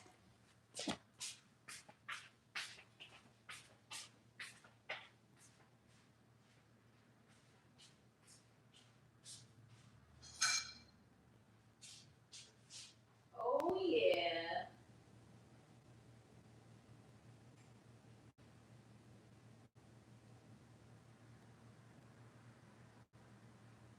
Oh, wow.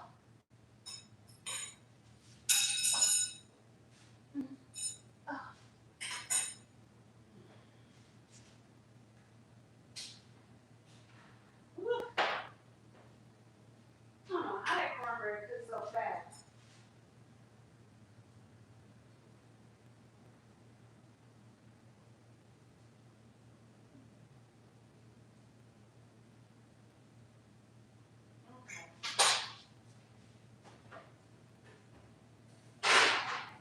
I'm literally, no way.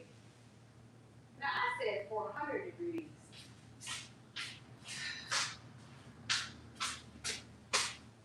This is why you should not be online and cook. I'm gonna let this cook. Let it cook for like one more minute because it's just about done. But I literally need to let it cook for one more minute. And I know that sounds insane, but you know, you don't want to overcook your cornbread. You'll be in a world of trouble. A world of trouble. So let's see what messages I missed. What'd you say, Leon? What day what? What I miss? Oh, man. Y'all. I had the oven on 390. First of all, let's be clear. The oven was supposed to be on 400. Oh, it's in June. Okay. Okay. Nice. The oven was supposed to be on 400 degrees. I had it on 395 degrees. Why?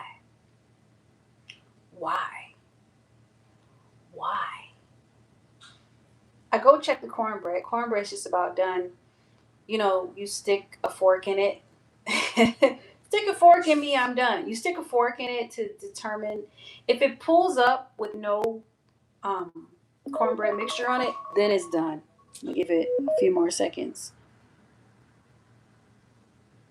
And I did that, stuck a fork in it one area, stuck another, and then it pulled up just a little bit. So that's why I said I'm going to give it one more minute and a few seconds. But I'm about to pull it out because you don't want to overcook your cornbread. Even though it's still edible and all that, you're still going to put butter on it and all that. You ain't got time to be playing games. And I wonder what it's going to taste like because I use a pinch of heavy whipping cream. Do not judge me.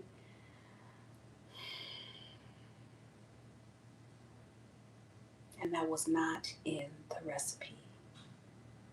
But it probably won't disturb too much. Probably just be a little sweeter. But we'll see. What if it's the bomb? What if it's the best cornbread I ever made? And I just, like, for real. Like, come on. I have to be reasonable with myself.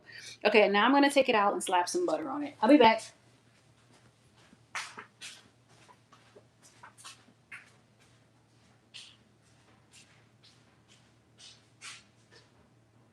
It looks good.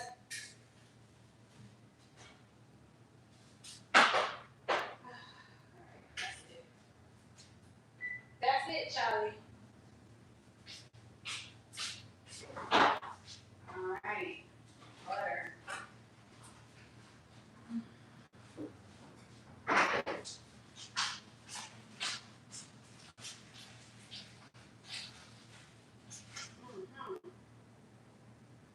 Butter.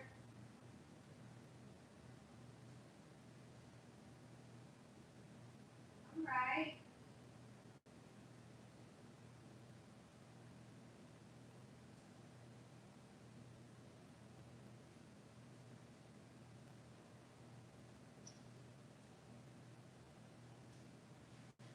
Okay. I'm coming.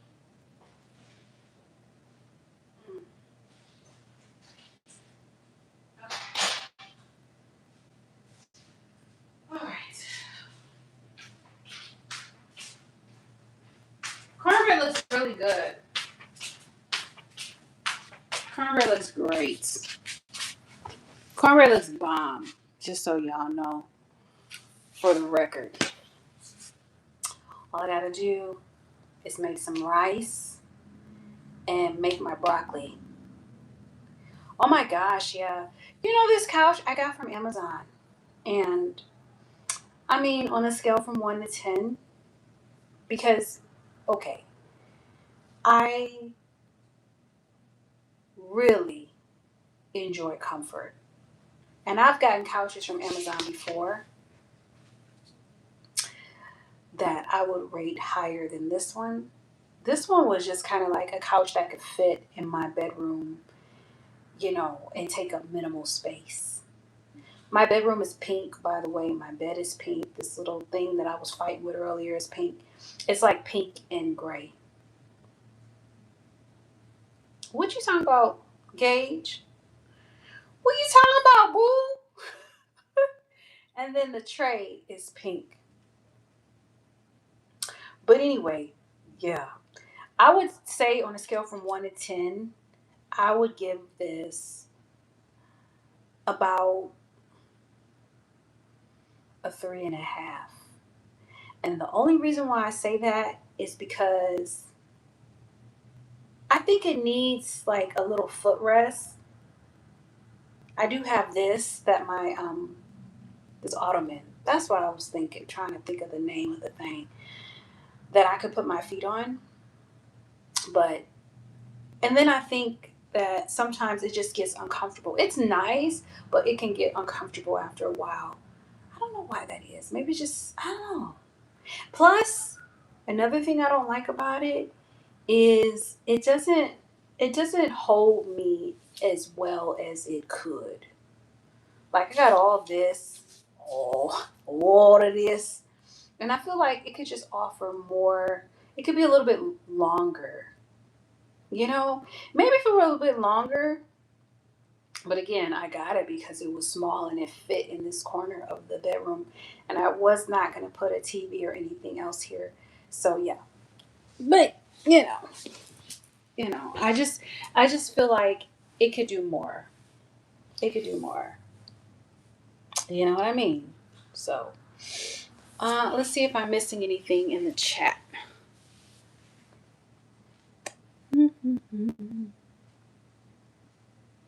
Oh, Gage. Gage, you ain't talking about nothing. Talking about, can you come over? Child. Why are you playing games? You talking about for dinner? Sure, come on over for dinner. Matter of fact, everybody's invited. Bring your own plate. Bring your own plate. Um, but yeah, I have to make the broccoli, and then I wish I had some cheese. I don't have any cheese. And I've ordered things from the grocery store and didn't get any cheese. Why? Oh, that's a bummer. Oh, the side view is your favorite. Oh, hey, Big Don Dada. How are you, sweetie? How are you? Yeah.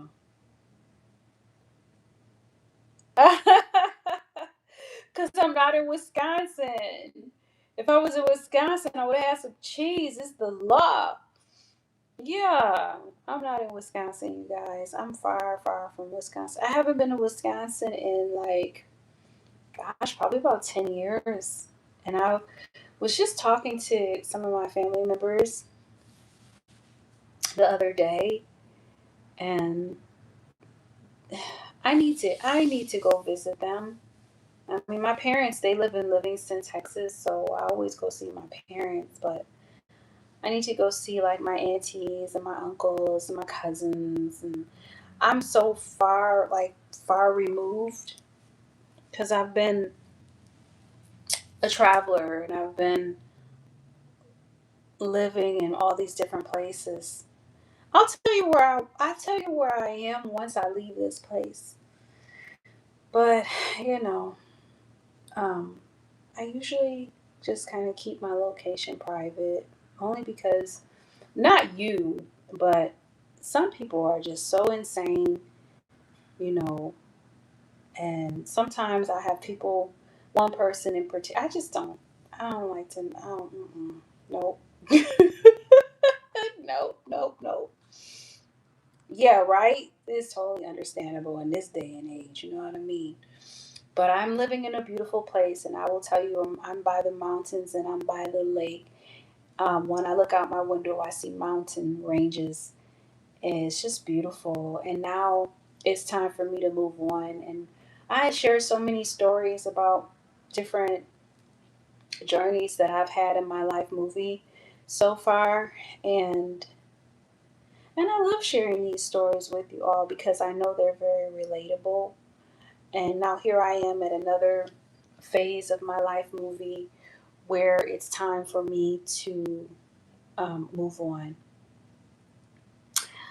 Like the places that I lived or the places that I've been. I've been a lot of places, a lot more places to go, a lot more places to go. Some of you may or may not know I love to snorkel. I've been snorkeling in various countries. Been snorkeling in Jamaica, been snorkeling in Mexico, snorkeling in Bahamas. Um, Snorkeling somewhere else. I can't even remember where I was. Thank you. Can't even remember where I was, but it was a beautiful. Oh, I got a picture somewhere. Where? Yeah. Hold on. Let me see if I can find it. It must have been. I don't know where I was, but it was beautiful. That's so weird that you can't like look up stuff. Remember how you used to be able to look up, like search for pictures on your phone? Like you can't do that anymore. That's so weird. You have to like connect your Apple some kind of way. These random people I took a picture with. Oh yeah, they were part of the cast. Okay, random. Sidebar, guys. I got distracted. Hold on. Hold the phone. I'm finding pictures of where I was when I went snorkeling once. So many times. Let's see. Boop, boop, boop, boop, boop, boop, boop. Ah, yes. Here I was. It's a long time ago. As it says, what, January 15th? Long time ago.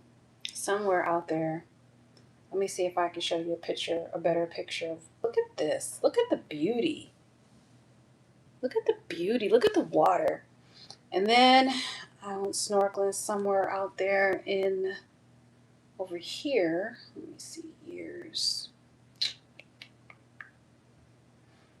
The last time I went snorkeling, I saw a barracuda.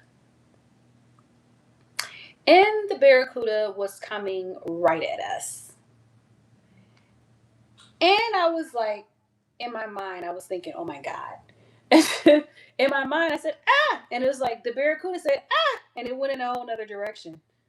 The barracuda was like, ah, people. Hold on. Let me see if I can find a picture of the snorkeling extravaganza. When was that? Must have been around this time. Oh, no. It was here. Let's see. Um, it was Abril. Abril? No, no Abril. Hold on. Abril. Yeah. Okay. This was me when I was somewhere in oh God. Oh, Chichen Itza. Chichen Itza. I'm a traveler. I'm here for it. Um, Let me see. This is me jumping in a cenote. Talking to the cameraman. I was like, I'm only gonna go so far. As soon as getting my whole booty in the water. I was like, yeah, I'm gonna swim in this cave. But baby, I'm only gonna go out only but so far. And then this is what the cenote looked like from the top. Oh my God. Here we go. Isn't it beautiful? Okay. And then, let me see. And then this was, I had just finished snorkeling. And baby, you could not tell me I did not look crazy. Hold on. You want to see something crazy?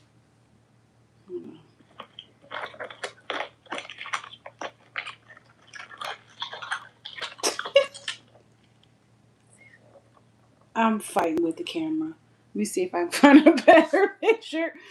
I'm talking like fighting. Just went snorkeling. Look at my face. A mess. A hot mess. I was in these waters though. Let me see. So me and Alex, we swam here.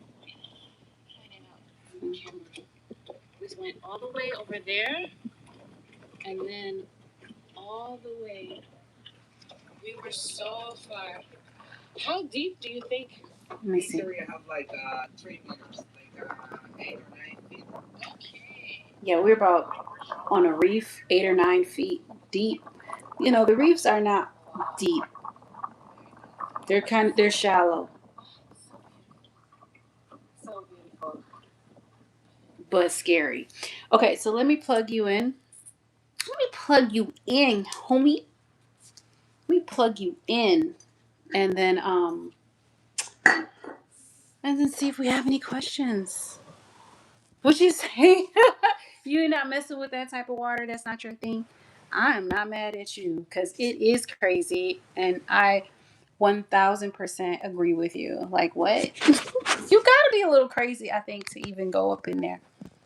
Okay, let me make sure that this doesn't fall. I don't know why. Uh-oh. Uh-oh. Uh-oh. No. I'm trying to see if I... Oh, let me find some more pictures. You know what? I need a better... Oh, hold on. I know what to do. Hold on. The struggle. Ugh. Okay, that ought to do it. I'm telling you, a person who does YouTube videos will use anything to hold up a camera. I'm telling you now. If you don't know, now you know. Hold on a second here. Blinds, clean clanking.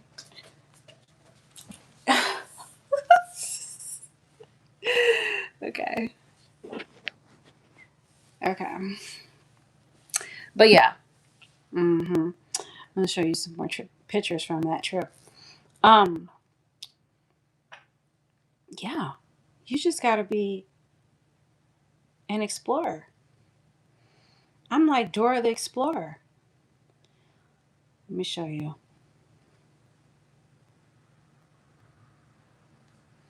Camera is thinking about. It's just thinking. I don't know why it's just thinking, but it's just thinking. Oh, here it is. Yeah. How beautiful that is. I'll tell you what.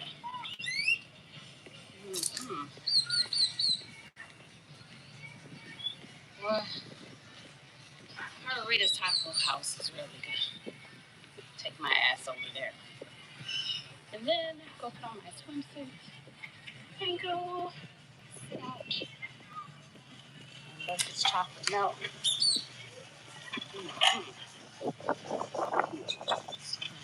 They look nice.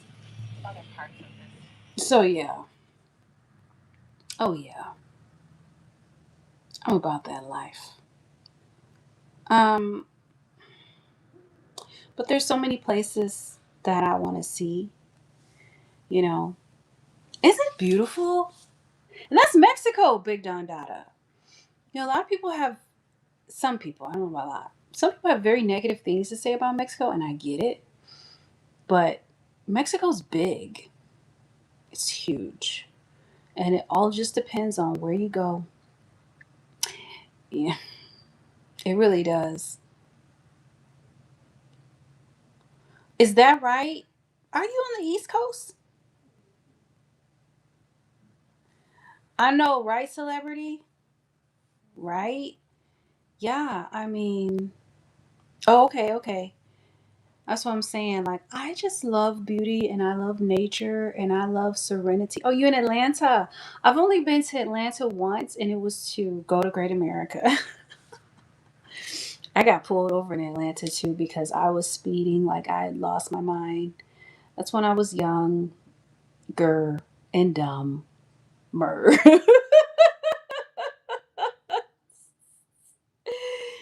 Just kidding. But yeah, I was younger and yeah, I was dumb. Because what?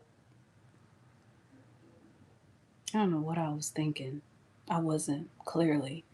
And when the cop finally, when he finally caught up to me, he was like, "Didn't you see me? I've been chasing you for a while now." I was like, "I'm so sorry." And I was a police officer at the time, which made it really bad. I'm so sorry. But I was a young police officer. And this one the first department I was in.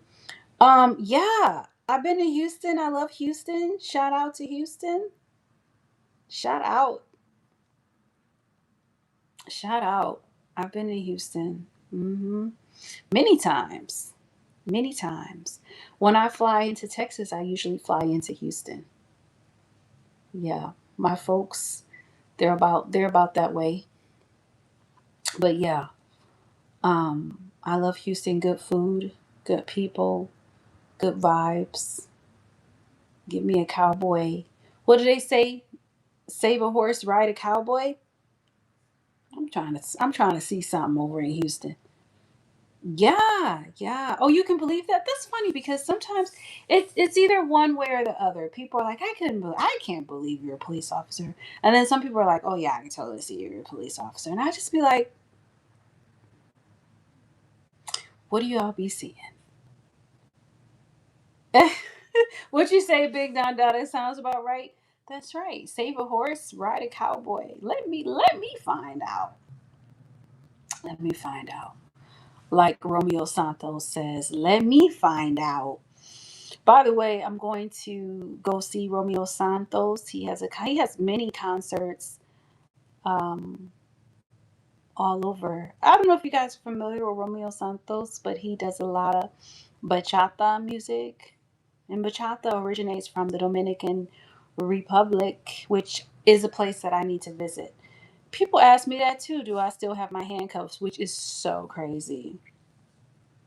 So crazy. But the answer is no. I had handcuffs for a long time.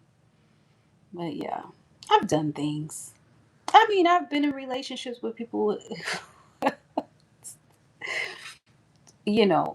I'm sure I've made some fantasies come true in relationships, most definitely. With my police gear.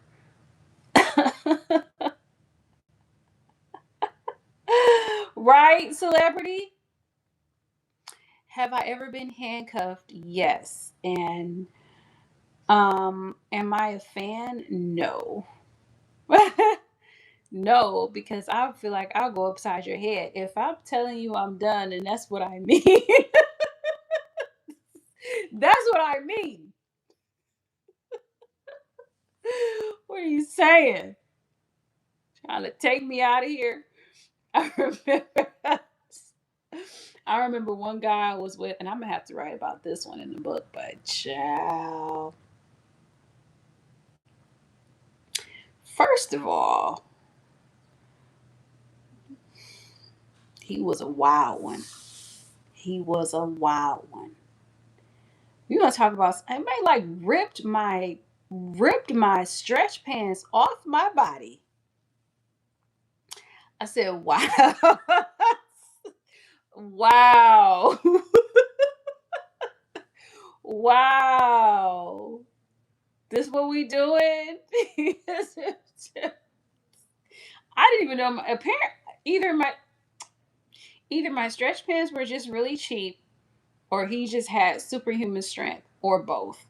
But yeah, rip my stretch pants off my body, like rip them off.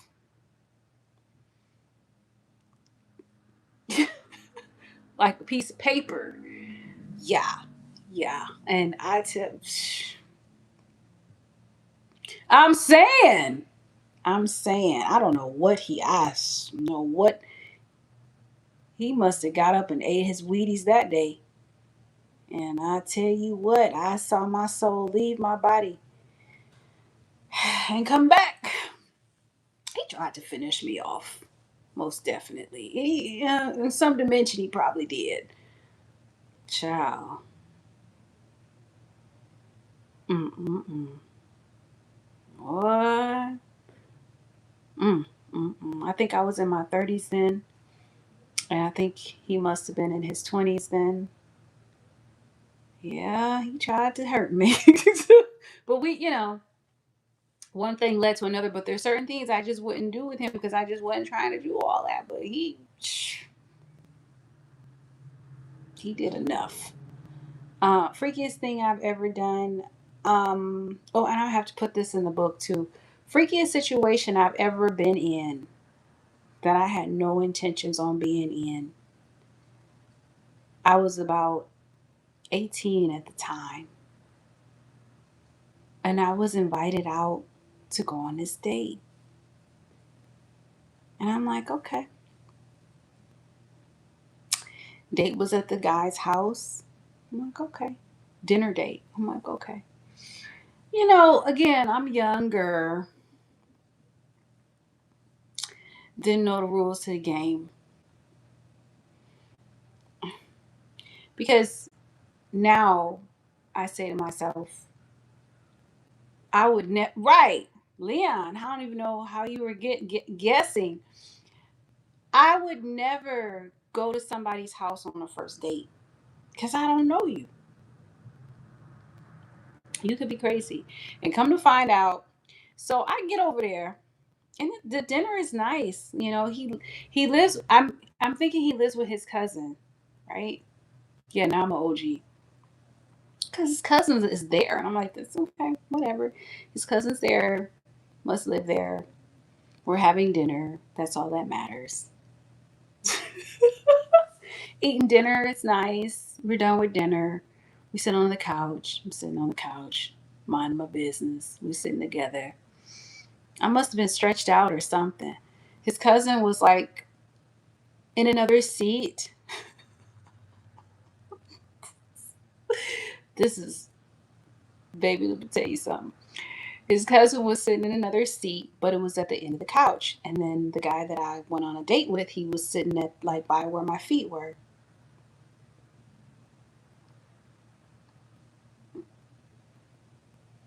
What'd you say, celebrity?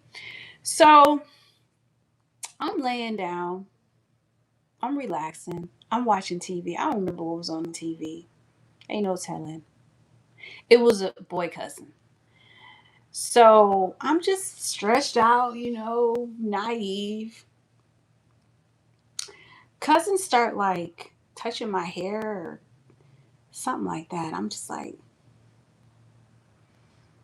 and I look down at my date. I'm like, do you know your cousin is touching me? Are you aware of this? This is what I'm thinking. I'm like looking at him like, and cousins, and I'm right. I'm like looking down at my toes, looking at him, wondering why the cousin is touching my hair. And I was a virgin at the time. So one thing led to another. It was good. I'm all I can tell you is this much. I was afraid. I had a great experience. I said never again. It was so weird. It was so weird. Now, when I say I was a virgin, that just means I didn't have intercourse. Let's just be clear.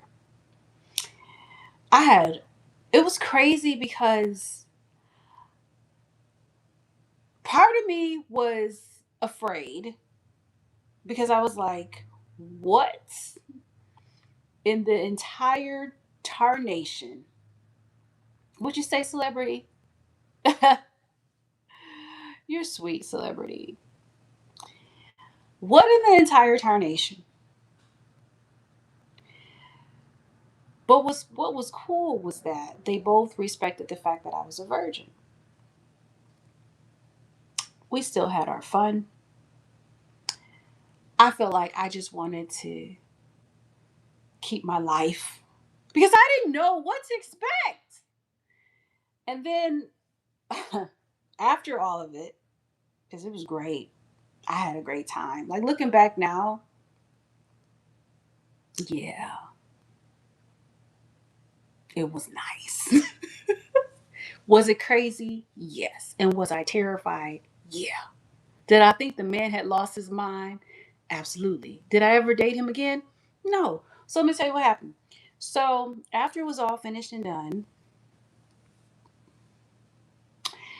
they had to right, celebrity. They had to take me home because I needed a ride home. But they need to get gas at the gas station. So I'm like, okay. So I'm sitting in the back with the cousin in the back of the car seat, the back of the car. And he's just talking to me and talking to me and I'm just like, All of a sudden he's like, yeah, we're gonna get together next time, and blah blah blah, and I like you, and this and that and this and that. And I'm just thinking to myself, like, oh my God, I just want to I just want to live to see another day. And I just want to get home, because I don't even know what the heck is going on right now. Like, I came over for dinner, and I became dinner. What? So, mm-mm. So yeah, guy drops me off at home. Then there was a guy from right. It was a meal. I became dinner.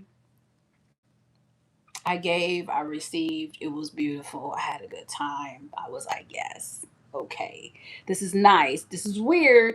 This is weird. I didn't ask for all this. I don't know where this energy is coming from. I didn't even know that you were like this. What'd you say, 3757? Child. It was because the guy, I kid you not, I kid you not, the guy that I had a date with was so like, you could not, I would not, I couldn't have ever imagined that he was about that life. He was very straight laced, you know, all of that. This is why you can't judge a book by its cover, ever. But baby, he was a whole freak. So I used to talk to this guy in New York, and so when I got back home, I called him on the phone. I told him about it. He was so pissed. He's just my friend, but he was like, he tried to take advantage of you, and blah blah blah blah, and you shouldn't go out with him again. And da da da da da da. And I listened to my friend, because I was like, well, yeah, I mean, because he didn't tell me in advance, and I really didn't appreciate that, you know. And so the next time he came by to try to pick me up, I was like, yeah, I can't, I'm sorry, I'm good. That's what you, okay, because when I told this story, 3757, when I told this story before here in the chat, that's exactly what somebody else said. He wanted it for him. And you know, being young and naive, once again, I didn't even think that way. I was like, oh, he's just trying to protect me. He's just trying to protect me. He doesn't want anything bad to happen to me. So he's just looking out for me. Because, yeah, truth be. But he did have some valid points. The man should have asked me if I was about that life. But how do you ask somebody that? I mean, I would just imagine, hey, you know, my cousin, he gonna be over there, you know what I'm saying? You know, we gonna eat our vegetables, and we gonna, you know, we gonna eat our food, but you know, I'm you know, you gonna be on the menu too, you understand? And you know, what you willing to get? You willing to do something? You ain't willing to do something? I mean, you know, at least let me know.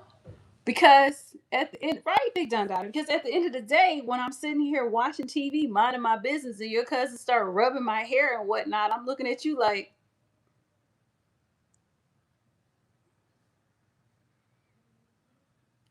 are you seeing what I'm seeing?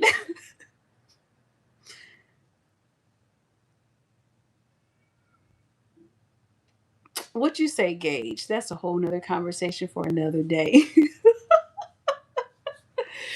But yeah, so that's a story that's gonna have to be in the book, because what? Absolutely not.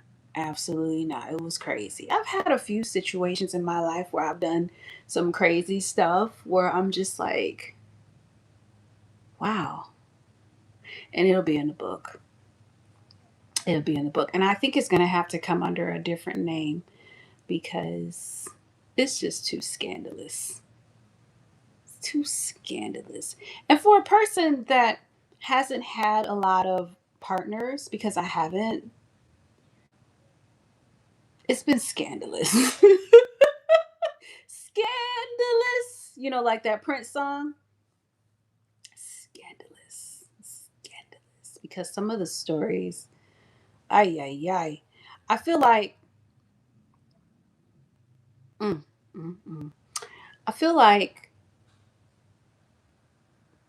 not having a whole lot of partners has played a role in my level of sensuality, if that makes any sense. And maybe I'll try to explain that in the opening chapters, you know, because yeah. But yeah, so here we are. It's been, over 2 years since I have been, they call it celibate, you know. So I've been in meditation, we'll say that. And I'm coming out of that season of celibacy. Yeah. Right. Nothing wrong with low mileage. Exactly. Exactly. Exactly. Definitely low mileage because what I've always been very particular, about who I'm with and this and that and this and that. Because my mother has always told me, and this is going to sound real old school to you guys, but if you don't want to have a baby with that person, don't have sex with them. And I know that sounds crazy, but number one, I don't have anybody's kids. Let's just start there. Let's just start there. Okay? 3757, because we all know that the moment you lay down with somebody, it is a possibility. So that has always been in the back of my mind. And that's another reason why my partners have been limited, you know, that and just being picky in general. And, for me, it's, sex is a meditation. It is a meditation. It's a ritual. It's a ritual. So it's more than just, the act itself. It's a person who is with me, they have to understand me spiritually. Spiritually. For me, it's beyond just a muscle, which I hear what you're saying. It's beyond just a muscle. It's it's tantra. It's about being present. It's probably maybe the lowest form of tantra, but it's realizing that your orgasm comes from within in the first place. It's two whole people coming together in that moment and sharing ecstasy and being fully present with one another. It's vulnerability. Before there's even sex, there's attention and intention. It's being able to sit in yoga positions with one another and look at one another and see one another. It's presence. It's ceremony. It's attention to every detail of a person's body. Every every detail. Every detail. So yeah, to know me sexually, a person at this stage has to know me spiritually. They have to know me spiritually. What you say, celebrity? Yeah, a good book to read on this, celebrity and gang, is hold on. It's Osho. What you say? The position that I'm talking about is basically where two people, their legs are interlocked and they're naked and sitting. One person is like sitting and you're just looking at one another face to face. That's it. It's a very intimate position. Um, I don't know if it'll let me look this up. Hold on. Osho's book, I think it's called Being in Love. Yeah, it's a good book. I think it's a combination of many of his lectures. But yeah, what you say? Uh, oh, Gage. I was about to ask you what. What are you talking about? But now I get it. I gotta. But yeah, so Osho, Eckhart, the ancient ones will talk about letting love. Hey, Mr. DC, letting love be a meditation. You know, Osho talks about reserving a room that's only made for lovemaking. That's it. There's no TV in there. You're not doing anything in there but lovemaking. That's what Osho talks about. It's powerful. I might, I haven't gotten that book. I haven't had a physical copy of that book in a long time. Let me see if it's in my library. I don't even think I have the audio. Let's see. Let me see. Those of you who don't know, I'm an Audible fan. And those of you who don't know, a few of my books are on Audible. Let's see if I can find that Osho one, Being in Love. Osho, okay. Let me go to his book on Tantra. First of all, no. Let me start with Being in Love. Let me finish that thought. Being in Love. Okay, there it is. Oh, it's coming out June 16th on Audible.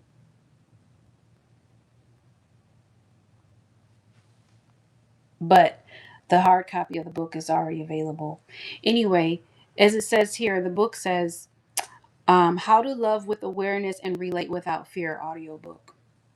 Okay, now let's go to Tantra so we have an understanding. Let me go to my audiobooks.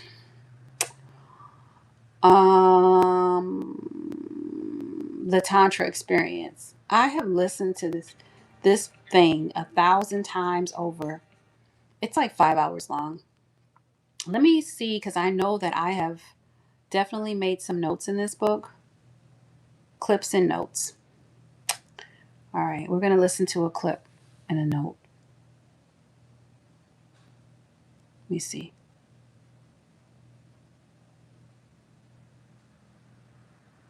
All right.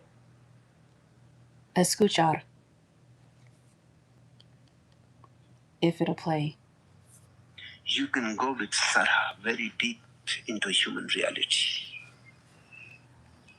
And always remember that is the only way to go to the ultimate reality. The human reality is the only way to go to the ultimate reality, because that is where you are. One can proceed only from the place one is. Sex. Okay. I know he stopped right when it was getting good, right? Let's finish that real quick. Sex is your reality. Samadhi can be approached through it. Samadhi. Body is your reality. Bodilessness can be approached through it. It's beyond sex. It's beyond body. Outwardness is your reality. Inwardness can be approached through it. That's right. Your eyes are looking outwards. They can be turned inwards. Enough for today. So, when I say that sex with me is a meditation, that is what I mean. Let's look at another note. Hold on. These are the things that people need to be taught. Because if they are, if they were, then the world would be a different place. Gage, you're funny. The world would be a different place. Let's see here. Here we go. Isn't it amazing, Big Dandada? Let's listen. Escuchar. The mud cannot destroy it. The mud is only on the surface. You just wash the diamond, and again it is shining with all its luster and all its glory. I'm going to go to the place in the clip. Hold on. In sex is hidden the diamond. In love is hidden God. When Jesus says God is love, okay, let's go to that place. God is love. Let's go back. The mud cannot. Escucha. If you enter into it with more awareness and you sex energy is the most creative energy. Creative energy. Certainly, if we look deep into it, we may find even more greater, more creative possibilities of it. Tantra says sex is the lowest rung of the sex energy of libido. It is. It's the lowest If you rung. enter into it with more awareness and you search into it deeply, you will find the highest possibility, samadhi, hidden in it. Sex is like samadhi fallen into the mud. It is like a diamond which has fallen into the mud. You clean the diamond. The mud cannot destroy it.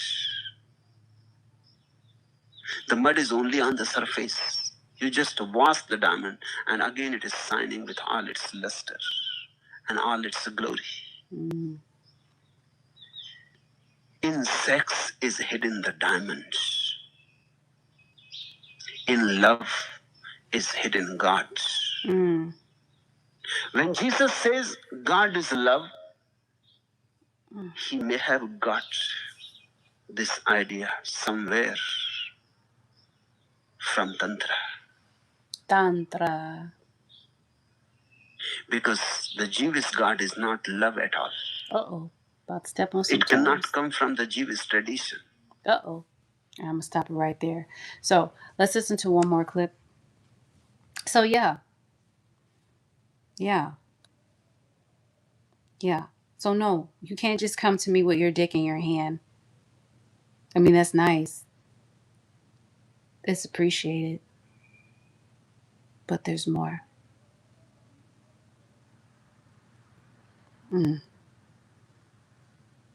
All right, let's look at another clip. Let's look at another clip.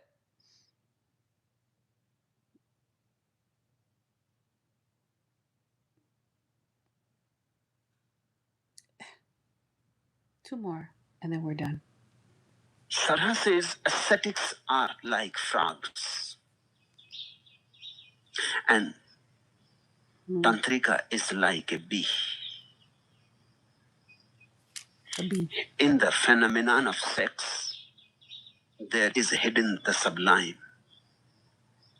In the energy of sex, there is a key which can open the door of existence.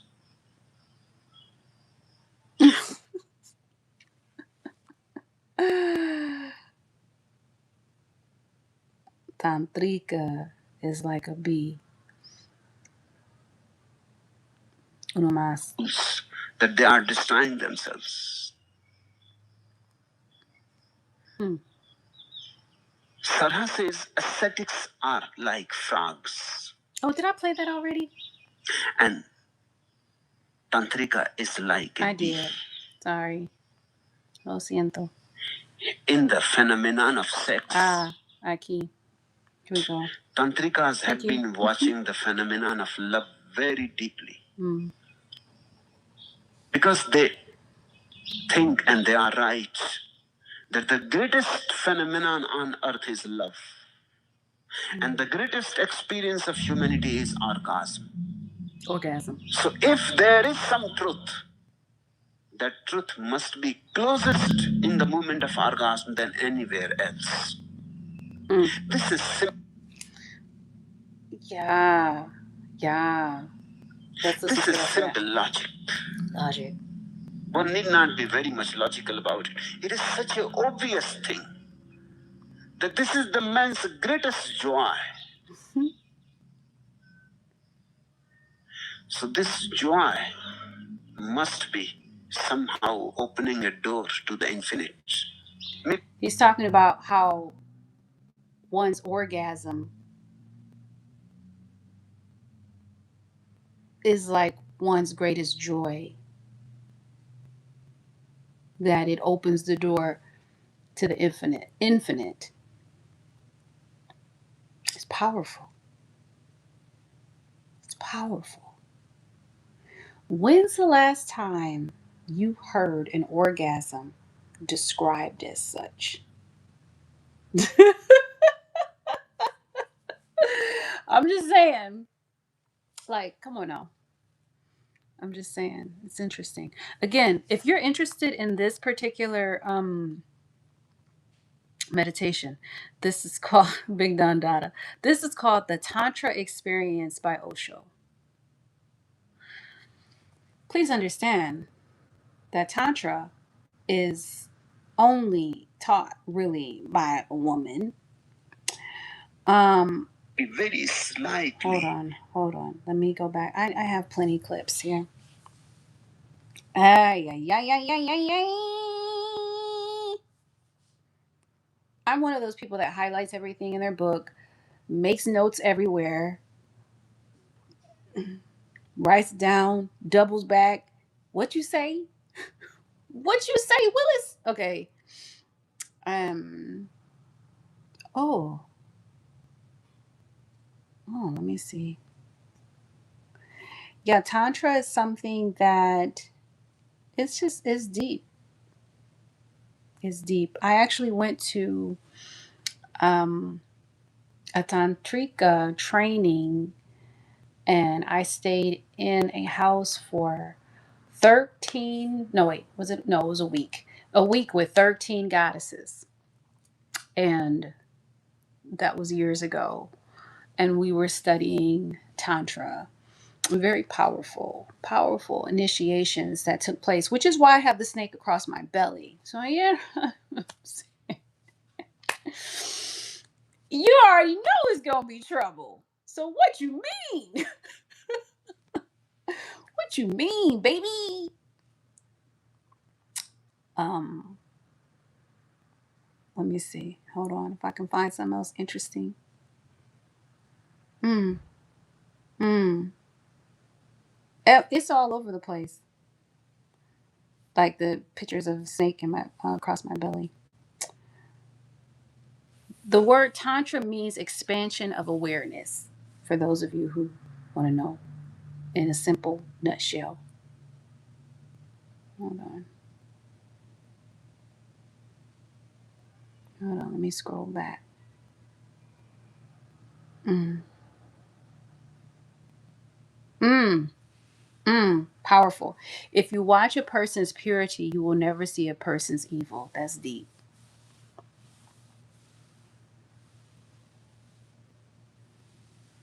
Mm. Mm. Tantra looks sinful to people who are sexually repressed. That's deep.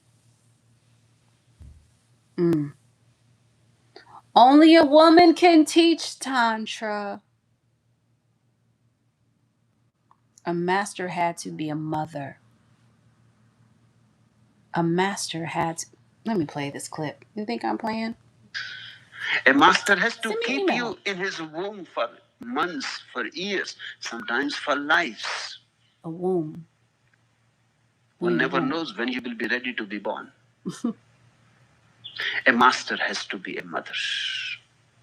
A master has to be tremendously capable of feminine energy, so that he can shower love on you. Only then he can destroy. Unless you are certain about. Listen here. Do I need to play that again? Let me play that again. Because you know what? What our ancestors understood was the power of the divine feminine, which some of you identify as a man. You're men. You still have the energy of the divine feminine within you. Have the energy of the divine masculine within you. Have the energy of your mother, the energy of your father, and beyond within you. What our ancestors understood that we have seemed to lost our way on was the power of the sacred feminine. That's not taught, that's not understood. But if you are wise, then you know better. Let's let that play again. Hold on. Un momento, por favor. His love, you will not allow him to destroy you. How you will trust for years that a Buddha has taken the form of a woman. Buddhas always take the form of a woman. Buddhas always take the form of a woman.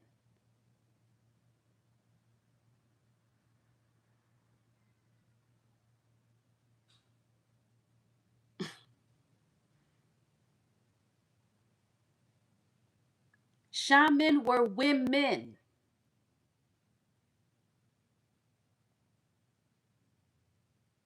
The woman is disconnected from herself. You are disconnected from a woman. You are disconnected from the earth.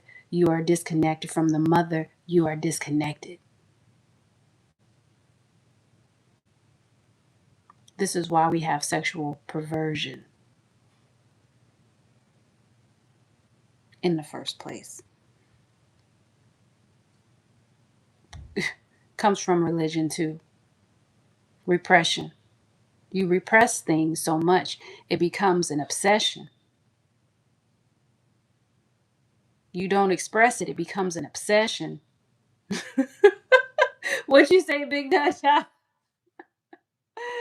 Yeah. Yeah. Exactly. We need help, don't we? And do you see the deception that's happening in this world? How this is sad. This is not to my men that watch this live, but out there on social media, men are being taught to hate women. They're being taught to hate themselves. Mm.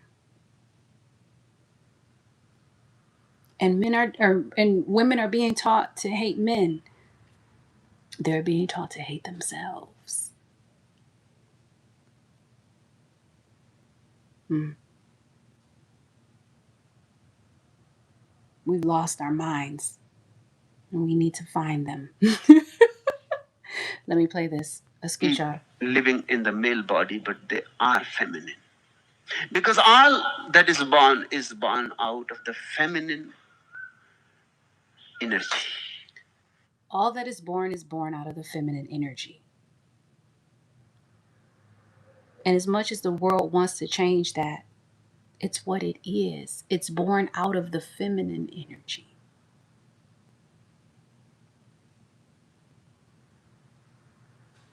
No one is above and no one is below.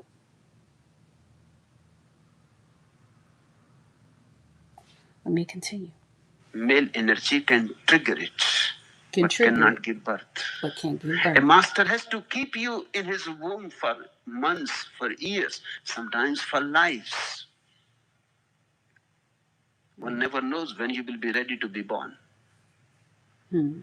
A master has to be a mother. A master has to be tremendously capable of feminine energy so that he can shower love on you. Only then he can destroy. Unless you are certain about his love, you will not allow him to destroy you. How you will trust? Osho, deep for no reason at all. You understand? Very controversial character.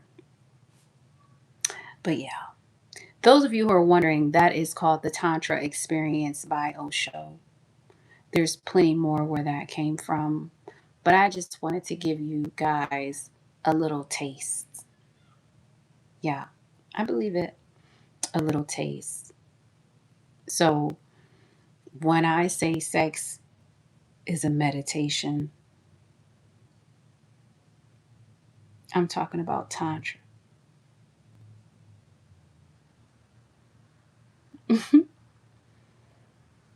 I'm talking about you being able to control your energy, being able to hold your semen to the right time, being able to redirect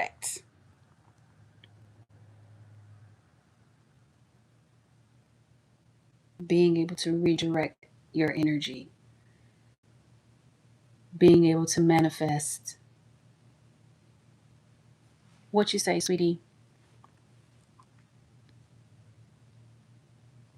Yeah, at the end of the day, you come to realize that there is no self, and there isn't. And I know it sounds crazy, but this is why I have a mystery school for stuff like this. I think my next mystery school should be about sex, actually. You know, this is why alchemy is so important. I understand we like to skip to the sex chapter, but alchemy is the spiritual science of the self. And at the end, you come to realize that there is no self. It's an inner work. It's an inner work. Just like when you have your orgasm, it's an inner work. Someone may strike the match, but the orgasm comes from within. The woman's on top for a reason.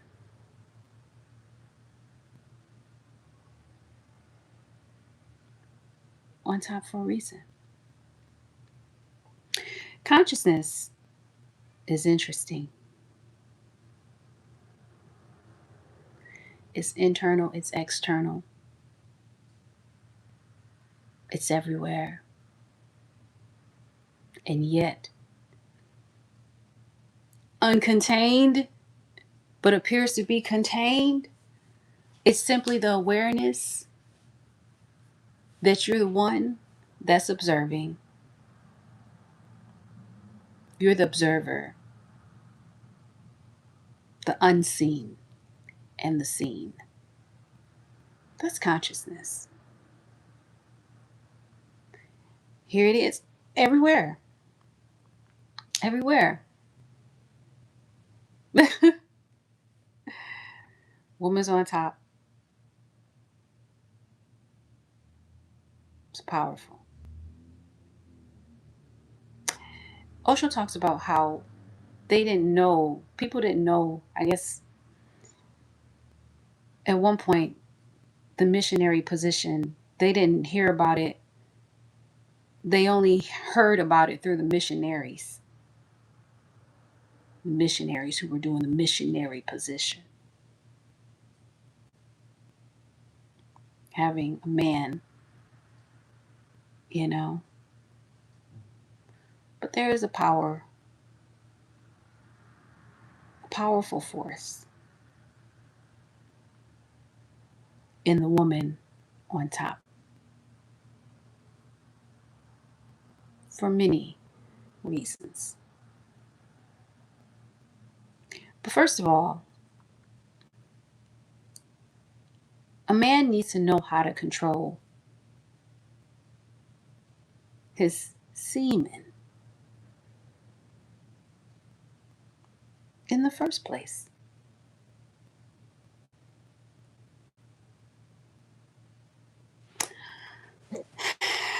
What about consciousness? Let's take a look.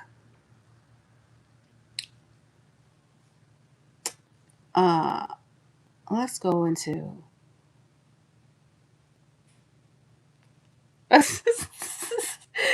hey, solstice survivor. You're sweet. Stillness speaks. Stillness speaks. You guys will hear me talk about I can't even talk about it. Stillness speaks 1,000 times over. 1,000 times over. Yeah. So one of my mentors, who was a Tibetan Buddhist, I talk about him all the time. His name is Dr. Jumpo. He grew up in the same neighborhood as the Dalai Lama. He knew that I practiced Tantra. He grew up practicing Tantra, having to learn it. One of the practices that they did that he told me about was they had to have sex with this woman who people found unattractive. The reason why, and she was the tantric practitioner. She was teaching them how to withhold their semen.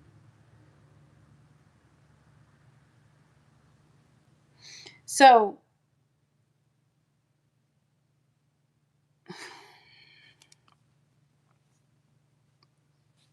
see, well, she was a woman and he was a man, so they got together. She was teaching them how to withhold their semen. This is what I'm telling you here is high level. Some of it I can't even share all of it here, and I won't, because you got to be in the right frame of mind to to receive. But yeah. Oh, okay. So okay, so at least you know, sweetie. I appreciate your honesty. Did I take some notes in this one? Hold on, let me see. I don't know why I didn't clip anything here. Let me see. Chapters.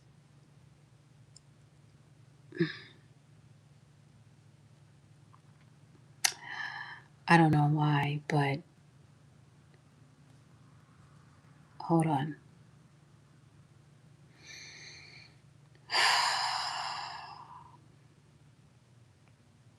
Hold on. It's interesting because in my meditation course, um, How to Cease the Warfare in Your Mind and Know Peace, I talk about consciousness. You should get that course. Let me see if I can pull it up here, though. If I can, because I don't know. Have you? Well, thank you for being here. Files. I know. It's been a minute. Let me see. How to know. Oh, how to cease.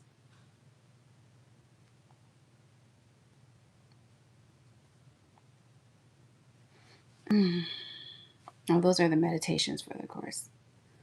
I.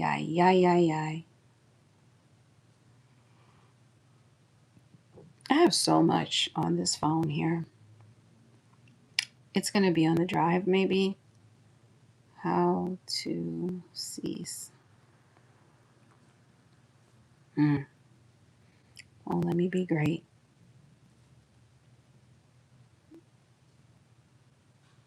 Okay. Yeah. You'll just have to get it. Because it's on my computer. Oh, wait, here it is. Let me see. Courses. Courses.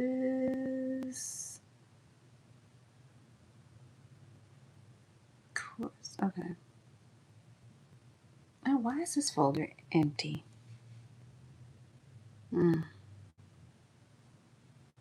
Don't I just grate your gears? You get all the way somewhere. Oh, you know what? And then you're looking for something.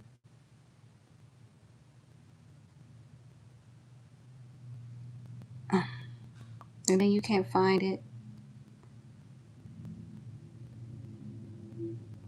Okay, maybe it's in here. Ah, I key. So here it is.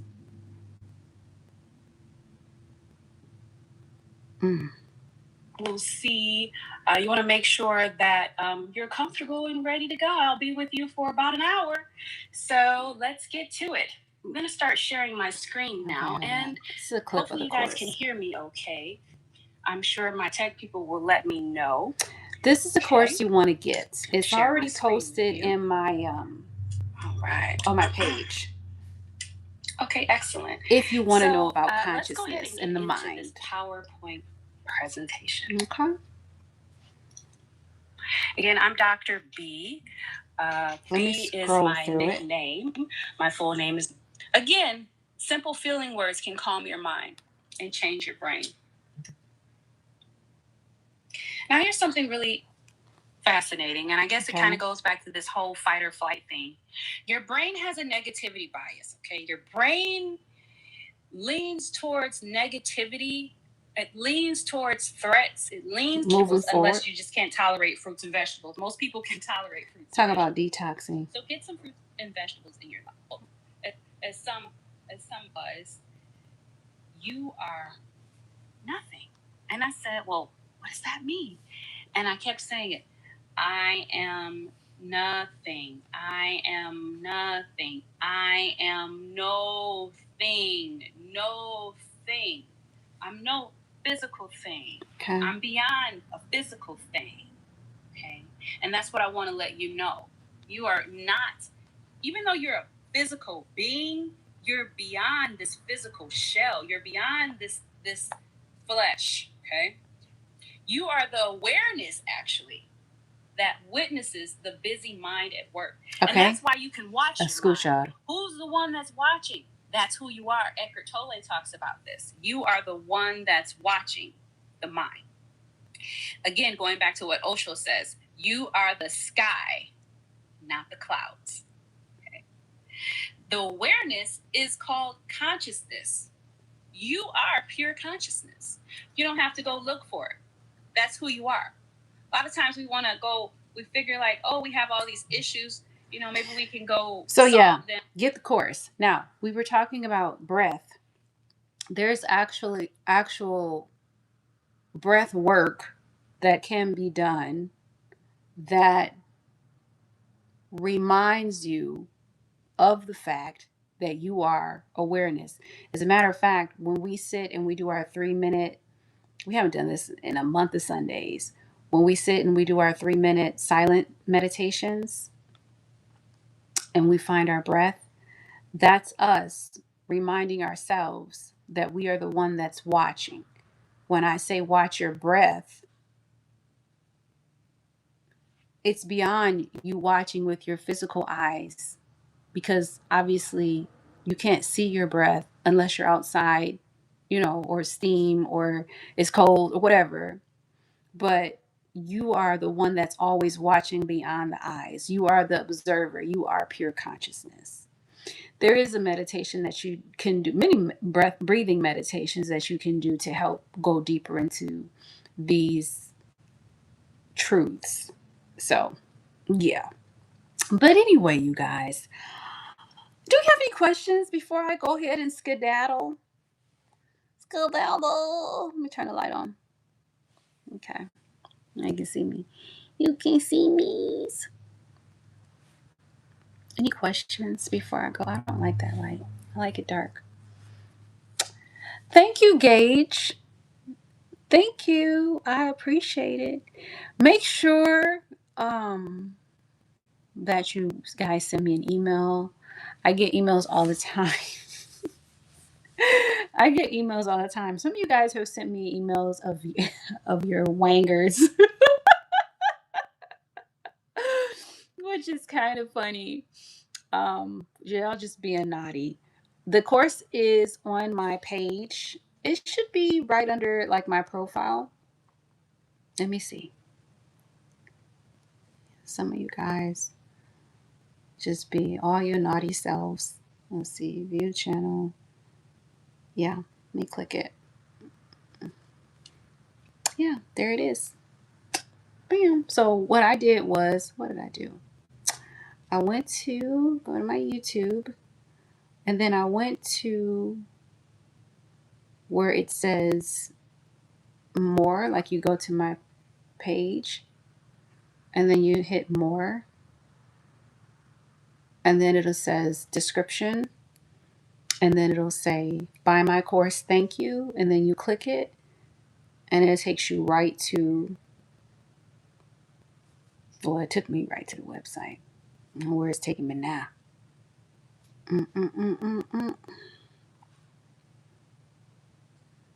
Yeah, it takes you right to the page. How to cease the warfare in your mind, no peace. Says by the end of this class, you will know what your mind is, what awareness is, what your subconscious mind is, and more.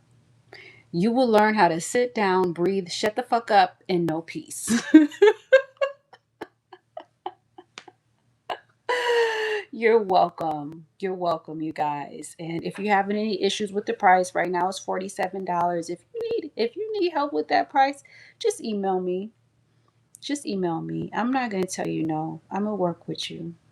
So I can be reached at DrBeeConnects@gmail.com. That's DrBeE. Oh, it's not. Okay.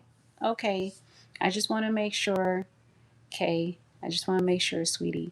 Just want to let you guys know that I will work with you because I love you. I know the course is valuable.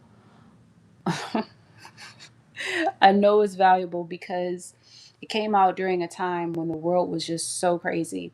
So anyway, Dr. B, DrBeE Connects, CONNECTS @gmail.com. So Solstice, just email me. I should probably get a number or something. I'm thinking about doing like call-ins. Would you guys like call-ins for the live?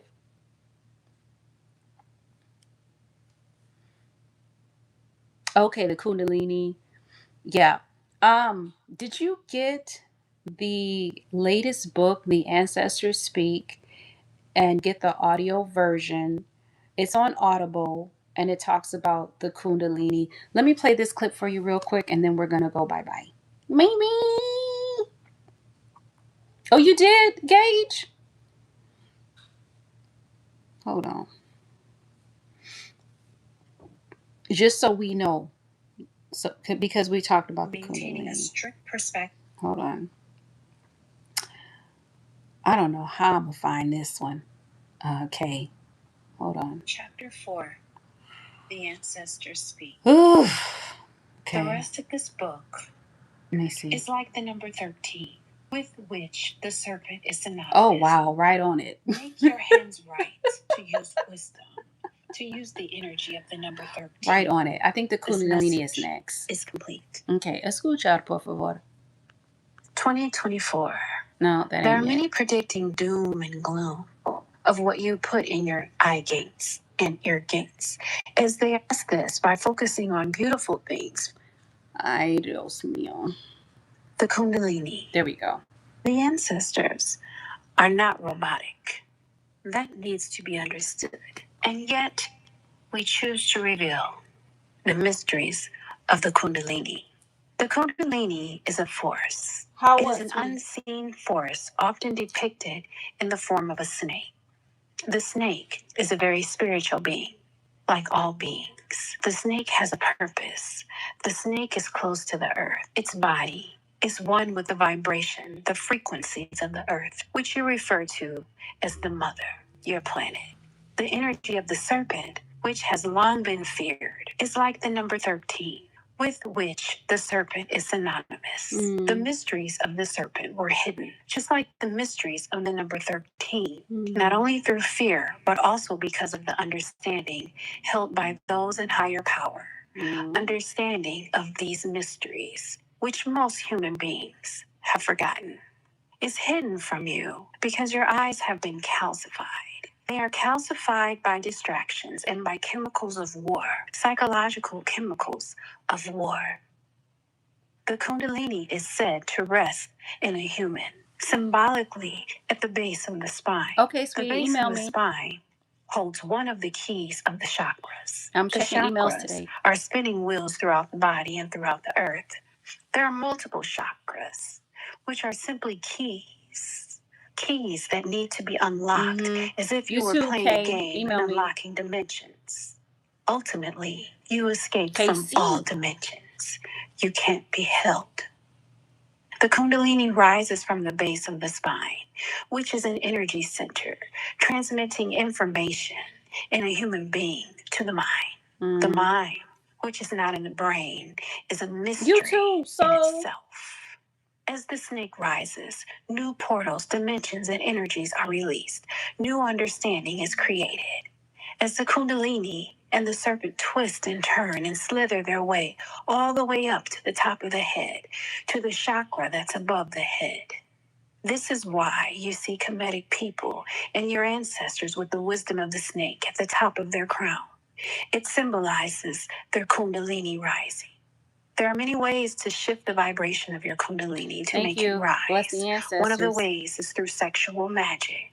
Another way is through music. Either way, the goal is to allow the wisdom that is dormant within you to rise and to activate each of these chakras that go along your spine, through your neck, through your head, all the way up to the top of your head.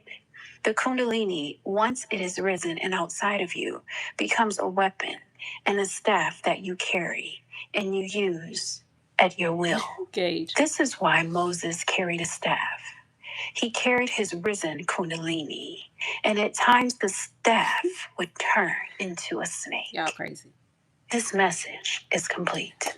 Okay, I wanted you to hear that, Casey, because you mentioned the Kundalini. This is channeled wisdom from the latest book that I released last year, The Ancestors Speak.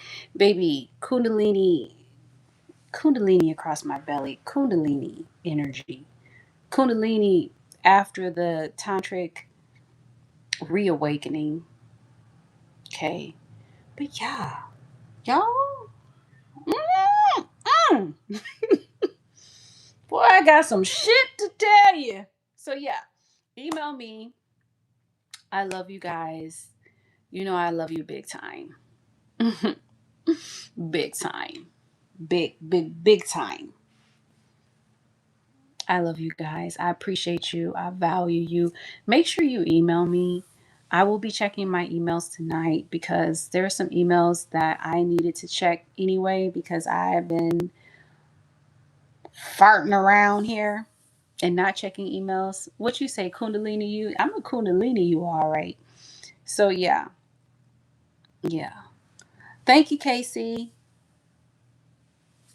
Inside and outside. Big Don Dada. But you know I have a tattoo of the snake. Absolutely. For a reason. Okay, you guys. Yeah. Oh, you say come back later tonight? I might. It depends. If I don't, then I will come back maybe Sunday. Make sure you check our community page. Because maybe I'll come back before Monday. Okay? And also, what else I want to tell y'all? That's it. What you say, Big Dada? Come back. What? You ain't had enough? Y'all ain't had enough. Y'all so crazy. We'll see. I gotta dye my hair. And I know y'all gonna be like, don't dye your hair. But y'all, it's time for me to dye my hair. It's time for me to have change. You know, I know the gray hair is everything, but you know, you guys, I gotta change it up too. So I do want to say that I love y'all big time. You guys are big time. You crazy. You guys are like cinnamon and honey. Cinnamon and honey. So sweet, so beautiful, so powerful, so medicinal, so healing, so loving. Thank you all. I appreciate you. Could have been anywhere. I want to tear up. Y'all know I'd be tearing up fast. You could have been anywhere. Yeah, sweet and spicy. Especially you, Soul. You be spicy. Sweet and spicy. And you know what? I receive it all. I'm grateful for it all. Y'all could have been anywhere this. Are you Pepper?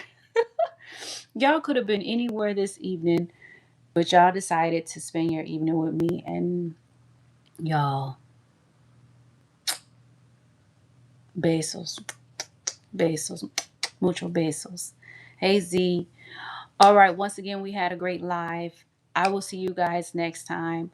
Please, as I always say, love someone, starting with who? Yourself. Bye.